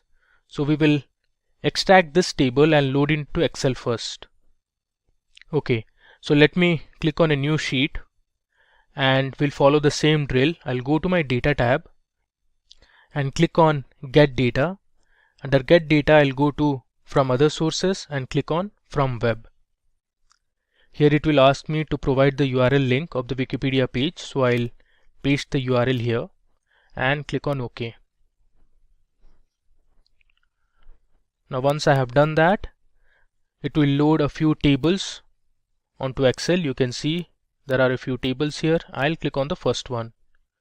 So we have our table here. Now let's do some transformation to this data. This opens in the Power Query editor. Okay, I'll click on refresh first. This will take some time to refresh the entire data. Okay, we are done. Now if you see this data clearly, the first row in this table is not necessary at all because these are our column names. So we also have our column headers already present. So let's go ahead and delete the first row. So we'll go to the Home tab. Under Remove Rows, I'll click on Remove Top Rows. Now I'll give my number of rows as 1. So we want to remove the first row only. I'll click on OK. You can see the first row has been deleted. If I scroll further, I actually don't need the last row as well, which is the total. So what we can do is we can also remove the last row from the bottom. So I'll select 1, click on OK. You can see the step has been applied and you don't see the last row that was the total row anymore. So the task that I want to do here is I want to compress all these columns, which are basically the population columns. So I'll select my state or union territory column and go to the transform tab, and here I have the option to unpivot columns. So I'll click on this drop down and select unpivot other columns. You can see here the step has been applied and all the population column from 1951 till 2011 have been unpivoted. If you want, you can go ahead and rename these columns. Let's say I'll write it as population column, and let's say this is, I'll rename it to total population value.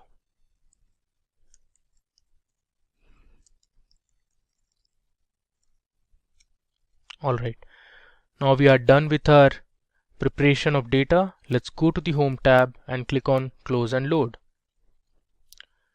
Now this will take some time to load the data onto Excel. Alright, so we have our census data here. So first you can see rank 1 is Uttar Pradesh and we have the population starting from 1951 till 2011. Then we have for Maharashtra. If I scroll down, you can see the other states. We have Tamil Nadu, Rajasthan, there's Karnataka. If I scroll further, we have Odisha, there's Telangana, Kerala. Now if you see here, the population values from 1951 till 2011 for the Telangana state are all NA, which means there was no data available. Now this is because Telangana was only formed in 2014, so there was no census for this state. Let's continue with our demo and let's explore a few more features and functionalities of Power Query Editor. Now the next table we are going to use is an AdventureWorks customer table. Now this dataset is provided by Microsoft for practitioners who want to learn Power BI, Excel or similar technologies and want to do some manipulation, some calculation, some data analysis stuff. So let me go to a new sheet and let's import the AdventureWorks customer dataset. It's a CSV file onto Excel first. So I'll go to my data tab and click on get data. From here I'll go to from file and choose from text/CSV.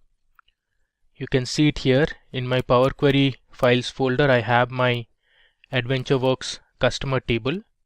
I'll select this and click on import. This will take some time to load the dataset.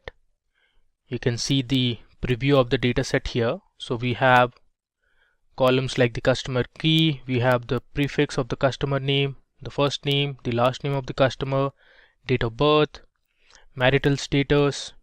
If I go to the right, we have annual income, total children, education level, occupation and homeowner column as well. So let's click on transform data. Here we'll learn a few more features of Power Query. Okay, we have our data on our Power Query editor. So first what I'll show you is, let's change the prefix column, the first name column and the last name column to proper case. So you can see it here, the prefix, first name and last name columns are all in uppercase. Now if you want to change the values to proper case, just hit Ctrl and select the 3 columns and go to the Transform tab. Under Transform tab you have Format. So if you click on Format, here you can see we have lowercase, uppercase. Now proper case is to capitalize each word, so I'll click on capitalize each word. You can see it here now. We have converted the prefix, first name and last name column into prop case. The next step I'm going to show you is, let's merge all the 3 columns, the prefix column, the first name column and the last name column into one full name column. So what I'll do is, I'll select the 3 columns and then let's go to add column, and under add column we have this option called merge columns.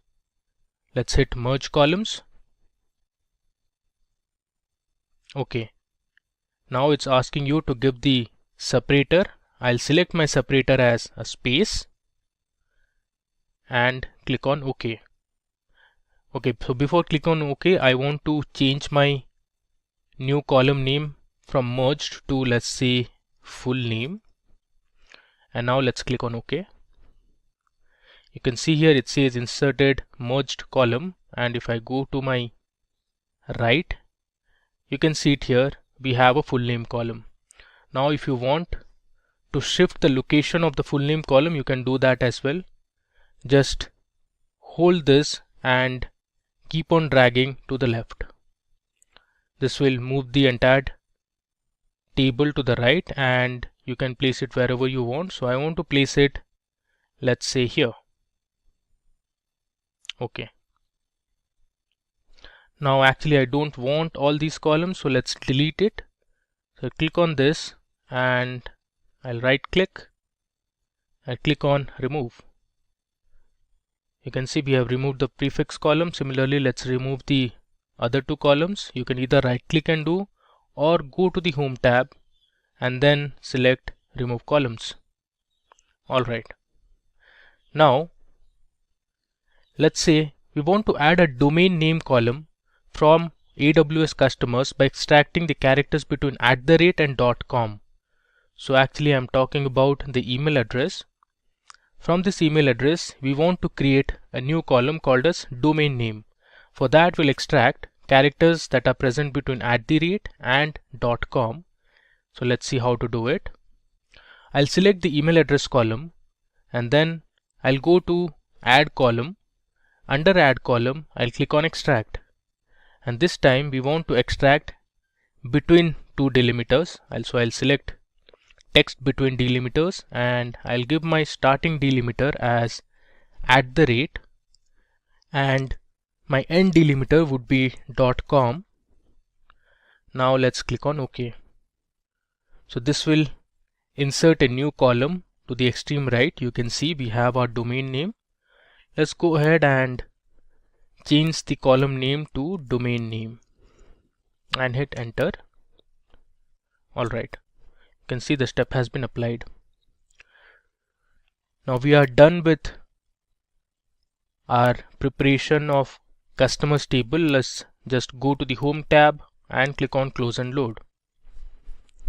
So all the transformation that we did in the Power Query editor will reflect here. So you can see we have our full name column, and if you see we have our domain name as well. Okay, now using the Power Query editor you can perform some statistical analysis. Now let's explore those statistical features. For this we'll be using another dataset called AdventureWorks product dataset. Again, this dataset is also provided by Microsoft. So let's go to the new sheet, and here I'll go to the data tab, click on get data. Under from files, I click on text/CSV. Here you can see we have AdventureWorks products. I click on import.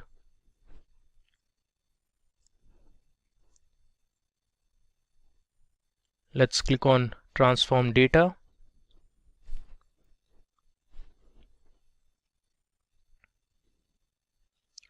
So we have our data loaded onto the Power Query editor.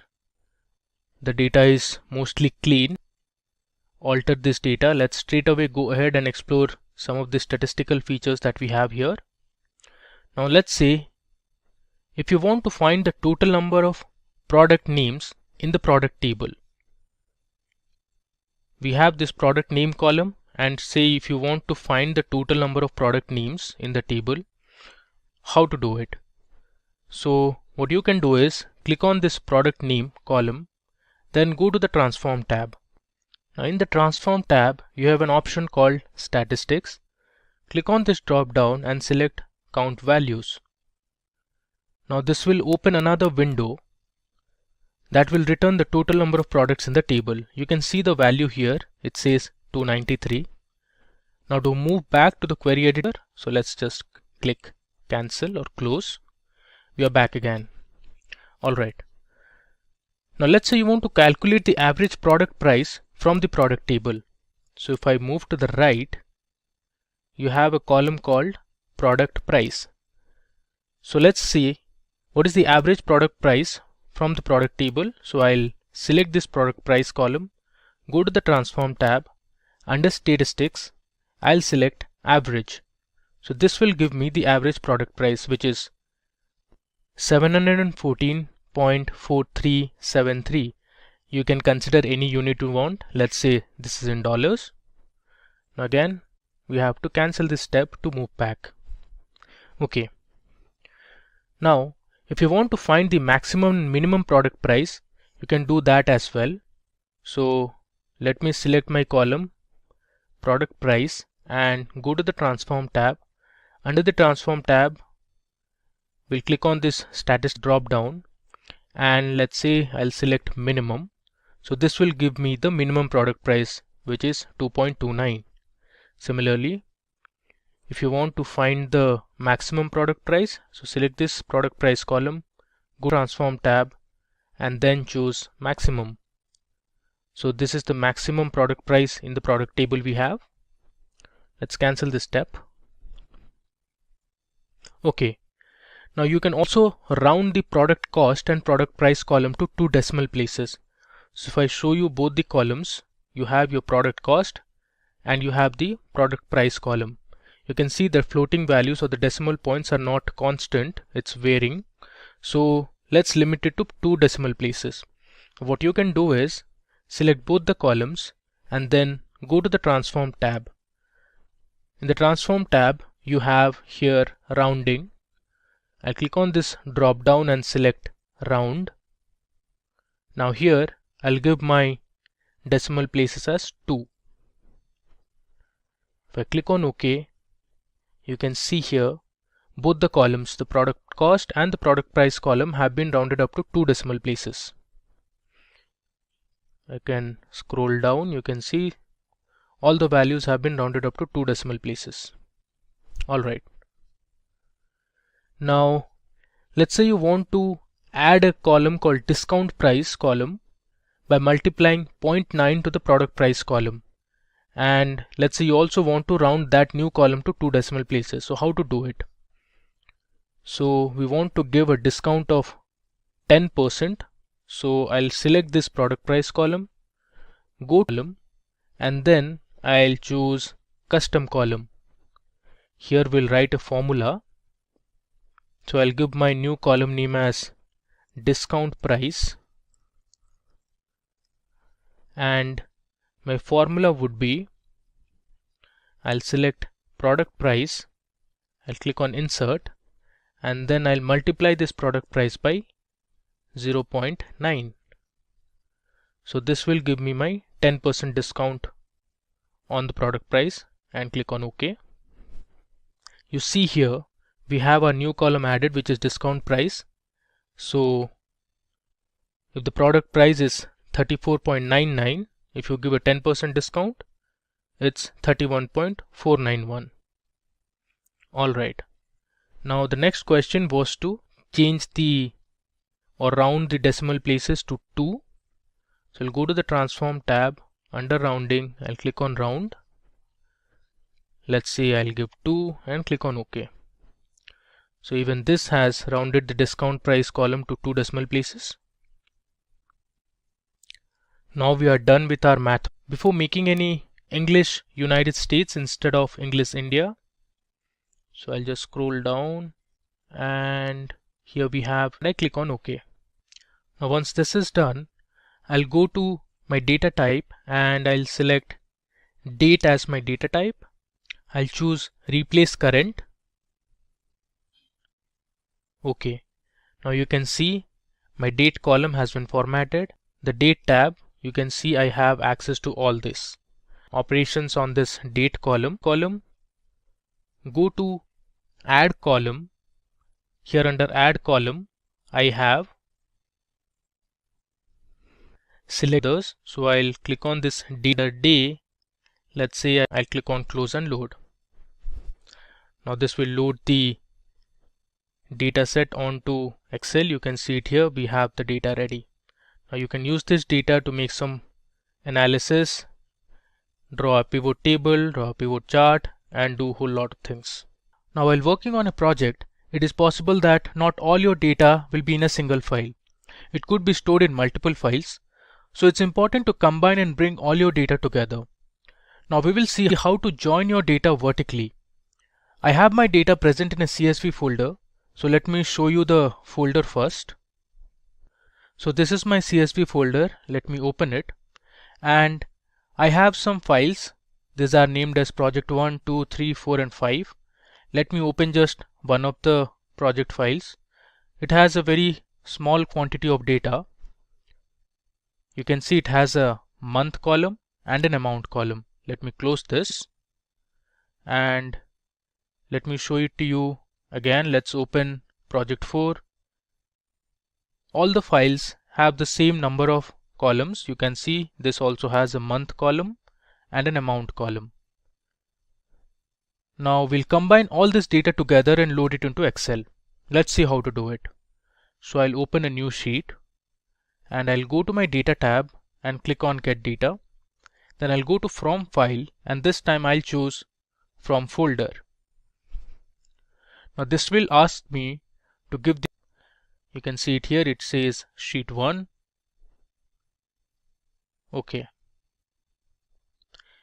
Now it's processing all the data files present in that CSV folder, and this will be uploaded onto our Power Query editor. Now you can see here on the Power Query editor, all my data files have been combined vertically. Here you can see the month column.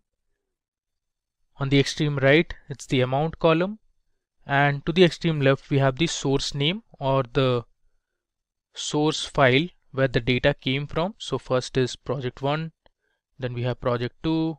If I scroll down, we have project 3 files, project 4, and similarly we have project 5. Now this is one way in which you can merge your tables vertically. So we are done with it. Let's just go to the home tab and click on close and load. All the transformations that were applied, you can see it here. We have our final table and we have successfully combined 5 Excel files. Again, you can also join your data horizontally. This would be like an SQL join where the data is present in multiple files or sheets. Based on a common key column, you can join the tables. So you can perform a left join, a right join, an inner join based on the problem that you are trying to solve. So let's merge two tables based on a column.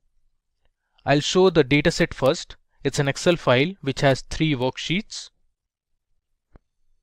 So here is my Excel file which we'll be using to merge our data horizontally. You can see there are 3 worksheets.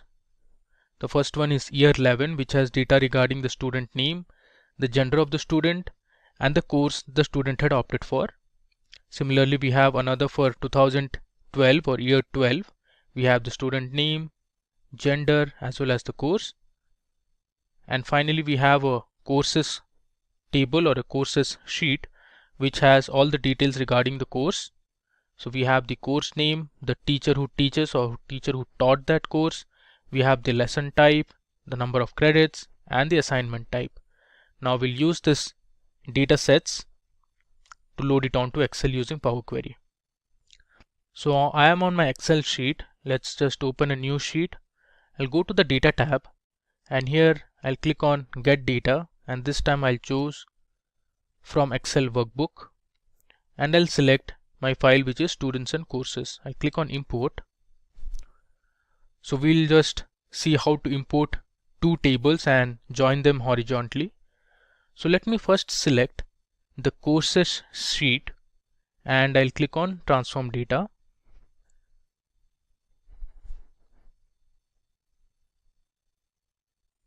Now this has loaded the courses table onto Power Query editor.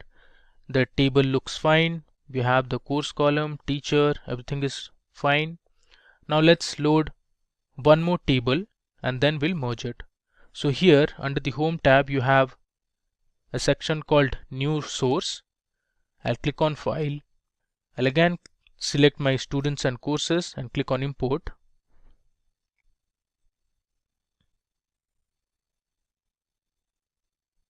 And this time let's choose another table, let's say year 11, which has the column name as student, gender and course. I click on OK. Now it has successfully loaded this table onto Power Query editor. Now if you say this, the first row is actually our column names. So I'll go to the home tab and select use first row as headers. So this will push the first row to the column names. You can see we have done it successfully. We have my student name, the gender column and the course column. Now let's merge it. So if you see here in the home tab we have a section called merge queries. Let's click on this drop down and select merge queries. Here I have my table which is year 11, and let's choose one more table, that is courses. Now the kind of join I'll choose as left outer join, which means it will take all the rows from the first table and matching records from the second table.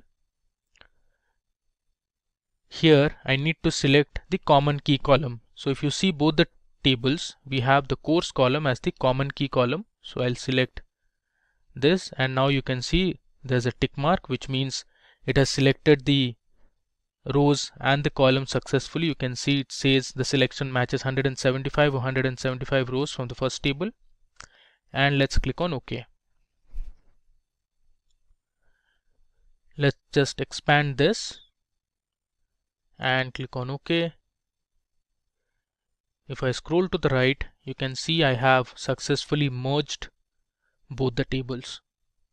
Now if you want, you can remove unnecessary rows or columns. Suppose if you see I have the course column from the year 11 table, and here also I have the course column. Now this is redundant. Let's just remove one of the columns. I'll just select this column. I'll go to remove columns and I'll select remove columns. Okay, the rest looks fine. We have successfully merged both the tables by using a left outer join.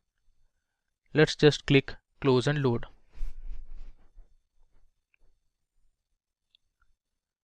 Now this will take some time to load our data onto Excel.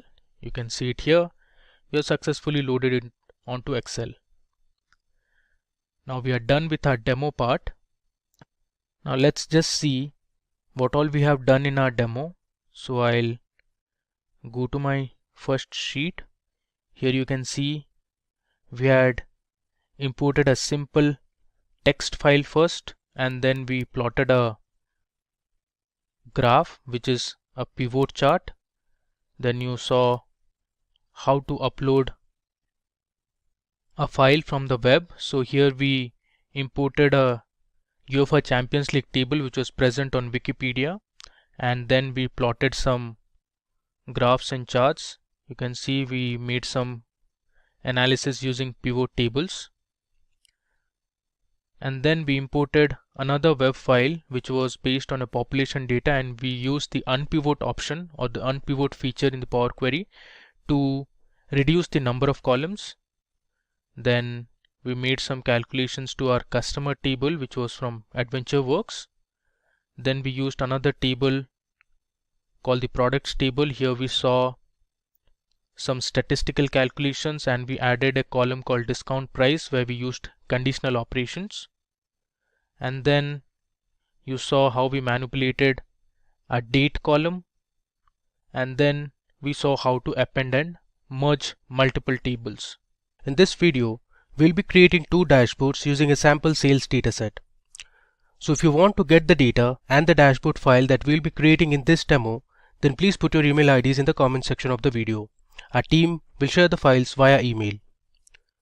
Now, let's begin by understanding what is a dashboard in Excel.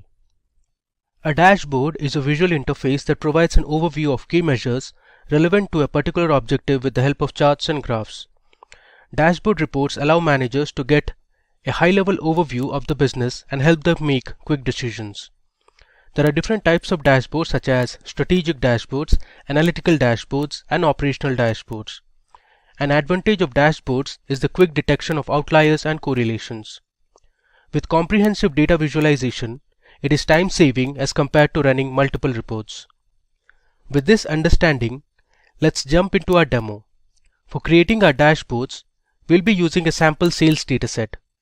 Let me show you the dataset first. So here is the sales dataset that we'll be using for our demo. So this dataset was actually generated using a simulator and is completely random. It was not validated, though we have applied certain transformations to the data using Power Query features. So this data, as you can see, has 1000 rows. So using the simulator, we had generated 1000 rows of data. Similarly, if I go on top, you can see this dataset has 17 columns. Now let me give you a brief about each of the columns. So first we have the region column. So we have Middle East and North Africa, there's North America, Asia, Sub-Saharan Africa, and others. Similarly, we have the country names from which the item was ordered. The third column is the item type. So we have different items: cosmetics, vegetables, there's baby food, cereal, fruits, etc. Then we have the representative's name, or you can say this as the customer name who ordered the product. Then we have a sales channel column. So there are basically two channels, whether the item was sold offline or online. Next we have the order priority column. Now here C stands for critical. Then we have H, which is for high priority orders. Then we have M for medium priority orders, and finally we have L, which is for low priority orders. You can see the order date column.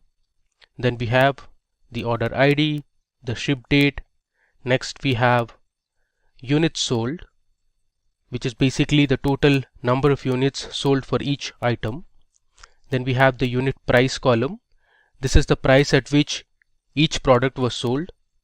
Then we have the unit cost column, which is basically the production cost for each of the items. Next we have the total revenue. The total revenue is actually the product of units sold and unit price. Then we have the total cost column. Now the total cost column is actually the product of units sold and the unit cost. Similarly, we have the total profit column. So total profit is the difference between total revenue and the total cost. And finally, we have created two more columns, that is order year, and then we have order month. Now these two columns were actually generated using the Power Query features. So we used the order date column, which is this column, and extracted order year and order month. So first, we are going to create a revenue dashboard where we'll focus on generating reports for revenue by order year, revenue by year and region, revenue by order priority, and much more. We'll create separate pivot tables and pivot charts and format them to make them look more interesting and presentable. We'll add slices and timeline to our dashboards in order to filter it based on specific fields. Now let's create our first report to see the total revenue generated each year. So we need to create a pivot table for this. I'll click on a cell in my dataset and then I'll go to the Insert tab. Here we have the option to select the pivot table. I click on this. You can see my table range is selected. Next, I want to place my pivot table in a new worksheet, and let's just click on OK. There you go. So we have a new sheet where I can place my pivot table. So first, I need to find the total revenue generated by each year. So what I'll do is, I'll drag my order year column under rows, and then I'll select the total revenue column under values. You can see I have my pivot chart ready. Now if you want, you can sort this. So from the data, you can see we have order year from 2010 to 2017. Now based on this data, let's create our pivot chart. So I'll click on any cell, go to Insert, and here you have the option to select recommended charts. I click on this. Now actually I want a line chart, so I'll click on line here and select OK. There you go. So we have successfully created our first pivot chart. Now let me show you how you can format this chart to make it more readable. So first, let me delete these. So I'll right click and select hide all field buttons on the chart. So this will delete the buttons present on the chart. Now let me go ahead and edit the chart title. So the title I want is total revenue. I'll type it down by year. Alright. Next, let's do a few more transformations. So if I click on this plus sign, which is actually for chart elements, we have some options like to add axis, axis titles, chart title, data labels, this grid lines, legend, and others. Okay, so let's remove the legend now. You can see the total legend is gone. Now let me add axis titles. So we'll label our x-axis and y-axis. So here under x-axis, I can write it as year. Similarly on the y-axis, I'll put revenue. Okay, now you can move a bit. Alright, now let me select this chart style option and go to colors first. Here I'll select yellow color. Okay, and then let me go back to style. Let's select a new style from this list. I want this style. Okay, now you can also add data labels. So I'll just click on data labels. You can see we have the revenue for each of the years. Now this is not readable at all, so we'll format this a bit. If I click on this arrow, here I have more options. If I scroll down, you can see we have something called as number here.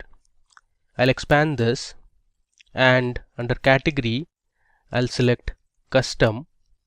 Now here we'll give a format code which is a bit different. So this is actually a kind of a formula. So I'll write if my revenue value is greater than, let's say, 9,99,000. Let me make sure there are 6 9s here. So 1, 2, 3, 4, 5, and 6. Okay, we are good to go. I'll close the bracket. I'll give a hash, give 2 commas. So if the revenue is greater than 9,99,000, I'll put it in the format of millions. So within double quotes I'll write M. I'll give a semicolon followed by another hash, and if the value is less than the desired number, it should be 0 million. Let me click on add. Alright, you can see how nicely we have formatted our data, and you see here we have, I'll select custom and we'll use this format that we created for our previous chart. There you go. You can see our access labels have been changed in terms of millions now. So let's close this and let me save it.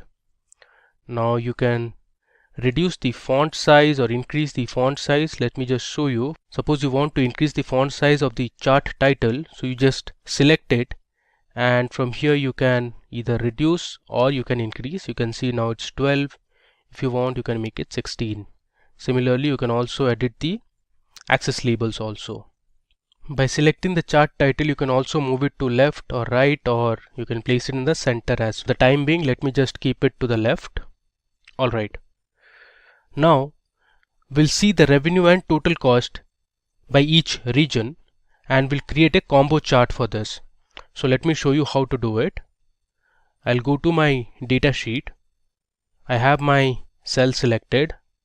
I'll go to insert and click on pivot table. Let me just click on OK. Alright.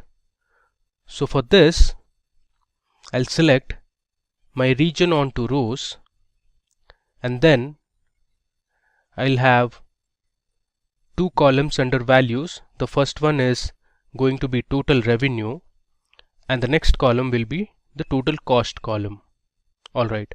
So here we have the pivot table ready. Now based on this pivot table, let's create our pivot chart.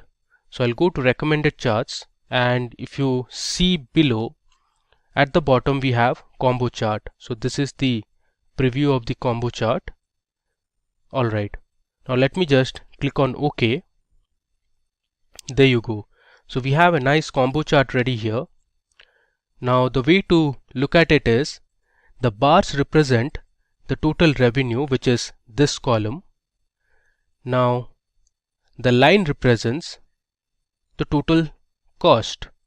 So let me go ahead and edit this chart a bit. So first of all, let's delete the field buttons. Alright. And let's also remove the legend from here. Next, we'll add data labels. So I'll click on data labels here. Okay. So these are the data labels for the bars or the revenue column. Now let's format the data labels in terms of millions. So I'll click on this arrow, go to more options. If I scroll down, I have number. From here I'll select custom and I'll choose my type, that is in millions. Alright, so you can see we have formatted our data. Next thing, we'll add a chart title. So here I'll write as revenue by region. It's actually revenue and total cost by region. Before moving ahead, let me rename the sheets as well. I'll write revenue and total cost. Similarly, sheet 3 also I'm going to rename it as revenue. Go to the data sheet and create our pivot table first. I click on OK. Now I'll select order priority under rows, and under values I'll select total revenue. So this is a very simple pivot table. So you have your order priority. So C is for critical, H is for high, L is for low, and M is. You can see the different country names, and we have the revenue. Cool. Now let me go ahead and rename this sheet. So I'll write revenue by countries and hit enter. OK. And finally, we'll create another report which is going to be part of our revenue dashboard, and this is revenue by items. So we'll visualize our revenue for different items present in the table. So if you see this, we have cosmetics, vegetables, cereal, fruits, there's clothes, snacks, households and other products as well. So let's check the revenue for each of these items.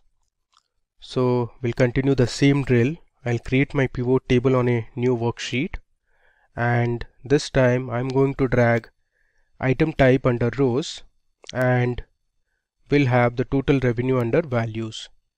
So here on the left of the table you can see we have the different item names and then we have the total revenue. So let me just sort this total revenue from largest to smallest. So you can see here office supplies made the highest amount of revenue, followed by household, then cosmetics, and fruits made the lowest amount of revenue. I'll click on this, go to insert and select recommended charts. This time I'm going to create a bar chart. So this is how my bar chart is going to look like.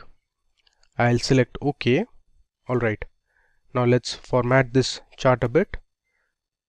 I'll delete the field buttons and I'll delete the legend as well. And let's edit the chart title. So this is going to be revenue by items. Cool. We also want to change the color of the bars. So I've selected all the bars. I'll go to my home tab and here let's say I want to select green color. Alright. I've edited my chart a bit. Now let's make it 14 and I'll remove the bold. Okay. Here if you want you can change the font also. Let's keep it in blue color. Alright. Finally, let's rename this sheet. So I'll write revenue by items. Cool. Finally, now it's time for us to merge all the charts that we have created to our dashboard. So let me show you how you can create the dashboard. I'll create a new sheet, and first thing I'm going to do is I'll click on the view tab and uncheck grid lines. So this will remove the grid lines present in the worksheet. Next, I'm going to insert an image. So we'll have a background image on our dashboard. So the way to do is I'll go to the insert tab and under illustrations I have the option to select pictures or insert pictures. So I'm going to insert picture present on the device, that is my computer.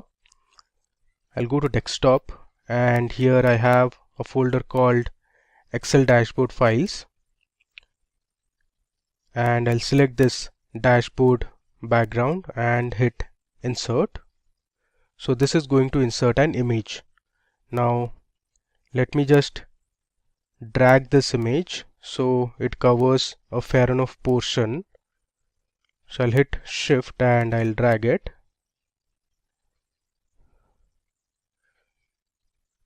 Alright.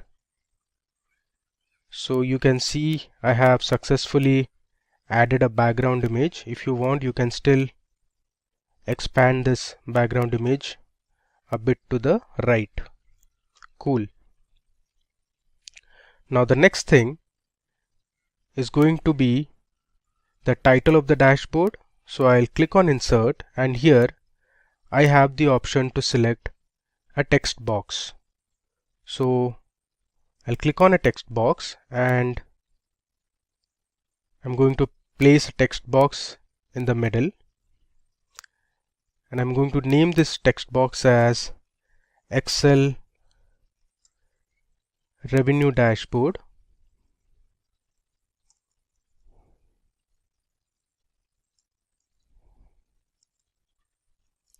on sales. I'll centerline it. Let's do some more formatting. So I'll select this text box. On the top you can see shape format. Here I'm going to expand this shape fill and I'll select no fill. So my text box is transparent now, and I'll also remove the outline. Alright, now let me just double click on the title of my dashboard and I'm going to select a font. You can select whichever font you want. Let me stick to Britannica Bold and I'll increase the size to, let's say, 30. Alright, I'll just drag the text box. I'll make the text as white instead of black. Alright, so we have our title of the dashboard ready. Now if you want, you can also insert some icons to this dashboard. So I'll go to insert and I'll click on illustrations again and select pictures. I'm going to add these two pictures, which is of a store and a cart, to make it look visually appealing. So I'll place the icons here, and similarly let me just copy it and I'll place the cart and the store to the right as well. Alright, next the idea is to bring in all the charts that we have created and place it on the dashboard. So let me copy each of the charts and place it on the dashboard. So I'll hit Ctrl V to paste it and we'll resize this as well. Alright. Similarly, let me bring in all the other charts as well. Alright, so now you can see I have added all my charts and graphs to this dashboard. So you can see here we have our line charts, our column charts, the combo charts, the pie chart and others. Now let me go ahead and format these charts a little more. So you can see this looks a bit cluttered. So let's adjust the labels. Let me bring this down. Similarly, I'll bring 190 million a little below. Alright, this looks fine now. One more thing we are going to do is we'll remove the white background from each of the charts and make it transparent. So let me show you how to do it. So I'll select this chart, then I'll right click and go to Format Chart area. Here on the right you see we have an option called No Fill. So if I select No Fill, you can see the white background is gone now. Similarly, let me also remove the grid lines. So I'll select the grid lines and hit delete. So I've also removed the grid lines from here. Now let's also remove the white outline that we have. So I'll select this chart, go to Format, and here I'll go to Shape Outline and I'll select No Outline. You see this? So we have our total revenue by year, which is a line chart, and this is completely transparent now. Now what I'm going to do is I'll place this chart over a box. So I'll go to Insert, and in Insert we have the option to create a shape. So I'll click on Illustrations and here I'll choose a shape and let me select a rectangle. So I'll just create a rectangle here. Alright, and now what I'll do is I'll select this and bring this to front. I'll right click and choose Bring to Front, and I'll place this shape below it. Alright, now the next thing is to edit the shape. So first I'll change the color of this box. So let me select this blue color and let me increase the transparency. So I'll right click and go to format shape. Here I'll increase the transparency. Let's keep it to 25%, or let's say 20%. Alright, next thing, we'll just convert all the font to white color, including the axis labels, the chart title. We'll also convert all the axis labels to white color so it looks better. Now we'll just adjust our chart over here. Next thing, let's just remove the outline. So I'll go to shape outline and I'll select no outline. You see, we have now formatted our chart. Let's just pull this a little up. Alright, now we'll add this blue background to all the other charts. So we'll first add the background, make it transparent, and then we'll convert the font text to white color to make it more readable and visible. So for the time being, I'll just pause the video and come back again. Alright, so now you can see on your screens we have nicely formatted our dashboard. So I've added a few logos for each of the charts. You can see the logos here. So for revenue by countries, we have a globe. Then if you see here, this is kind of a map or a location. Similarly, we have all formatted the color of the bars. Then we have also formatted the labels in terms of millions. If you look on the y-axis, even the revenue for year and region are all formatted in terms of millions. If you want this, you can also format the total year by revenue in terms of millions. So the way to do is, you can select this graph, right click and go to format axis. Here if I scroll down, you have numbers, and under category I'll select custom. Then I'll select my type as this format, which is in millions, and you see here we have successfully formatted our y-axis labels. Alright, so the next thing is to add slicers and timelines to our dashboard. Now slicers are used to format your data based on a particular column. Suppose if you want to see revenue by certain items, you can add item as a slicer and you can view the entire dashboard. Similarly, for timelines you can add date columns. So if you want to see what was the amount of sales or revenue generated on a particular year or a particular month, you can do that using a timeline.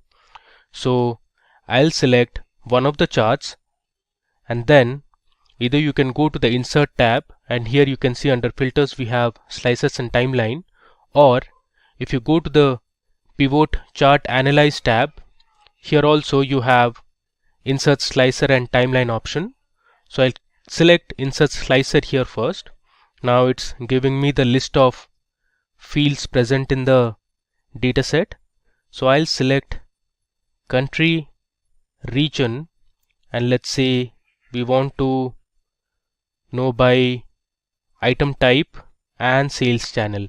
So these are going to be my 4 slicers. I'll click on OK. You can see it here. We have our 4 slicers here, and these are the list of values. So under region we have Asia, this Europe, North America and others. Similarly, we have the different country names for country slicers, and then for item type also we have all the items that were present in our dataset. Now moving ahead, we need to connect all the slicers to a dashboard.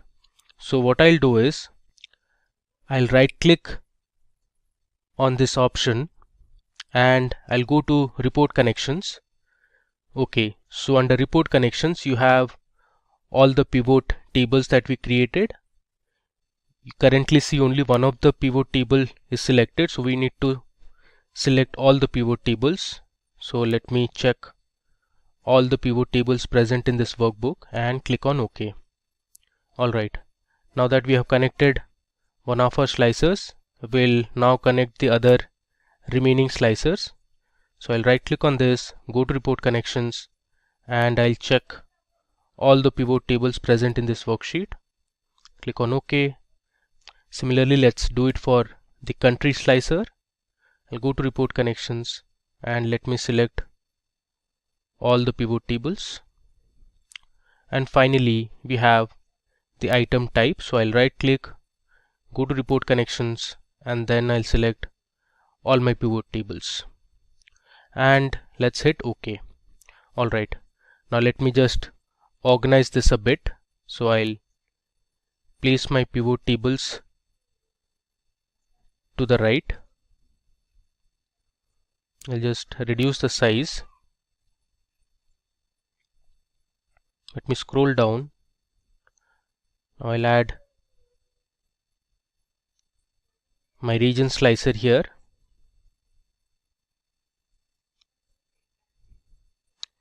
Similarly, I'll add my final slicer, that is sales channel. Now in our next dashboard, which is going to be the profit dashboard, I'll show you how to add a timeline. Alright, now I have arranged all my slicers.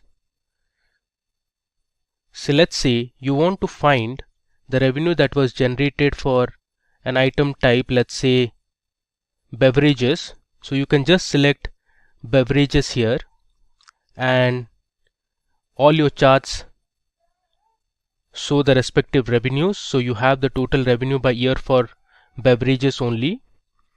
Similarly, here you can see the revenue by year and region only for beverages item type.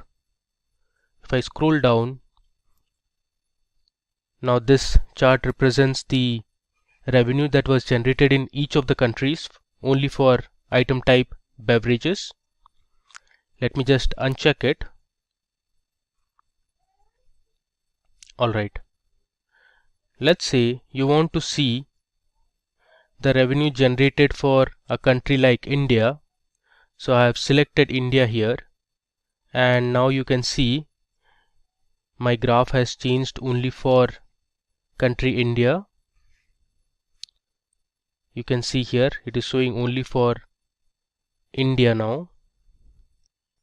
Now similarly, you can also filter your revenues based on the different regions. Let's say you want to know the revenue generated based on sales channel. So we have two sales channels, that is offline and online. Suppose you want to know the revenue generated offline. So I'll just select offline. You can see the values have changed. So these were the revenues generated for each of the items only for offline.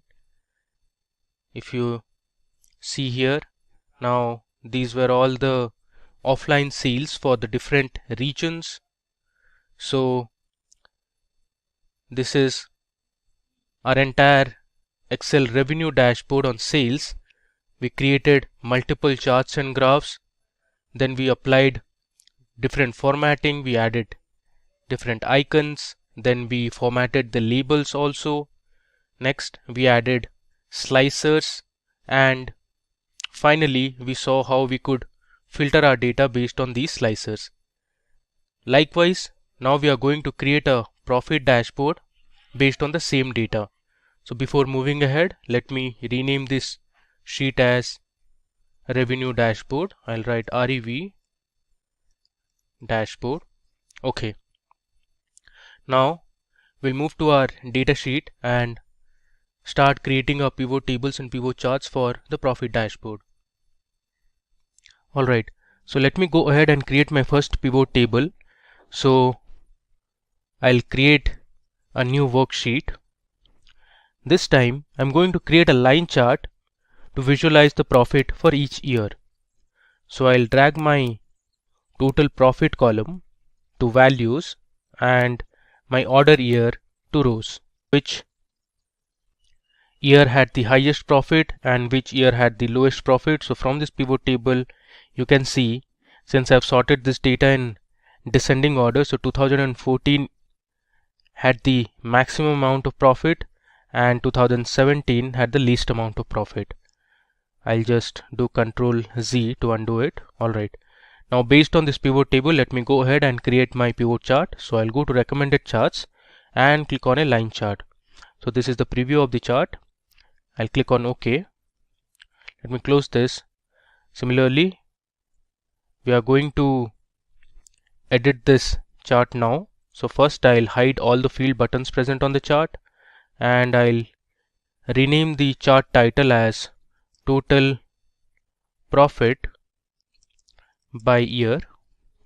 Next, I'm going to remove the legend, so I'll delete this. Let's do some more formatting.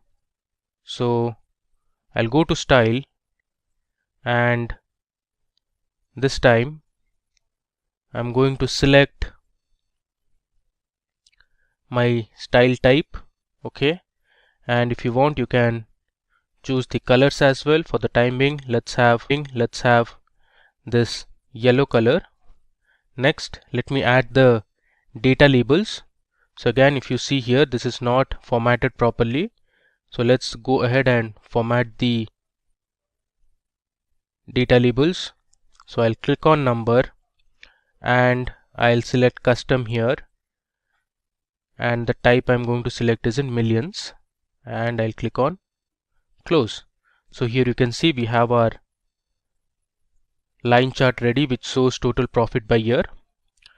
Let's rename this sheet as profit by year. Alright, now let's move back to our data sheet again. Next, we are going to show the total profit by countries. For this, I'm going to create a map. So let me first create my pivot table. So I'll go to insert and I'll click on pivot table. Let me click on OK.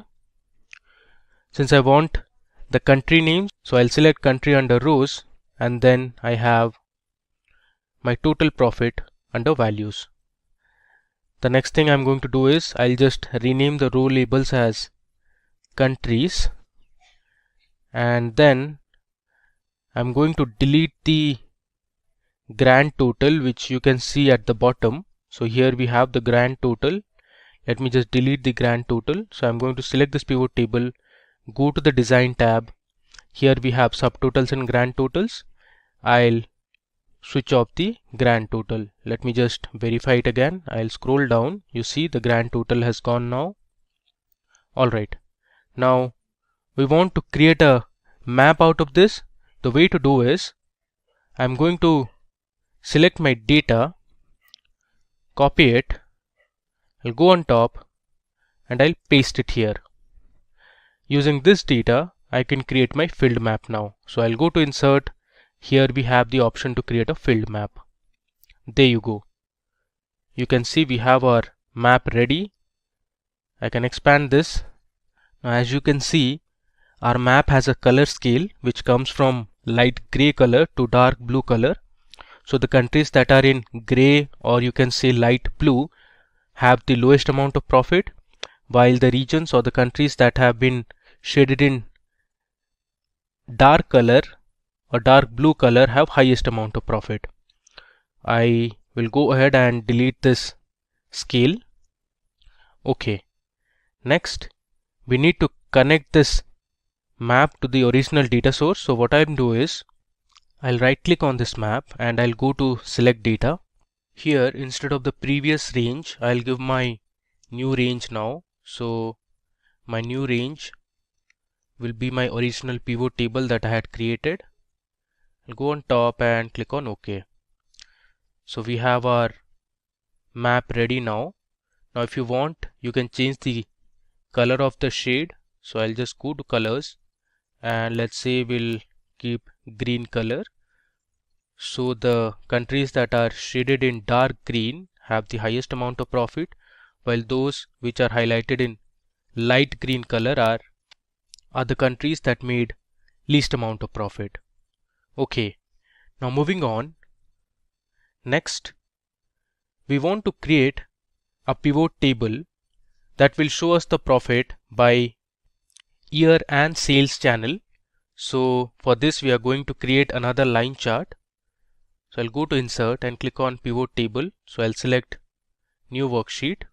Here, since I want to know the profit by year, first of all I'll drag my order year column to rows, and then I'll choose my total profit column under values. Next, I'm going to select my sales channel under columns. There you go. So we have our pivot table here. Based on this pivot table, let me create my pivot chart. So I'll go to recommended charts and I'm going to create a line chart. I close this. You see here, based on this chart, you can tell the profit generated with online sales were actually lower than that of offline. So here the blue line represents offline profit and the orange line represents online profit. If you mark clearly, in year 2012 the online profit was actually higher than the offline profit. So let me go ahead and edit this chart a bit. So we'll delete the field buttons. I'll also delete the legend for now. Let me go ahead and add a chart title. So I'll write profit by year and sales channel. Okay, so this is my second report. Before moving ahead, let me just rename this sheet. So I'll write profit by countries. Similarly, let me rename this sheet as profit by year and let's say SC for sales channel. Okay. Moving ahead, now I want to create a pie chart based on a pivot table that will show the profit by sales channel only. So this is going to be a simple pie chart. So I'll first go to insert, click on pivot table and click on OK. So I'll drag my sales channel under rows and then we'll have the total profit column under values. So this is my simple pivot table. Now let's create our pivot chart, which is going to be a pie chart. Let me explore the other types of pie charts we have. Okay, so I'm going to select a donut chart here. I'll click on OK. Let's edit this chart. I'll remove the field buttons. Let me now remove the legend as well. I'll just resize it. And this is going to be profit by sales channel. Okay. Let's also add data labels. And here again, I'm going to format this label. I'll select the category as custom and my type will be in millions. Okay. Let me just move this to the left and this to the right. Okay. Let's also delete the lines. Cool. Now let me just rename this sheet. So I'll write profit by, let's say SC, which stands for sales channel. Cool. Finally, I'm going to create a report that will show the revenue and profit by items. So I'll go ahead and create my pivot table first. This time I'll choose my total profit under values and we'll also have the revenue column. So I'll put my revenue at the top. Then I'm going to select item type under rows. So here is my pivot table. Based on this pivot table, let me now create a combo chart. So you can see the preview of the chart. The blue bars represent the total revenue and the orange line represents the total profit. I'll click on OK. Let me close this. First, let's remove the field buttons. Let's also remove the legend here. Then we'll add a chart title. I'll name it as revenue and profit by items. Okay, if you want, you can also go ahead and change the color of the bars. So let me just select one of these colors. Okay, all right. So we have our 5 reports ready that we are going to use for our profit dashboard. Next, let's create a new sheet and we'll get started with building our dashboard. So I'll click on a new sheet. Let me just rename this as profit dashboard. All right. We'll continue with the previous drill. So first of all, let's go to the view tab and remove the grid lines. Now we'll insert a background image like we did for our revenue dashboard. So I'll go to insert. Under illustrations, I'll click on pictures and select this device. I'm going to have the same background. I'll click on insert. Alright, so you can see we have a picture of a company, or you can say an organization. Let's just drag this a bit to the right. We'll adjust the size also. Alright. Now let's copy the title of my profit dashboard.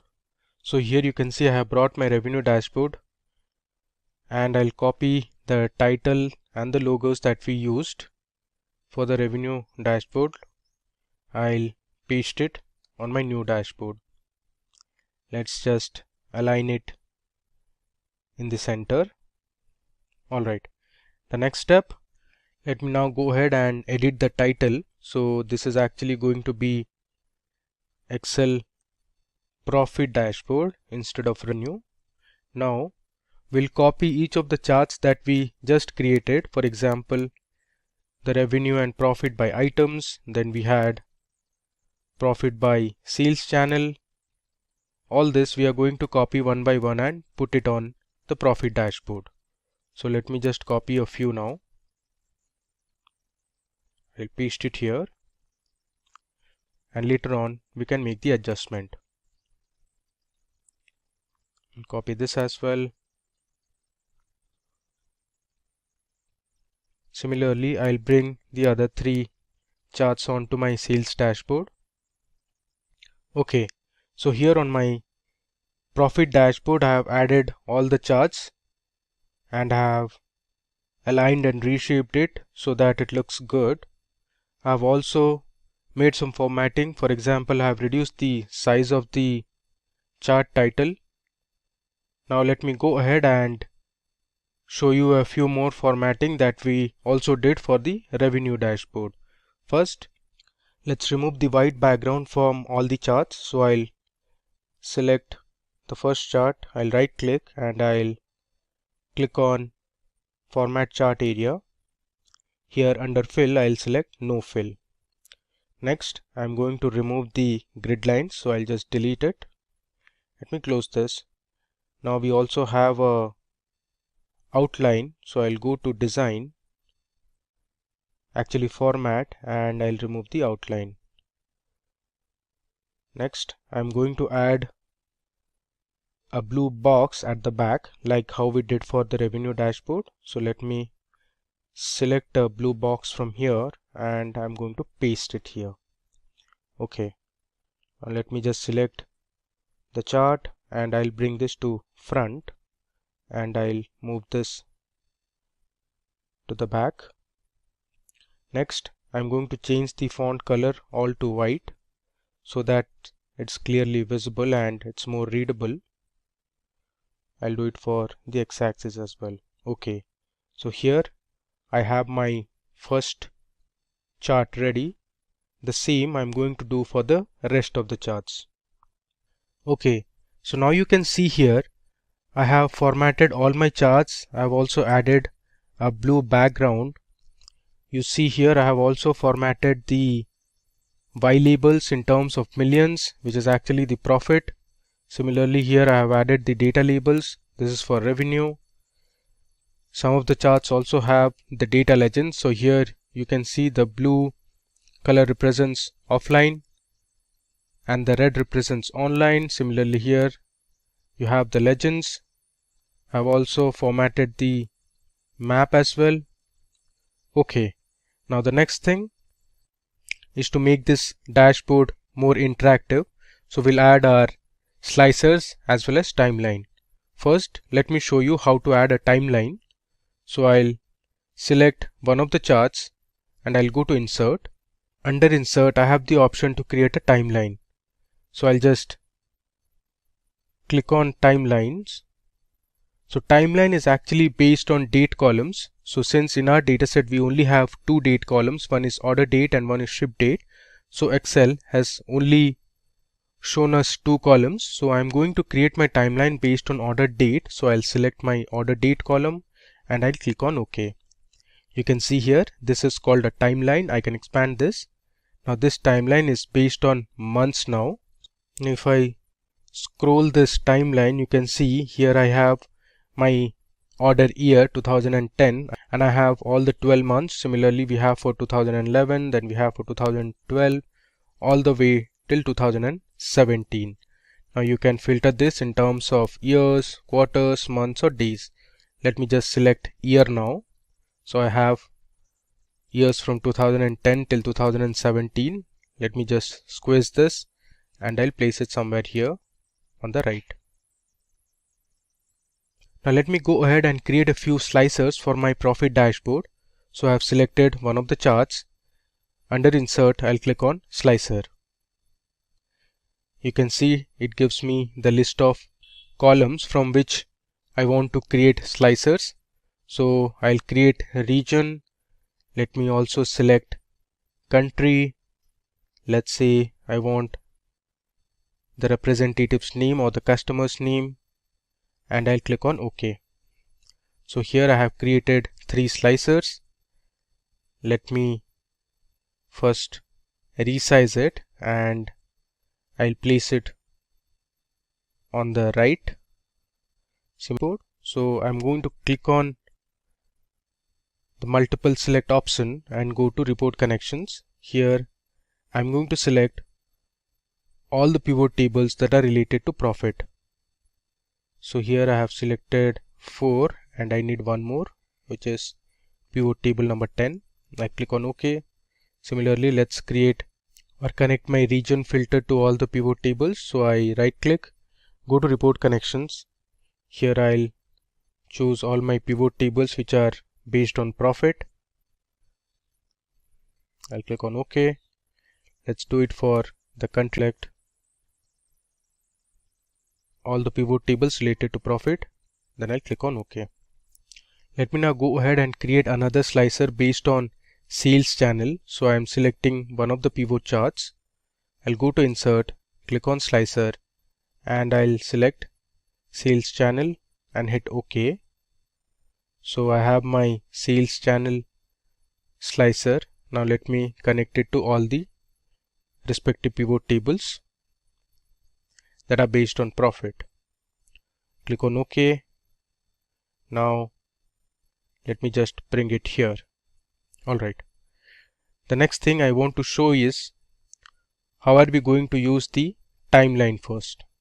So you see we have all the years here from 2010 till 2017. Now suppose you want to know the profit that was generated in the year 2012. So I'll just click on this range and now you can see our charts only show information for 2012. So this dot represents there was 51 million profit in the year 2012. Similarly, you can see here the profit by sales channel for 2012. From the map you can see the different countries and the profit each of these countries made in 2012. If I scroll down, you can see the revenue and profit by items. Now if I select another year, let's say 2013, I can just drag this to the right and now you can see our profit by year and sales channel for offline and online, and we'll map or the line chart for total profit by year. So in 2012 it was 51 million, and then it went up to 54 million in 2013. Similarly, our map has also changed. Now this is a sort of an information that we have. You can click on this and check the information that Excel has prompted. Alright, so this is how you can use a timeline. Now as I said, we checked by years. You can also see it for months and quarters as well. Let me just uncheck it. I'll send it back to the place where it was, and I'll reduce the size. Okay.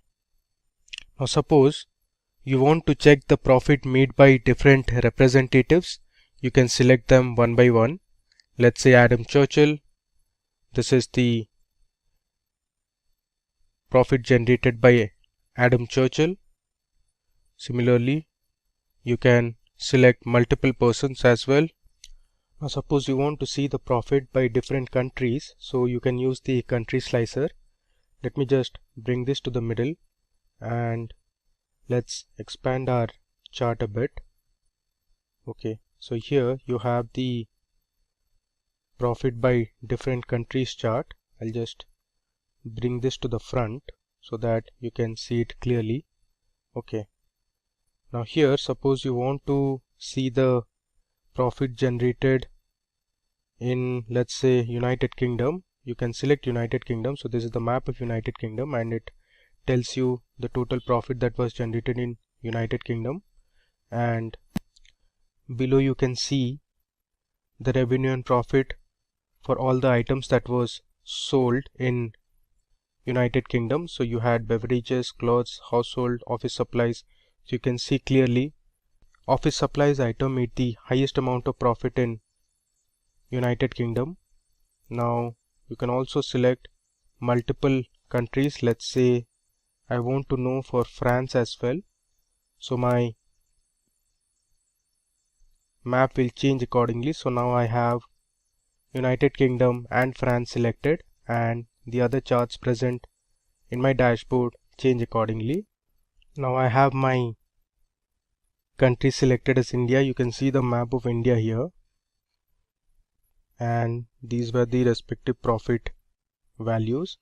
Now one thing to note here is this is actually not millions. That should be in K, that is thousands. So please mark this as 1000 and not in millions.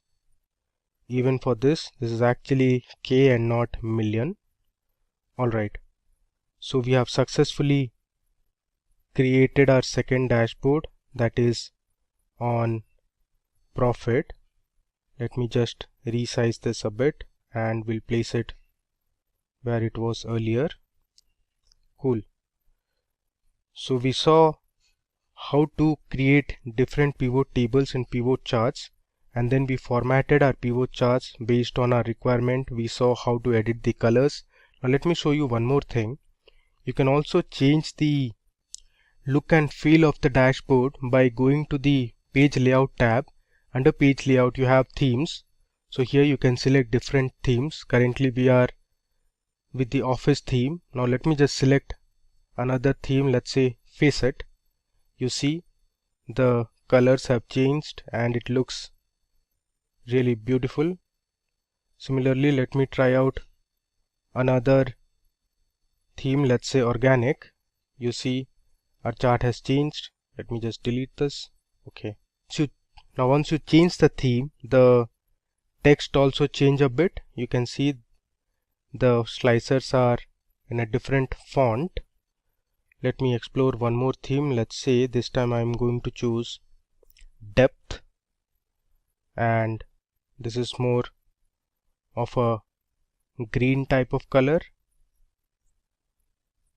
You can play around and select whatever theme suits the best. Alright. Now let me just move back to my revenue dashboard and see how it looks. There you go. So since we changed our theme, even our revenue dashboard is also impacted. So this is how it looks now. You can always go ahead and play with different themes, colors, fonts, and effects. Alright, so in this demo we saw how to create a revenue dashboard. So we created line charts, this combo chart, pie chart, horizontal and vertical bar charts, and then we learned how to add slicers and connect it to different pivot tables, and we filtered our data to see revenue as well as profit by items, by countries, by different regions, sales channel. We learned how to create a map and lots more. Let's quickly see some more examples of doing data analysis using Excel, and for that we can use some inbuilt add-ins which can be added to our Excel sheet. So for example, if you would want to do a descriptive analytics or descriptive analysis on your data, say for example getting your descriptive statistics such as your mean, median, mode, and so on. So we can do that, and we can use Excel for it. So for example, you can, if you are given some data, say I have temperature, price of ice cream, units sold, and I would want to have descriptive statistics on this, what I can do is I can click on File, and here in File you can click on Options, and within Options click on Add-ins.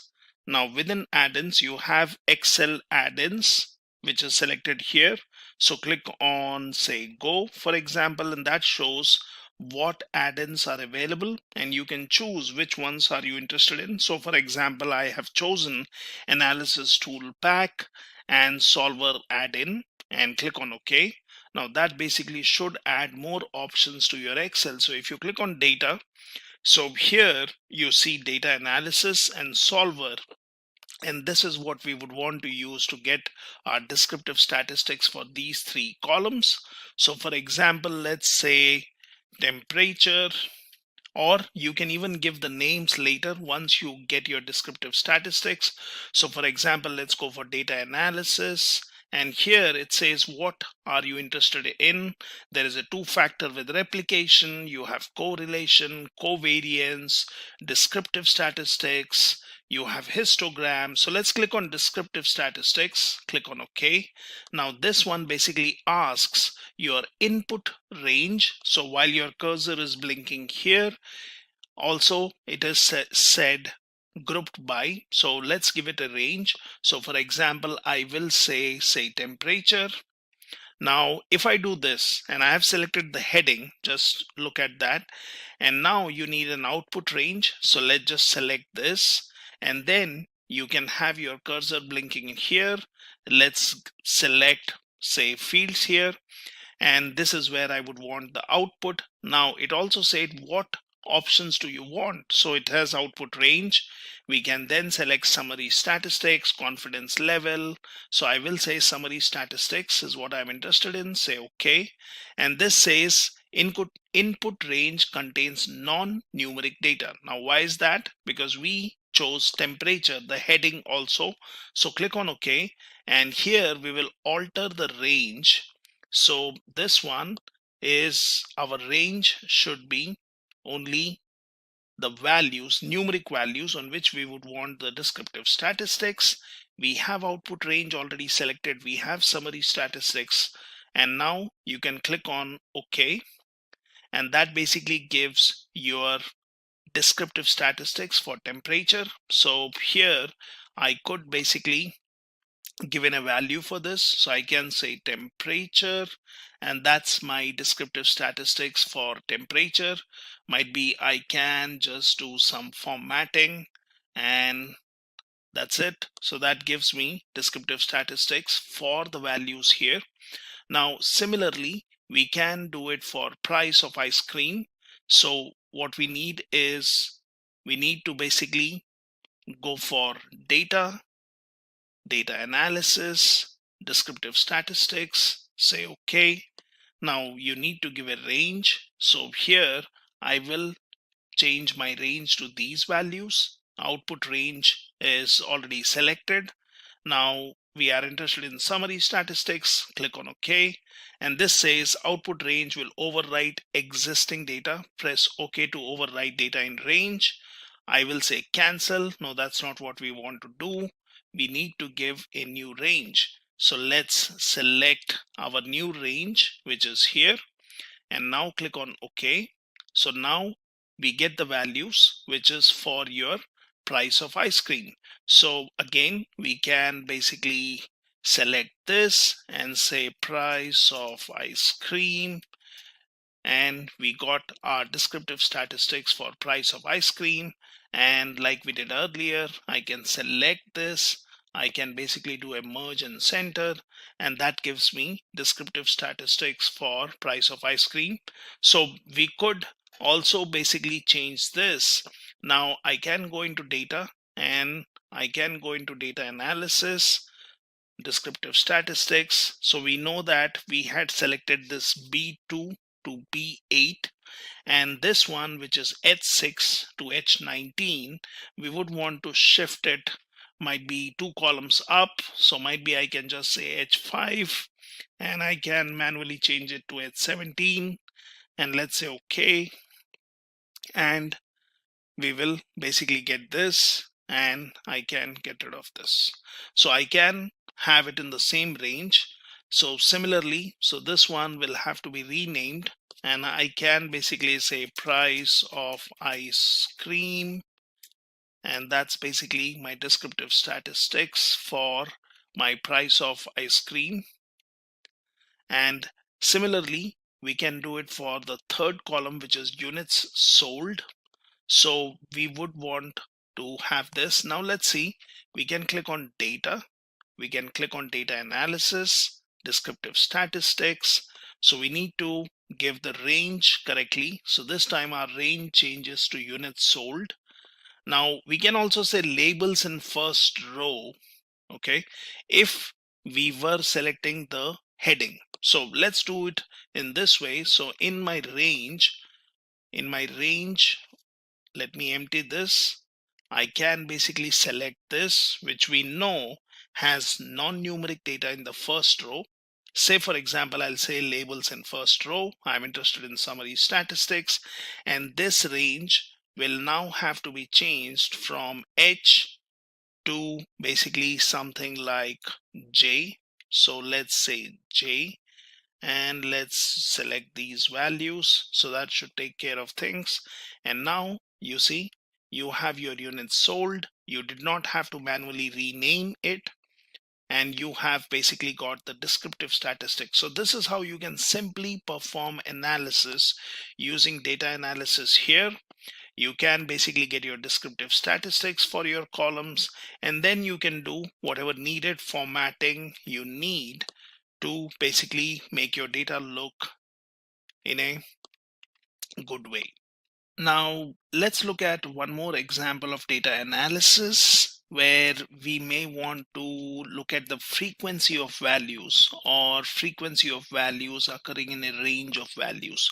So for example, if you have been given temperatures, you have been given some bins where you would want to identify how many values fall into the range of 0 to 20, 20 to 30, 30 to 40, 40 to 50, and the easiest way to do that would be creating histogram. Now histogram is usually used for data analysis, where you would want to look at different variables or say features. For example, temperature is one such feature.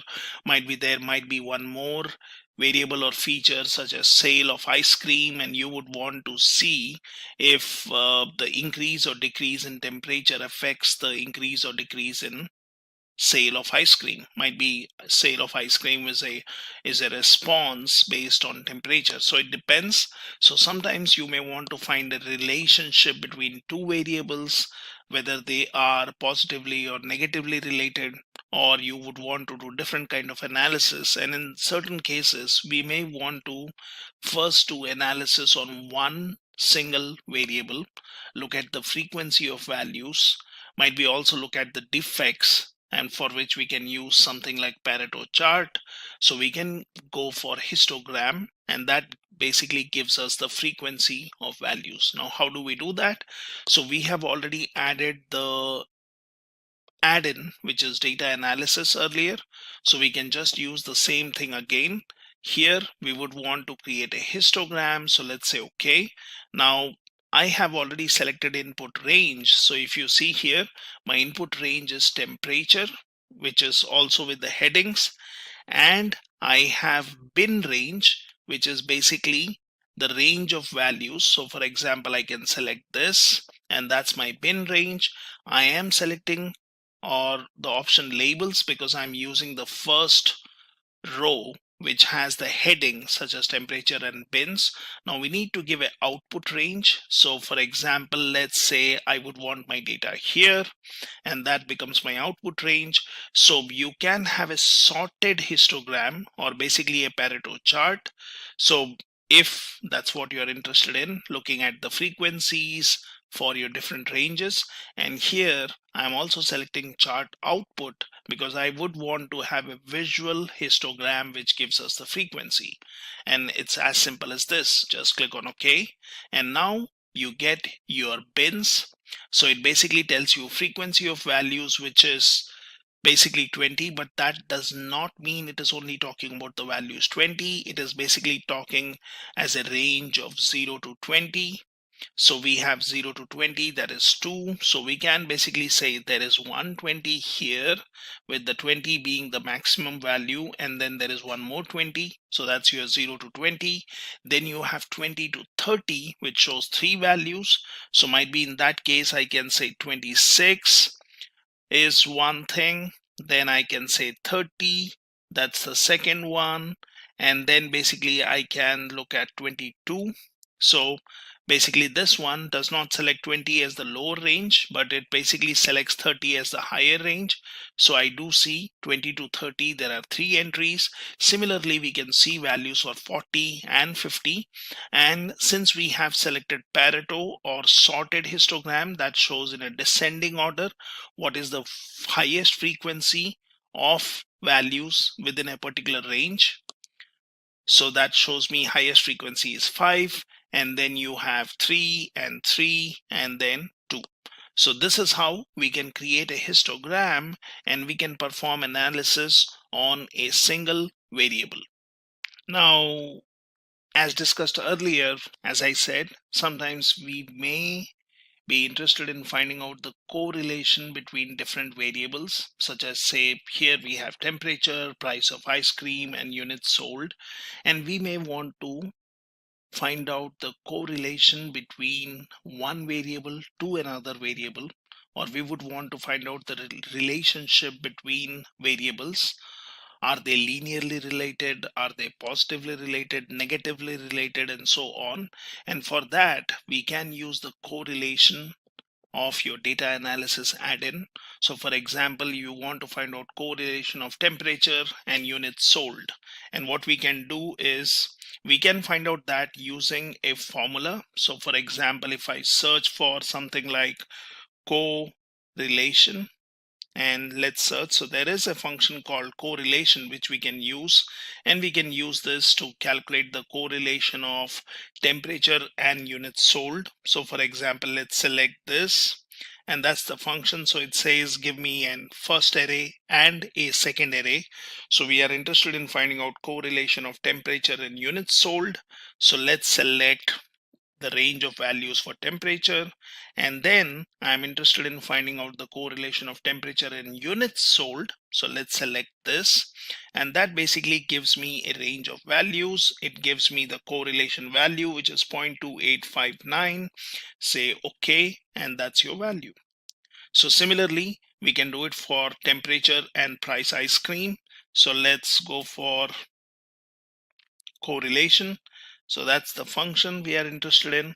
You need to give a range of values. So here we are interested in temperature and price of ice cream. So let's select temperature. And then the second array or list of values is price of ice cream. Let's select that. Let's close our bracket. And here we have the correlation value of temperature and the price of ice cream. Similarly, you may be interested in finding out temperature and units sold like what we have done earlier. So we can do the same thing based on function. So this is same as correlation of temperature and units sold. So I can get rid of this one. Now, how do I do it using the data analysis add-in? So for that, what we need is we need to go into data. We need to go click on data analysis, and here you have the option called correlation. Let's select this. Now that basically needs an input range. So we need the range. Now I might be interested in finding out the correlation between temperature and price of ice cream and units sold. So I've selected all the columns here. We will say group by columns. Obviously we need to select labels in first row because that is basically taking care of the first row as heading. Now output range, you can just give one simple cell and that's where your data will start from, or you can give a new workbook. So click on OK, and that basically gives your correlation of your different variables and what are the values, and we can check these values based on the values what we have here. So we have basically temperature and price of ice cream, and that basically shows me 0.96149. You have temperature and units sold, so you have 0.2859.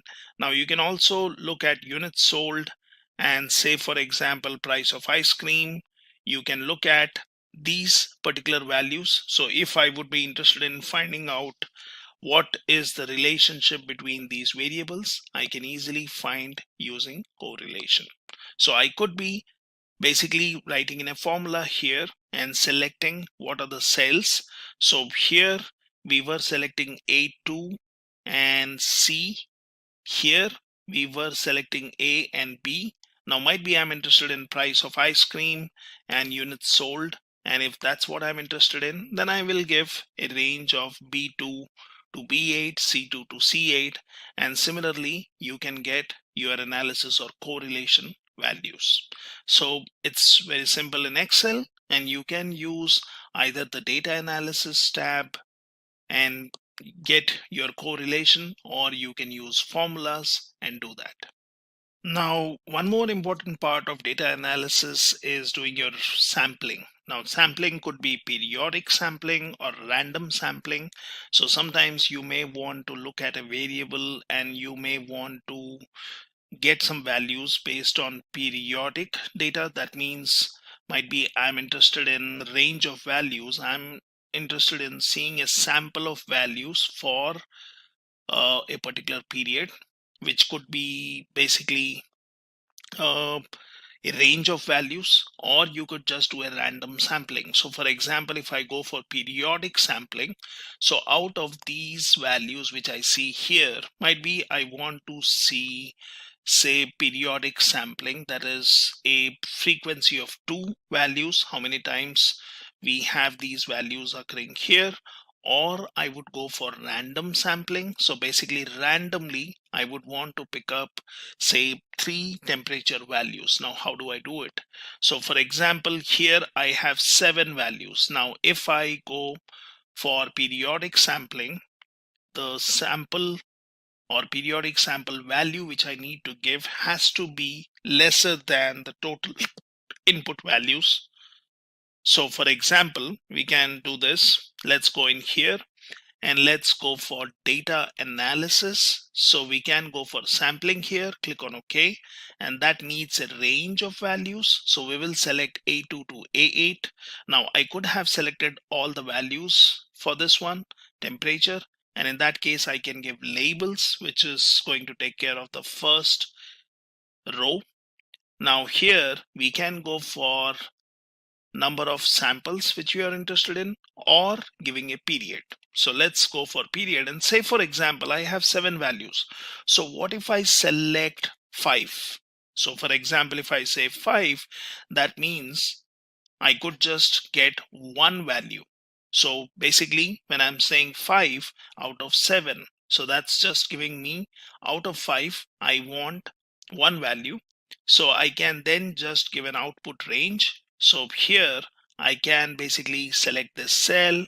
I'll say OK, and now you see it just shows me one value. So out of the first range, that is, I have said 5, it has given me the 5th value. That's your periodic sampling. So for example, we want more values. So let's reduce this period to might be 2, which basically gives me every second value. So I can basically say, for example, 2 and say OK, and then say OK. So that shows me 26, then you have 35, then you have 40, and then, well, this one does not have any more values. So that's your periodic sampling. Now if you go for random sampling, that's basically randomly picking up values, and you can choose how many values you want. So go for data analysis, go for sampling. I'll go for number of samples, how many you want. So for example, out of 7 values, randomly I want 3 values, and I can just give this, say OK, and then we will do a cancel because we need to change the range. So let's select this and say OK, and that gives me random 3 values from this values of temperature. So we can use Excel to do a simple sampling, and we can choose whether we would want to go for periodic sampling or random sampling. Let's continue learning Excel and how Excel can be used for data analysis. Now we have seen sampling, histogram, correlation, descriptive stats, and now also let's look at regression. Now what is regression? So when you talk about statistical modeling, regression analysis is used to estimate the relationship between 2 or more variables. And basically we would want to look at 2 or more variables and basically a relationship of those variables with the response or the target, right?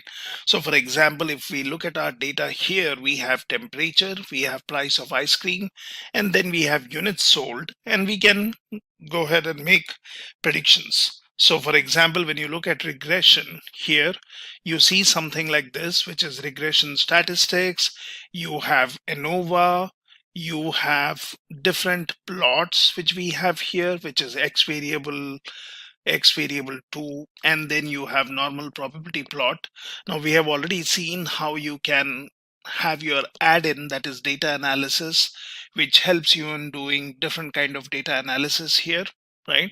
Now how do we do this? So we have our variables here, which is temperature, price of ice cream, units sold. And when we talk about regression, we need to understand which one of these are independent variables, which one of these are dependent variables, right? So when you talk about your X, that's your independent variable, or we can say predictor or explanatory.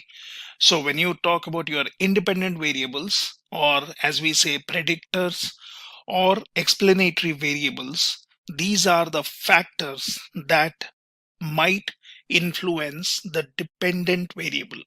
And when you talk about dependent variable, that's your response or target. That's the main factor you're trying to understand or predict. So we can plot a scatter plot to see relationship between variables. If they are linearly related, are they positively related, negatively related, and so on.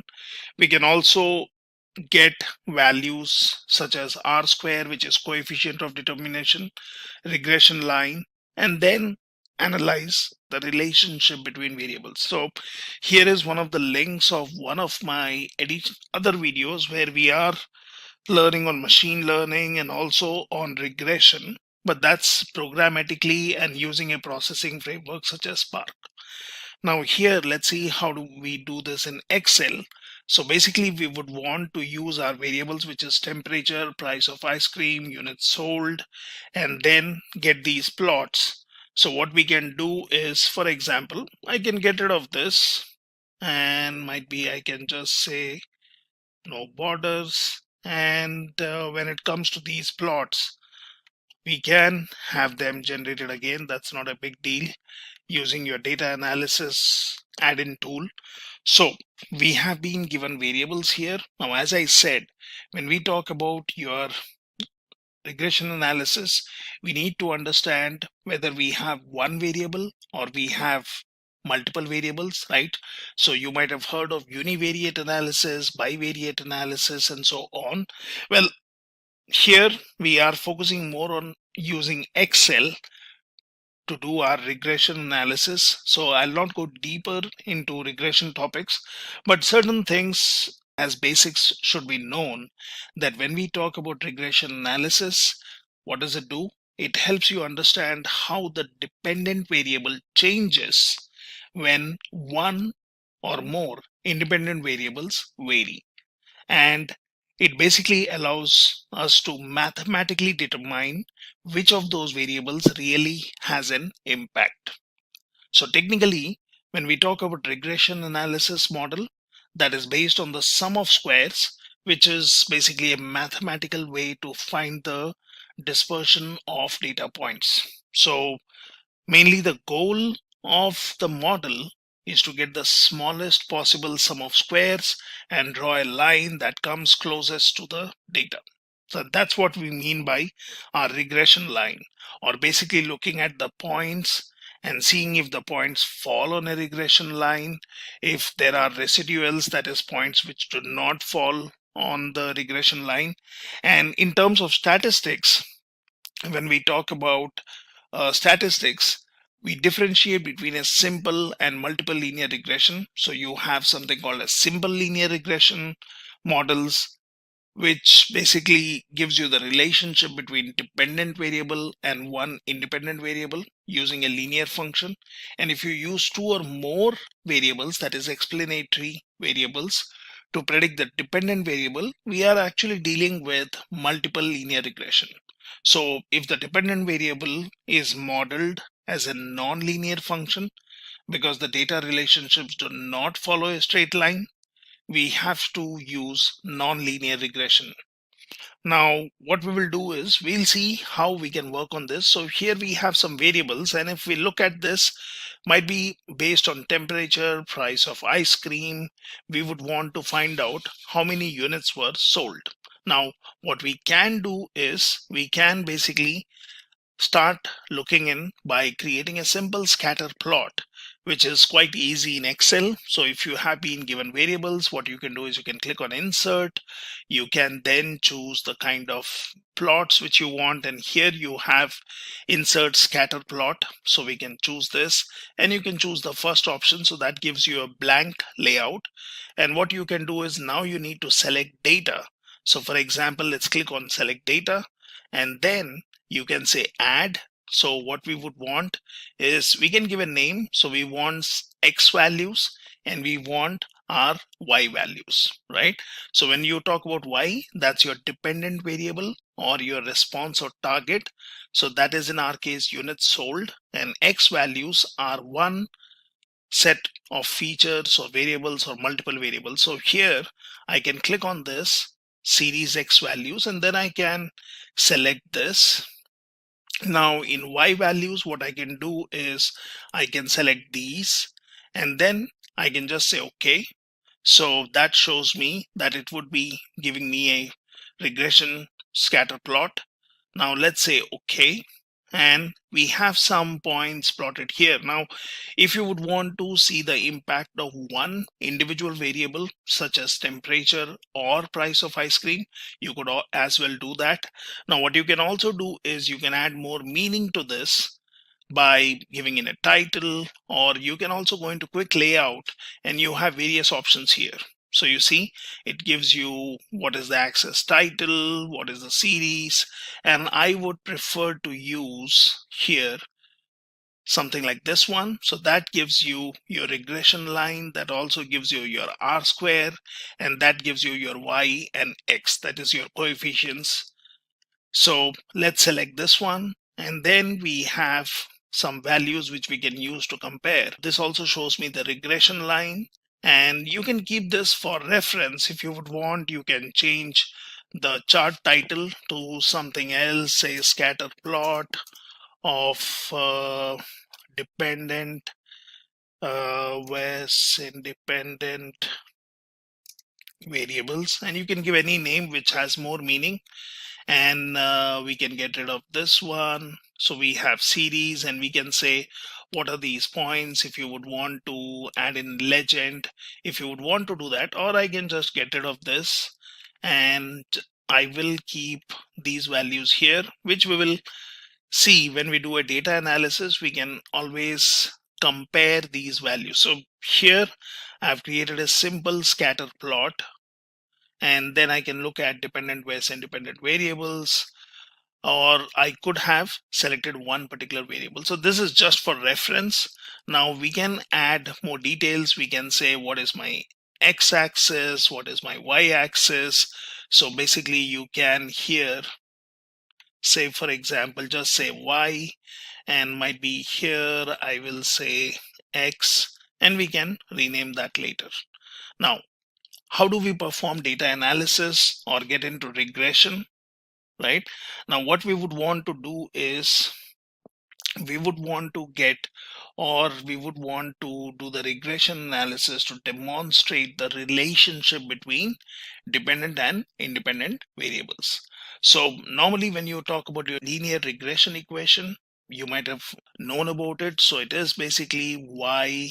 When you say y equals, you can say bx plus a plus c, and this would be normally the mathematical equation for a linear regression, where x is your independent variable, y is your dependent variable, your a is the y-intercept, which is expected mean value of y when all x variables are equal to 0. So basically on a regression graph, that's the point where line crosses the y-axis, and that's your intercept. When you talk about b, that's basically your slope of regression line, which is the rate of change for y as x changes. And then you also have your constant, right? So that's your that's basically your random error term, right? Which is basically the difference between the actual value of dependent variable and its predicted value. So your linear equation always has an error term, because in real life predictors are obviously never perfectly precise. Right now, what we can do is we can also reduce this equation to y is bx plus a, and that's the equation of a line. We can look into this, and the linear equation can be understood mathematically in this way. Now, how do we do it in Excel? So what we can simply do is here, let me, yeah. So we need to get into data, and then here we have our data analysis add-in. You can click on this one, and from these different options you can choose regression. So that's what we would want to do. Now we'll say okay. Now here you need to give your input y range. So as I said, you will have to select the dependent and independent variables, right? So we would want to do some regression analysis here, and here we have your x and y. So y being your target, that's basically your units sold, so we can select this along with the labels. When it comes to x, either you can select one variable or multiple variables. So I will select temperature, price of ice cream, and then since we have chosen the headings, we will go for labels. Right now we can always look at the confidence level. We can change that. So you can say whether you want it in a new worksheet, or you can just say output range, and I will probably just click here and select one of the cell here. Now we can also choose the other options which we would want to see as a part of this regression analysis. So basically we have selected input y range, which is your dependent variable. You have selected x range, which is your independent variable. And if we are building a multi-regression model, then we have chosen temperature and price of ice cream both. Now we can choose the labels which we have done. We can choose your output range, which is basically on this sheet, and then we can select the residuals. So that basically gives you your residuals. Now we can also get your line fit plots, which you were seeing earlier. You can also go for your normal probability plots, and then basically just say OK. And let's say OK. And that basically gives you your regression analysis output. So we basically have your summary output. We also have ANOVA. We have our residual output that's from the previous one. And basically we can get rid of this. That's not required. I can get rid of this one. Yep.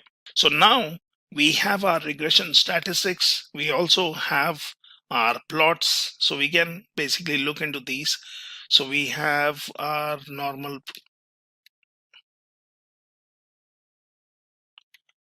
Let's get rid of these. Let's get rid of this. Let's get rid of this. And then what we can do is, since we had some existing data, it has overwritten. So let me get rid of this and I'll repeat this step again. And let's say no border. Yeah. So now what we want to do is we want to do regression analysis. So we go get into data, we get into data analysis, we choose regression. We have already chosen our Y range, which is column C. X range is multiple variables. We have gone for labels, output range, which we would want to select a particular cell. So let me select this. I'm going for residuals, line fit plots, and normal probability plots, and say OK. So now we have our plots. We can just separate them to have a better understanding.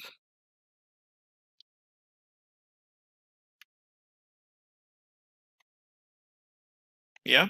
And that basically shows you the variables. So here it shows me units sold, and then what are the predicted units sold. And here the variable is temperature.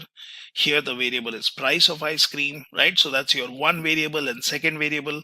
And then you also have your normal probability plot. Now to interpret this or to understand what we have here, where we look at your summary output. So it is good to understand what Excel is helping us out. So basically, when we do a regression in Excel, it is performing all the calculations automatically. The interpretation is something which we need to understand. So basically, we are looking at multiple R value here, and we can, let's also fine tune this one. Yeah. We have our values here, and if you see, we have our R square.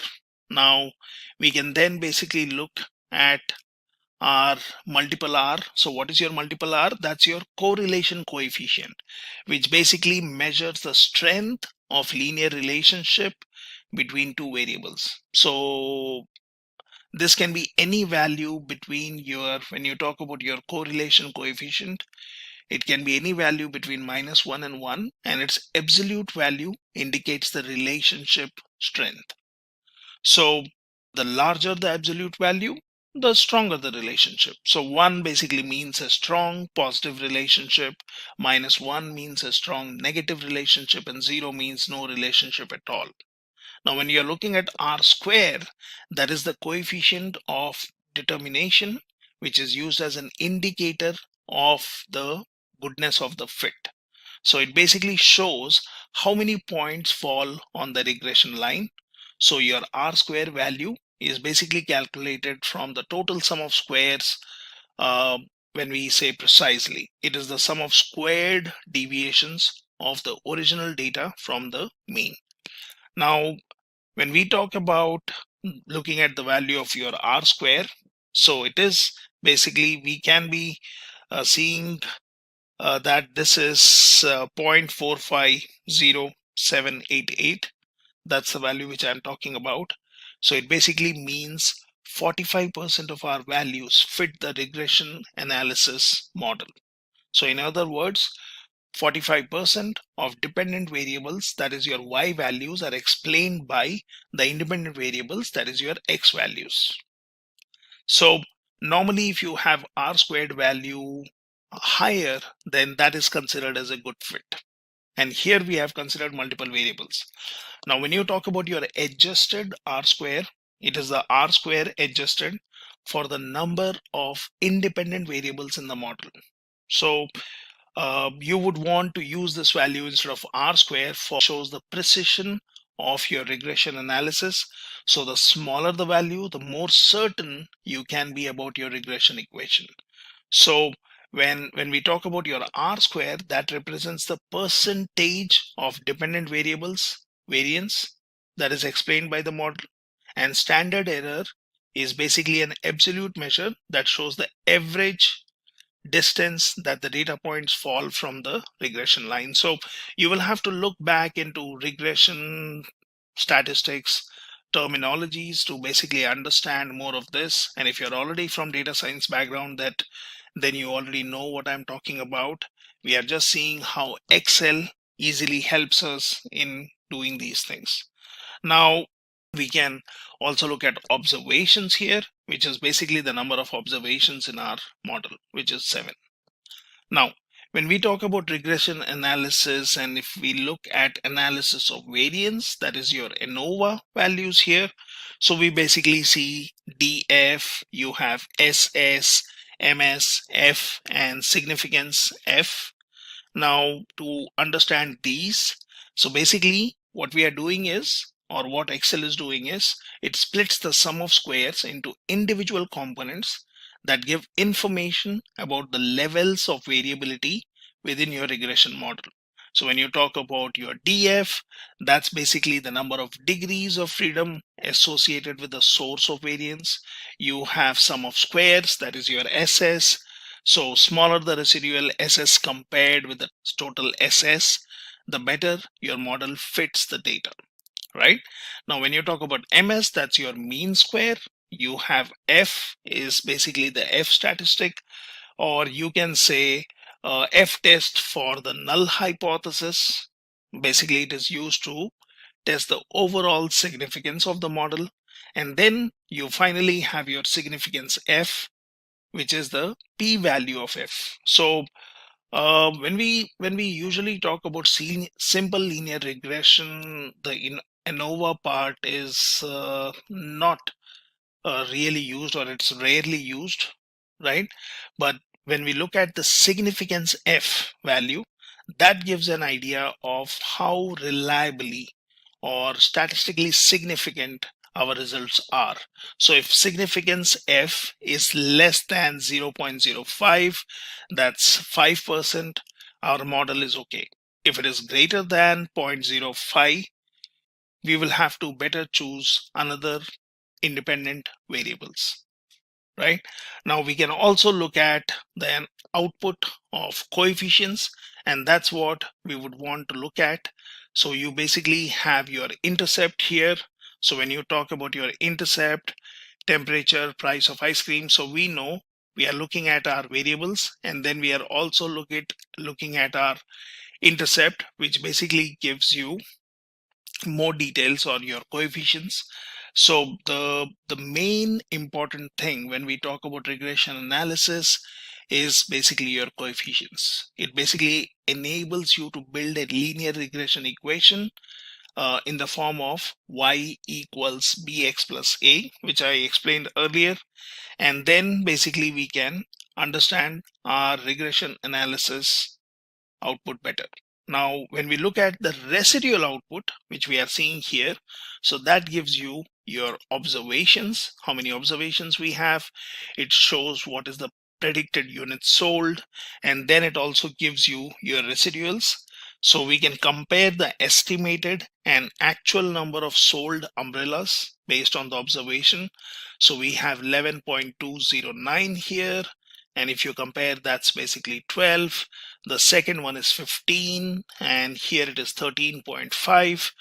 You have, and similarly, you can compare all the values of actual units sold and what our regression has predicted. So basically what we can do is we can compare these, and we will see if there is any difference or no, right? So obviously there will be, or there would be some difference, because independent variables are never perfect predictors of your dependent variables. And the residuals basically help us in understanding how far the actual values are from the predicted values. So that's what we see here in the residual section. So for example, when we look at this one, which is 11.209 and the actual is 12, we see what is the residual and how far is the predicted value from the actual value. So similarly, we can also look at the percentile values. So that gives you your probability output, and this is what we have in our graphs. So we have basically our variables. We are looking at our variables and also the units sold and the relationship between them. We can basically add in more details to this particular plot, and you also have normal probability plot, which is basically getting your values from your probability output here. So this is how you can perform a simple regression analysis. And now what you can do is you can, as I said, you can basically be looking at your scatter plot. You can be looking at your y and x and your r square values, right? But remember what are the variables which you are selecting, and then you can compare these with basically the values what you see here. So remember, here I've chosen my both set of variables, and you can choose one variable and then basically see what is its impact on the response or on the target. So it's pretty simple here. You can add more details to your scatter plot or the plots what we have created, or some people prefer to do it using formulas. So basically, we have some statistical functions that can help you do linear regression analysis, such as you have linest, you have slope, you have intercept, you have correlation, and so on. So basically, you can use these particular functions, and what you will have to do is you will have to basically go in for a function if that's what you would want to do, and then you can search for functions and say, for example, I'll just say linest and say go, and here I have my function. So if I would want to really use this one, I can do that. What I will have to do is then select the variable. So if you just say okay, and that basically says your known y's, known x, your constants, your stats, and basically you can use the formula also, but we are not covering that here. Might be in the later videos we can do that. So just try out and perform some regression analysis and try to look at your different variables and try to interpret that. So that basically gives you an easier way of performing regression analysis using your data analysis add-in in Excel. In this tutorial, we will be talking about macros used in Excel and also the Visual Basic application programming for macros. So what is Excel macro? You do certain daily tasks and daily reports or monthly reports that you generate, and you use data from your Excel and you scrub data, and you basically have the same things performed or done on the Excel sheets every time and every day or monthly or bi-weekly or any number of times that you open your Excel. You remove certain columns, you add certain things, and you change certain values, and these are the things that you do an n number of times on an Excel. And this can all be done by simple automated way, which is macros. So what it does is it is a set of tasks that you can execute as many number of times as you want. When you create a macro, basically what it does is it will record all your mouse clicks and keystrokes. Basically, if for example you have your monthly accounts report that is there and it comes every day, and you have to put it and extract certain data and remove certain columns that you do every time that you open that sheet. For instance, you remove that column I, which has the absolute values of your accounts or the sheets that you have, and you remove that column and you edit some names, you add such things every time that you open that report, and then you format it in a proper way and send it to your management. So this can all be done in a simple running script called macros. So what you do is you record those mouse clicks and keystrokes and record a macro for it, save it, and next time tomorrow when you come, you just run that macros, and this will do everything for you, and you do not have to do that same tedious task every day. So this is basically a set of code or a task that you can execute and automate, and which can be done n number of times. So it makes your life easy. Now, so next thing is how you actually activate the macros in your Excel. It's a simple tab that you need to add in the ribbon section, which I'll be showing you across, and this will enable the macros on your Excel. So you go to Files, go to Options, and then you need to customize a ribbon. Click Customize Ribbon, and then there is a Developer tab which you see here. It should be activated. So you just need to select that, click on the tick mark, and just click OK. So this will add a Developer tab here, and this will enable the macros. So now you have your data, and you can run macros or record a macro and run it on your Excel. There is also an option to do it a different way. Right click on any of the tabs on the ribbon, customize ribbon, and you can add or remove your macros from here. So this is two ways that you can activate your macros. So how you record a macro is the next thing. So here I have a work orders sheet that I receive every day, or one of you will receive every day. And how you record a macro, you have certain set of tasks that you do, and this report has so many things that are obsolete which you do not need, which has to be put across to your management or for your use. So how you record or start a macro, you go to the Developer tab and start recording a macro. As soon as you click on this Record Macro button, it will start recording your keystrokes on the mouse clicks, and you can save that and run it as a script in the next sheet that you do. So this is the sheet that I have, and we'll try to run macros on this and see what it does. So here I have, and this actually works this way. I need to go to the Developer tab and start recording a macro. So when I click Record Macro, it starts recording my mouse clicks and keystrokes. So in this sheet I have to remove some columns, and the columns that are obsolete and the data that looks weird here should be removed, and what I need is the work order number, the district, and the technician name, and the kind of service that we provide, and the request date, work date, the cost, and the payment.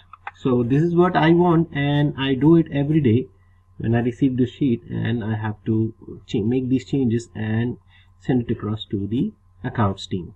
So what I do is I simply automate this by running a macro. So I go to, let's see how it records the macro. I click Record Macro, I save it as work order accounts, and I'll add a little description like work orders for accounts team, cost. Click OK, and see what I do is basically I add the borders first so that the data looks proper, and then I do not want this column, I delete it. I do not want the number of technicians that are there, I do not want all these, and I also want the labor hours, the account, and what kind of payment. This is very crucial for the accounts team. I do not want any of these obsolete data, so I just delete this. Okay, and then I just want to have some cosmetic changes done, so I make sure this doesn't have any border, and that's it. This is the task that I perform every day. I still don't need this, and I go to the developer tab and click stop recording. So now I have the macro saved, and when I have it, I have automated all these steps in one simple click. And how I execute it in another sheet, so I will show it across to you. The next thing, so here I have the next report that has to be changed or formatted and send it across. So I simply go the next morning and go to the developer tab and go to the macro, and I have this macro save which we ran just now, and with a single click I will be able to do these daily tasks and execute in a flash. So I just click run and it does the rest for me. I have my report ready and is in a proper format that is required, and it can be sent across. So here, as we see, it is done in a single click by running a simple macro. Continuing our work on macro, we can simply do this by a single click of a button, by adding a button. So what you have to do is go to the developer tab, and in the control section you will see the insert option. When you click on the insert drop down, you will see form controls, and you can say select a button, and here I select a button and the mouse changes to a cross, and you can add your macro and assign it. So as we have saved it, work order accounts as a macro, and when I just assign that macro to this button, I can edit the text by making it as work order accounts, just to make it simple. Okay, and now if you see, if I just click this button, it will run the macro and format our sheet. So this is how we run the macros in a single click of a button by adding the button. There is another alternative way to go to the macros instead of the developer tab, and you go to the view button and then go to macros at the end. You can view macros, you can record, and you can edit your macros.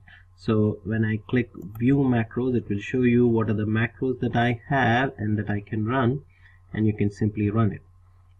Alternatively, and you can record a macro as well instead of from the developer tab. If you just click on record macro, it will do the same functions that we do from the developer tab. Okay. The next thing is to edit the macro. How do you edit your macro? You have to use a simple application in Excel, which is the VBA, Visual Basic Application, to edit your macro. You go to the developer tab and then click on Visual Basic. This literally opens another window like this, and you will see the module that you have been working on, and you can edit the macro here. So as we see, if you go back to the Excel, we see that our sheet, we have been working on the sheet, and it has the column still K, and the actual sheet is this. So if I go to the Visual Basic editor, and I'll make sure that I remove the columns that are existing from the column M, and I just delete that and I click run. I go back to my sheet, and you see these changes are not there. Okay, this is our old macro and this is our new macro. As we see, this sheet has the rush column, which is the priority of my orders. So these are the things that we can edit with the VBA. What is VBA? Visual Basic Application. It is basically a Visual Basic Application language that is used for macros in Excel. So what it basically does, Visual Basic for Application is a programming language of Excel that helps you automate tasks by writing macros. we have seen how we use macros, how it simplifies our tedious daily task by running a simple macro. Now, to help us, write these macros and help us get the best use of our abilities to ease our work and automate our task, we use VBA.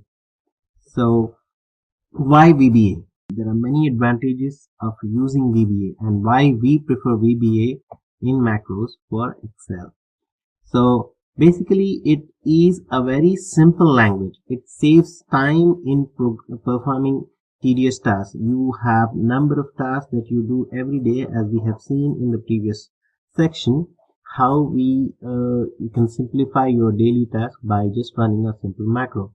And this VBA helps us in performing those tasks in a very simple manner. Another thing is it supports English-like statements.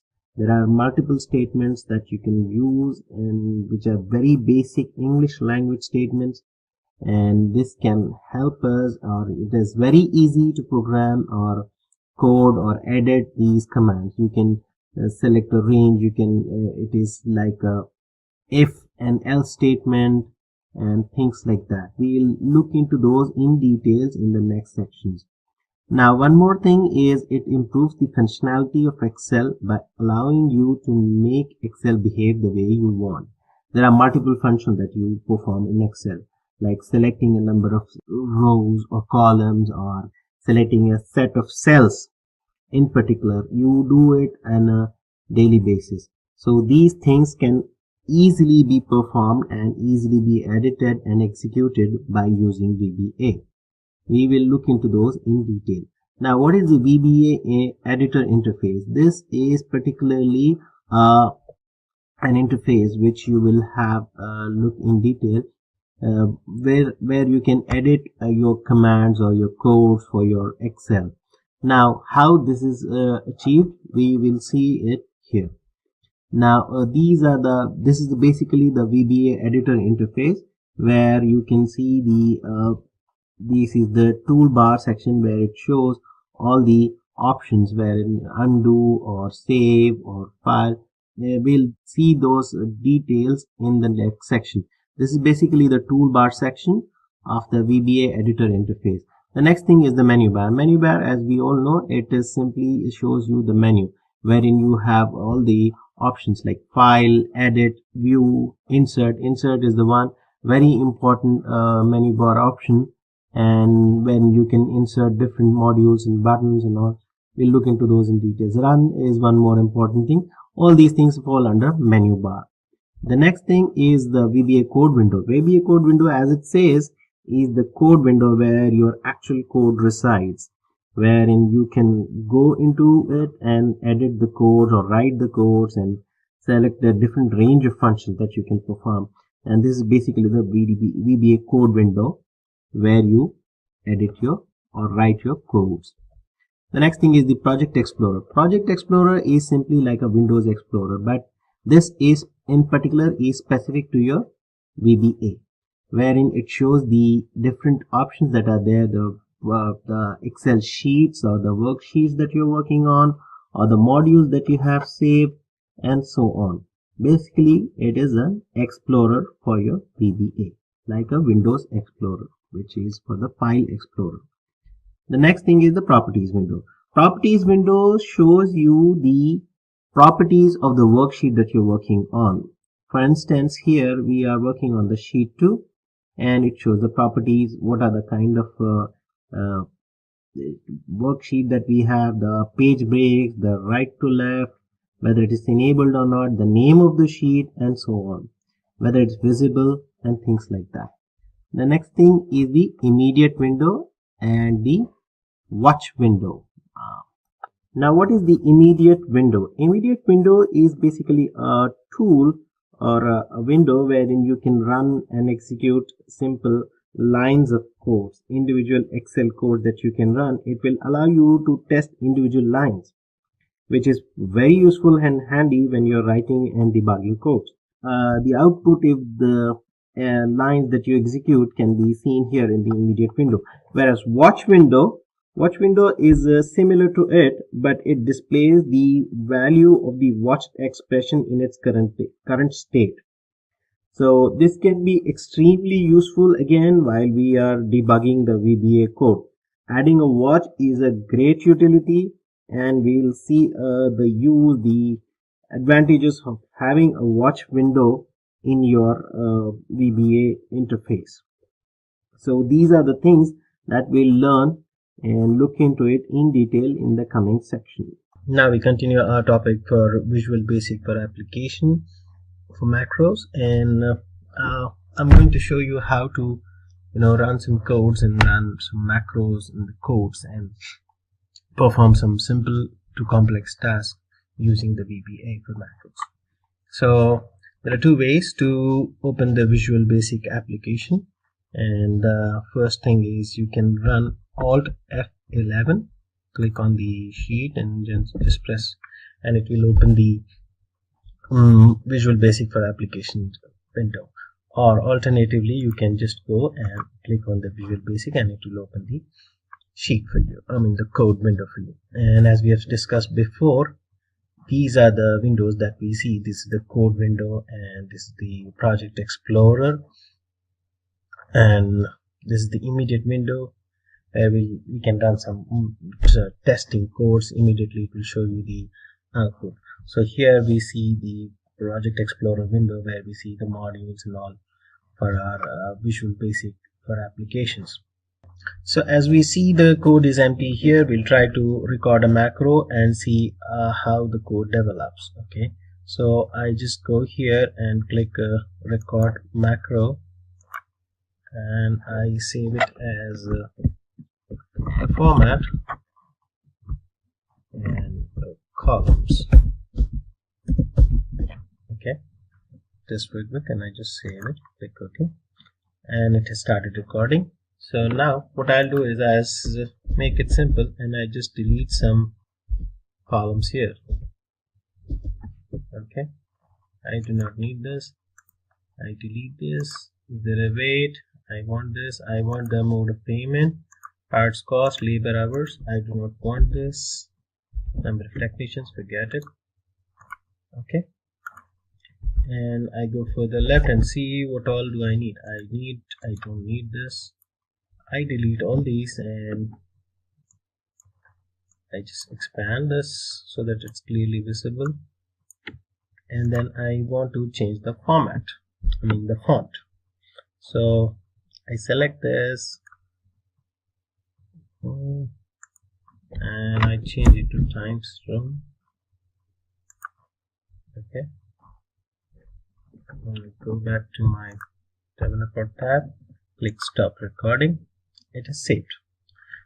Okay, now I go back to my code and see the macro here.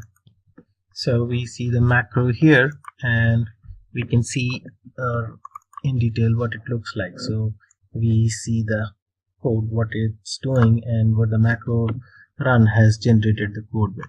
So we see we have basically the name of the macro is format columns, and what it is doing, we are just selecting the columns and deleting some. We are checking the range on some columns. EE select, that is the E column that we have selected, and then again so on. And the next thing is the font selection that is mentioned.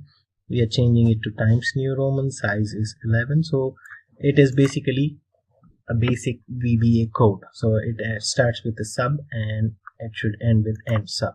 So this is the code or a format of the VBA code that it looks like, and we'll try to do some basic functions with the VBA and discuss this in further details. So for ease of explanation, I have picked up a blank spreadsheet, and I'll try to explain some basic functions and the commands and the codes that we use to accomplish the task that we with VBA. So as we see, this is a blank sheet, and I have selected a new module for it. So here I start the code, and as it says, it starts with sub, and I am specifying the module name as number. So I'll just try to make it quite simple, and so we as soon as we enter the sub, it ends with the end sub, and so this is the start of the code and this is the end of the code, and whatever is there should be here, and this is the name of the code or the macro. Now I'll explain it further about the dim statement. Why is it used and what does it use for? So dim is basically a keyword which is a short form of dimension, and it is used to declare a variables in the VBA. So here I am trying to specify a variable called x, and how I'm going to do it, I will have it as a number or an integer or anything. So here in this example I'll put it as an integer or a number, okay, and as I put as, it populates the prompt. So I select integer, and for example I select the number to be 500, okay, and here I'm trying to assign a variable integer a cell a value of 500 with the dim keyword. So where exactly I want to put this, you will see it when you execute the code, okay. Range, I am selecting, it should be under quotes, where I'm going to put the value of x as, and I close the brackets, and what should be the value? Value should be x. So now as I click run sub, or you can do it with by running the alt or F5 key, and it will run the code. So you see here in the Excel sheet, it executes the value of the cell B5 to be 500. So this is one simple function that you can do with the dimension keyword or dim keyword, and you can assign the value as integers. Now we proceed further with some more examples, and how we assign the string value as a text or something else, okay. Now I'm going to show you what dim can be used as to set variables. Dim can be used as double, where double is basically a longer form of single variable. It usually takes more space but needs more larger numbers, okay. And then you can set double, and I just don't specify it, and you can use date. It basically stores the date values, okay. And then again string. So what string does, if you use string, it stores the text. It can contain numbers, it will have some text as calculations, or anything can be performed. So these are the basic things that I will cover, and you can also use different values for it. So I will discuss this in the next example, okay. So in the next example I'll try to sub or use a string value for it, and I put it as a string, substring value. This is my name. So as soon as I hit enter, it ends with the end sub prompt, and now I can give my code. So I put it as dim book as string, okay. Now I'm trying to use to name a country or put a value of a country to one of the cells. So let's see how it goes, and I select country, and in country I select America, okay. Now what is the value or the cell that basically takes we will put the name of the country as? So I have to specify a range, and as soon as I hit it goes, and I have to specify the cell here. So here I put it as G and 4, okay. So I close it, and I put a value to it. What value I am going to assign? It is a country, okay. Now I try to run this code by simply, and see G4 the name populates as a country here. So this is a dim keyword being used as a string in our VBA code. So we can also use VBA to pop up a message or an alert or a kind of a button, or a message pops up when you execute this code. So this basically can be executed using the code here, which I'm going to put, and we use the let's give it a value.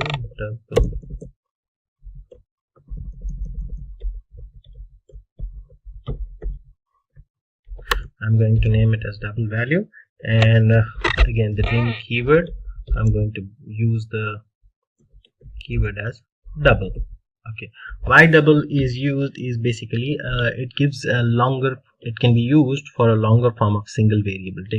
It usually takes more space and larger numbers, and we'll try to assign it. Okay, now I'm going to pop up a message which says value of a is so and so.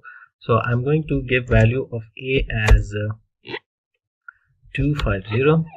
Okay, and how it pops up a message. Okay, so there is a message box which can be used, and it will give you a value. It will prompt you to enter the value, what kind of button you want, and you can enter the text and you can enter the value. So here I'm going to write a code which gives a pop-up message, a message box saying that the value of a is so and so. Value of a is, I'm going to put it in % code, so it actually takes the value of a. Okay, now that's it, and let's try to run this, and you will see a message box popping up. Okay, so the value of the message box pops up saying the value of a is 250. So in the next example, I am going to write a code wherein you can give a value or a string, you can assign it to a selected cell, and this basically used when you have some when you have a task of giving a value to a particular cell, or you have to assign a text or say something about a report. Okay, so this let's see how it goes, and we use I will say it as fun with some procedures. This is the name, and again dim. So here I'm going to give a user input, and it will be as a string. Okay, you can give any string or any statement. What my user input will be, I will define it here.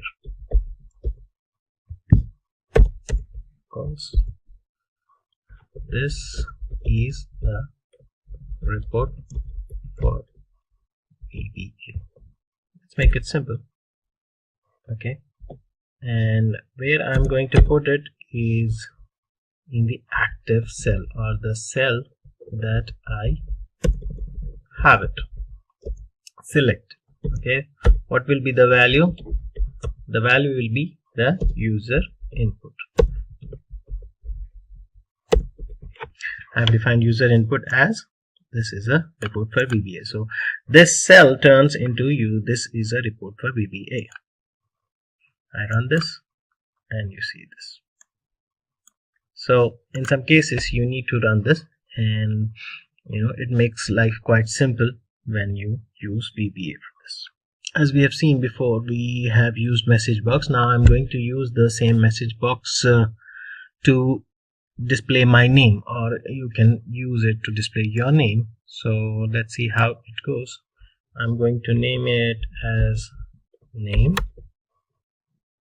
Okay, and it's very simple. You have to define a message box which displays your name,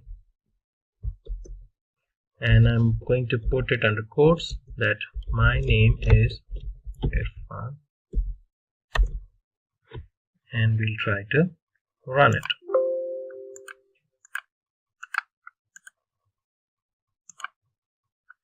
See here, so it pops up a message saying that my name is Irfan. So this is a message box that you can display, and I can do anything with this.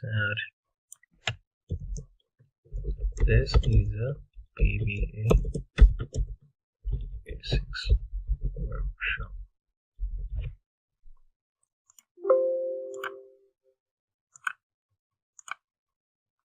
Okay, I run it again and it pops this message. So these are the things that you can use to customize, or when you open an Excel sheet or try to run a workshop or a report, and it pops up a message, customary welcome messages that you can customize, or define a report or kind of data in it, and this can be used run using the message box. And now I have another good example wherein you can write a code to tell Excel what is the value of a cell, or what is the number that is there in the cell. So here it is. I put it as sub, okay, number, and it will again populate a message box which will set it to the entered value is, and it should tell me which, or I specify which cell it is that we are going to find the value of. Okay, so I give a range of I have to give it in codes. I'm going to codes completed, and it should tell me the value of the number that is present in the cell A1. Okay, it ends. Let's try to run it, and it will give me the value. So this is how we can use Excel to determine or show or populate a message box which will give us the value of the number that is there in the cell. So here I can change it to A4 as well, and try to run it, and it will give me the number. So this is a simple way of populating a message box which will tell us the value of a let me show you one more simple example wherein a message box pops up, or a welcome message that can be set when you open the Excel or worksheet. So let's name it as auto open, and then again message box, I want it to populate, and what does it say? I put it in quotes, welcome to our worksheet or workshop. It's very simple. You just run it and see, it pops up a message saying welcome to a workshop. So these are this is one more way where you can run a code or do simple welcome message on Excel. Next, I'm going to show you a code wherein you can give a value or assign a value to a particular cell by simple code. So we name it as add value.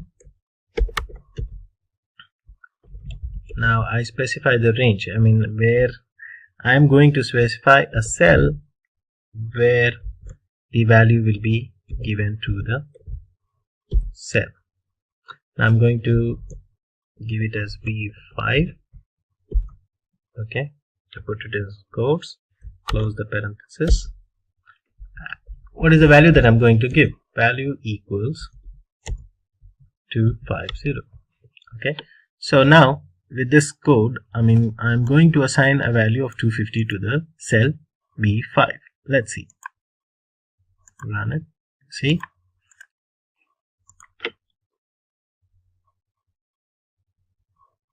again I do it to B10.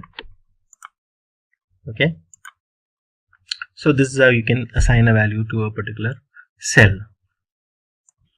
Now I can run the same thing and give a range of cells. Let me make it very simple here.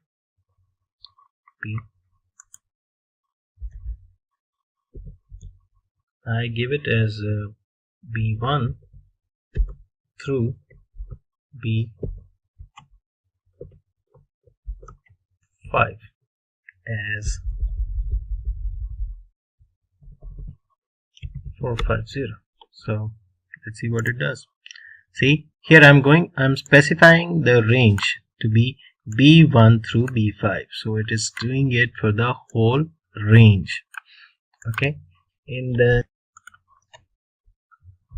then I can give another set of range here, like let me specify it, range to be C1. I have to give it a quotes, otherwise it will give me an error.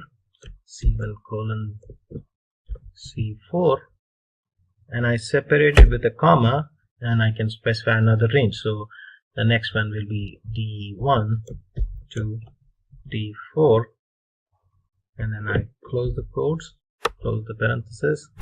What is the value that I give is let's say 230, and I try to run it. So it gives the value of C1 through C4 and D1 through D4 as 230 as we specified it in the code. So this is one more example wherein you can assign values to the range of cells or cells with the VBA. One more thing, I can assign a value to a particular cell by specifying these cells. It's very simple. Just specify the cells like 06, 7. Okay, and I close the parenthesis. I assign a value to it. Value equals 10. Let's see. See, here it assigns the value to that particular cell that we have specified, row 6 and column 7. Okay, so this is one more example wherein you can assign values to particular cells. Okay, in the next example, there will be a scenario wherein you need to select a range of cells in a sheet. So this can also be done, this task can also be performed using VBA. So I will show you how. This is our, let's say, select a range. Okay, and I am going to set a dim variable as example. Okay, let's say it as example, and what I'm doing is I'm specifying a range because I need to select a range of cells. Okay, now I'm going to set the variable as set example, where I'm going to define the range of the cells that should be selected. So let's say A1 to D5. Okay, this will be the selection, and what I'm going to set the value. Okay, I am going to set a value, example, I'm going to give it a value of 256. So let's see how it pans out. Okay, so here I'm selecting a set of cells, a range of cells, and I'm going to assign a value with this function. So this makes it quite simple, and this will be used in a regular daily task wherein there will be a scenario wherein you have to select a set of cells and give a value to it. So you can do it with a click of a button with the VBA. Now I can simply tweak this with by just selecting it. So I'll remove this, and instead of assigning a value, I'll just put an option to select it. Now let's just run it and see what happens next. Okay, so this is one way of just selecting it. Okay, and then it becomes easier for you to copy, paste, and do some functions in it. So you can select this, and you can assign a value, and you can also give a set of values to a particular range or cells with these codes. Now, what if I want to do a selection of the same rows and columns in the next sheet? And I can do this with the another set of commands. So I will show you how.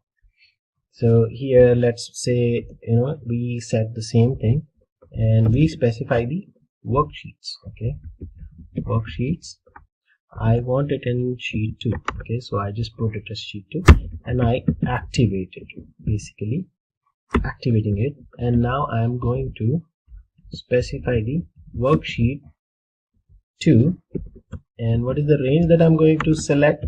The same thing. Okay, the range will be A1 to D5. Okay, what I'm going to do, I'm going to select it. Okay, and see what happens here. Okay, big. So here I am selecting the worksheet 2 and I'm activating it, and I'm going to assign range, and I'm going to select it. So I can just copy the same or select the same set of cells in the next sheet. Okay, now when there will be as I said, there will be by requirement where you need to copy some cell contents and paste it to another location. So how you do that? It's again a simple code that you can write, and let's say it as a copy and paste. I'm just making it simple by giving something that we can understand and relate.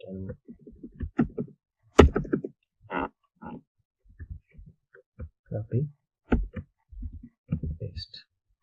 Okay, so what I'm going to do is I'm going to select this range and I'm going to copy it and paste it somewhere here. Okay, so let me just remove this and I'll show you how. First, we have to specify the range where you want to copy the cells. Okay, so let's say it is again A1, it should be in quotes, A1 colon D5 quotes, and I am going to select it. Okay, then what I'm going to do is once you select this, the selection that you have what should be the function, and I am going to specify the selection, and the function should be copying it. Okay, so I just set that, and where I'm going to paste it. So I have to now specify the range where I have to paste this selection, and you can just mention the column here, let's say G 10. Okay, and close it. I'm going to select it, and then where I'm going to paste it, I can do it in this sheet. Okay, active sheet, and paste it. So we are selecting a range of cells, selection, and that selection, what we are doing is we will copy it, and now we are going to specify the range where you are going to select it and then paste it. Quite simple. Let's see. Okay, see, and you can just change it so it is visible on this G5. Okay, so this makes quite easy, and you can run it. The next scenario will be like when you need to get the count of the number of cells. Like you have to have a selection and you need to count the number of cells. So this can also be done, and it's quite easy. I am going to show it to you. Let's say the sub be count, cells. Should always be relatable so that you remember and you understand what is the output and why you're using it. And I'm going to set a variable. Let's say I'm going to set an example for this, and what we are going to do is we are going to specify a range first. Okay, we will specify the range of the cells that we need to count basically. So I'm going to set a variable as a range, and then what we are going to do is example, and we specify the range here. You can specify the range or your selection where you need the count of the number of cells. So E1 colon D5 quotes, this is N. Now how you want the output? You want a message box to pop up. So you will set a message box, and what should it give? It will give you the count of the variable. That is the variable is here is examples. Okay, so it will count the number of cells in this area.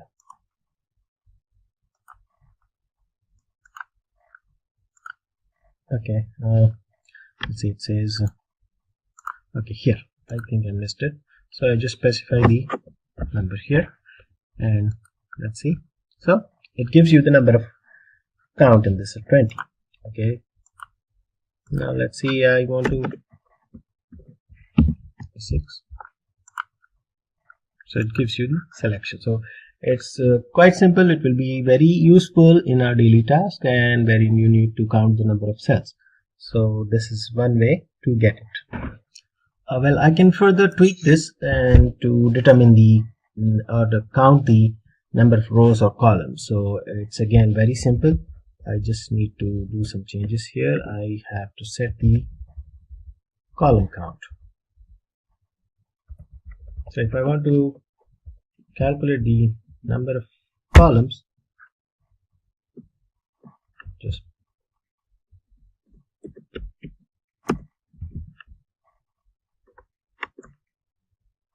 count. Let's see how it should calculate or give the message the number of columns here. See, it gives, there are 5 columns. Okay, 1 2 1 2 3 4 5.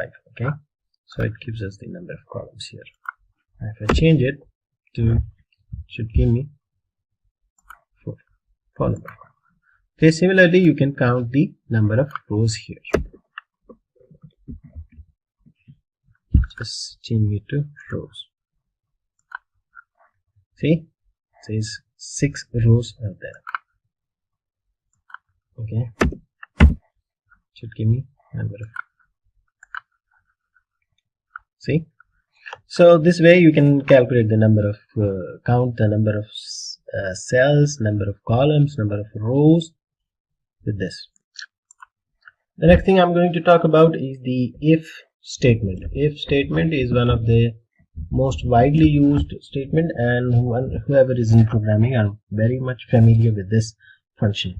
So what it does is we specify a condition. If a condition is met, then the output should be such and such. We can specify the condition and it will check whether that condition is there, and if it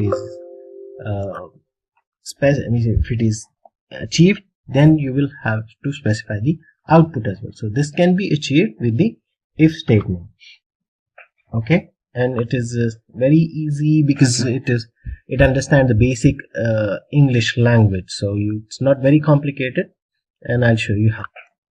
So the syntax can be like this. If suppose you specify a condition, and if that condition is met, then the result, you specify the condition and the result both. Okay, so this is one thing, and then you can specify the else or else condition, wherein you specify the condition 2, then the result should be this. So here you are going to specify 2 conditions or multiple conditions, wherein you specify this, and if it is there, then result will be this. If it is this condition, and then the result will be something else. Let's take an example wherein you have some scores or marks and you have to select a result. You can't do this manually entering, so you can write a code. Suppose, for example, I have it here. Okay, let's show an example, and I specify as if statement.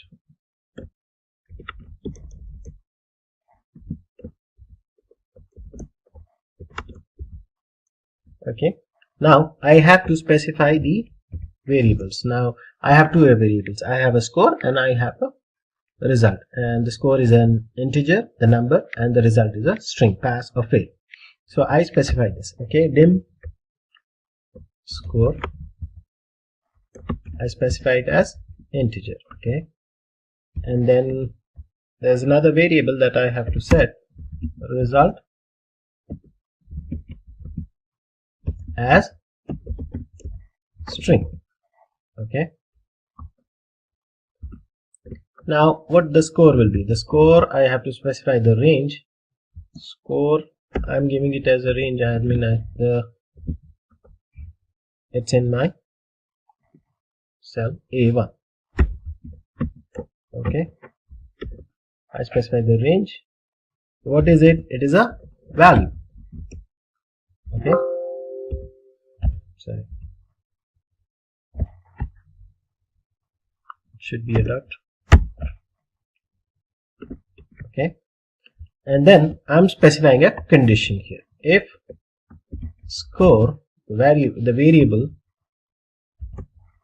is greater than or equal. So as I said, it's quite simple and it takes the basic English language functions in. Then the result is another variable that I have set. Result, what it should be? It should be in quotes pass. Okay, so if this condition is met, then the result will be this. Okay, and now where I want to specify my result, I should give a range for that as well. So I give it in the next column or any one. This is the basic example. Value should be the result. Okay, let's see how it runs. See, it says pass. Change it to 40.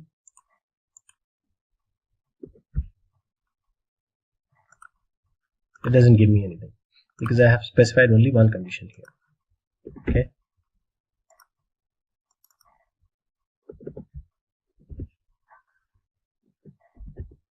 change it to 75. Let's see how it runs.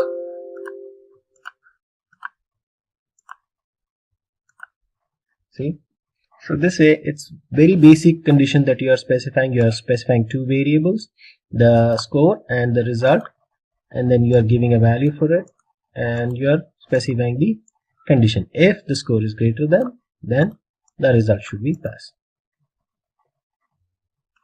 Now in the next section we will simply tweak this and use an if then else statement. We will attach an else statement with it and see. We will specify another condition and see. So here again we'll use two variables, that is the score as integer and the result as a string, and let's stick to the same values. And now I'm going to specify it, and if the score is greater than 60, then the result. So the result will be pass as it is before, and then I'm going to specify another condition here. Else the result should be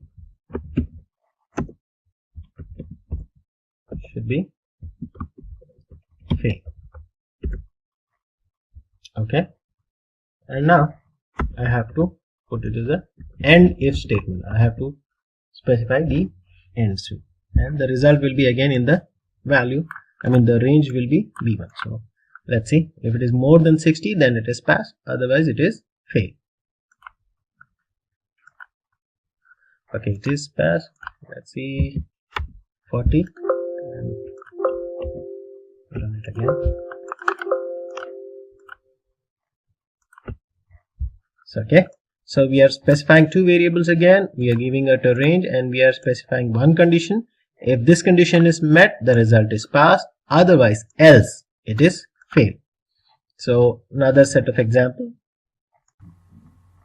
The next statement that we use or we are going to discuss is the loop statement, that is the for loop statement, and why we use it. There are situations and tasks that you need to execute, and you need to do it several number of times.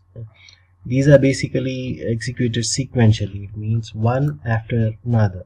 So the first statement or the function is executed and the next is taken up, so and then the next and so on. So these loop statements allow us to execute a statement or a group of statements multiple number of times, many number of times, and this happens only when the first task or the first task is done, and it executes that and it goes to the next one. So here we'll discuss a simple example of the for loop statement. So let's see how it works, and I'm going to set up a loop statement. Okay, again I'm going to make it as loop 1. So here it is. I have to specify the variable, that is dim, and I'm going to specify x as an integer. Okay, I'll try to execute it and then explain it what happens and how it executes. Okay, for x equals to 1 to 24. Okay, let's see, and I'm going to specify the range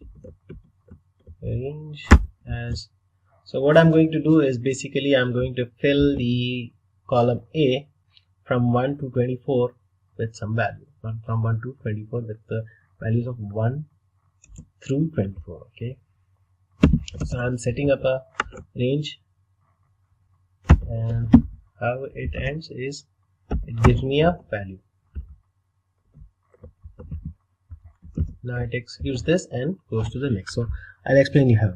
So we are setting up a loop. We are setting up an integer, a variable x as integer, and we are setting the value of x to be 1 to 24. So here for 1, it executes, the first thing is it takes x as 1 and it fills in a1, and then the next value of x will be 2 and it goes to a2 and fills the value as 2. So just let's try to execute this, and you will see the row column A filled with 1 through 24.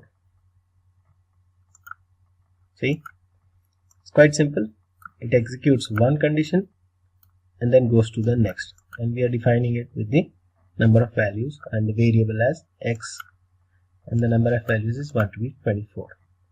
Okay, so this is one basic example of a for loop statement. Now let's do some more addition to this example by executing another set of for loop and giving the output, and we'll code the output to be the color coded ones in the column B. So how we do it, it's a basic simple example that I'm going to take, and again what I'm going to do is I will have these values here and I'm going to color code the B column with certain color index. For each number there will be a different color. So let's see, and what I'm going to do is I'm only going to change the B, and what action is going here, we put up a value. Now we are going to select it, and with this selection what I'm going to do is it should select it and it should color the interior with what, with the color index. Okay, and the value of x, and then I'm going to specify the pattern, what pattern it will take for the box to be colored, and I'm going to put it as a solid. It will fill the whole thing with the solid. and then I just execute it. See, it takes this color B and it's coded like this. So these are the simple things that you can set up with the codes and for loop statements. So there are numerous examples and exercises that we can perform, tasks we can perform with the VBA, and this can be found in detail in our next courses, advanced courses. Now with that, we have come to an end of this live session on data analytics with Excel.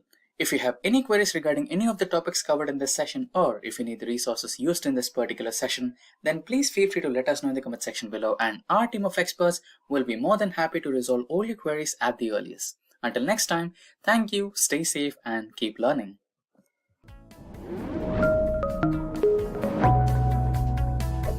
Hi there, if you like this video, subscribe to the Simplilearn YouTube channel and click here to watch similar videos. To nerd up and get certified, click here.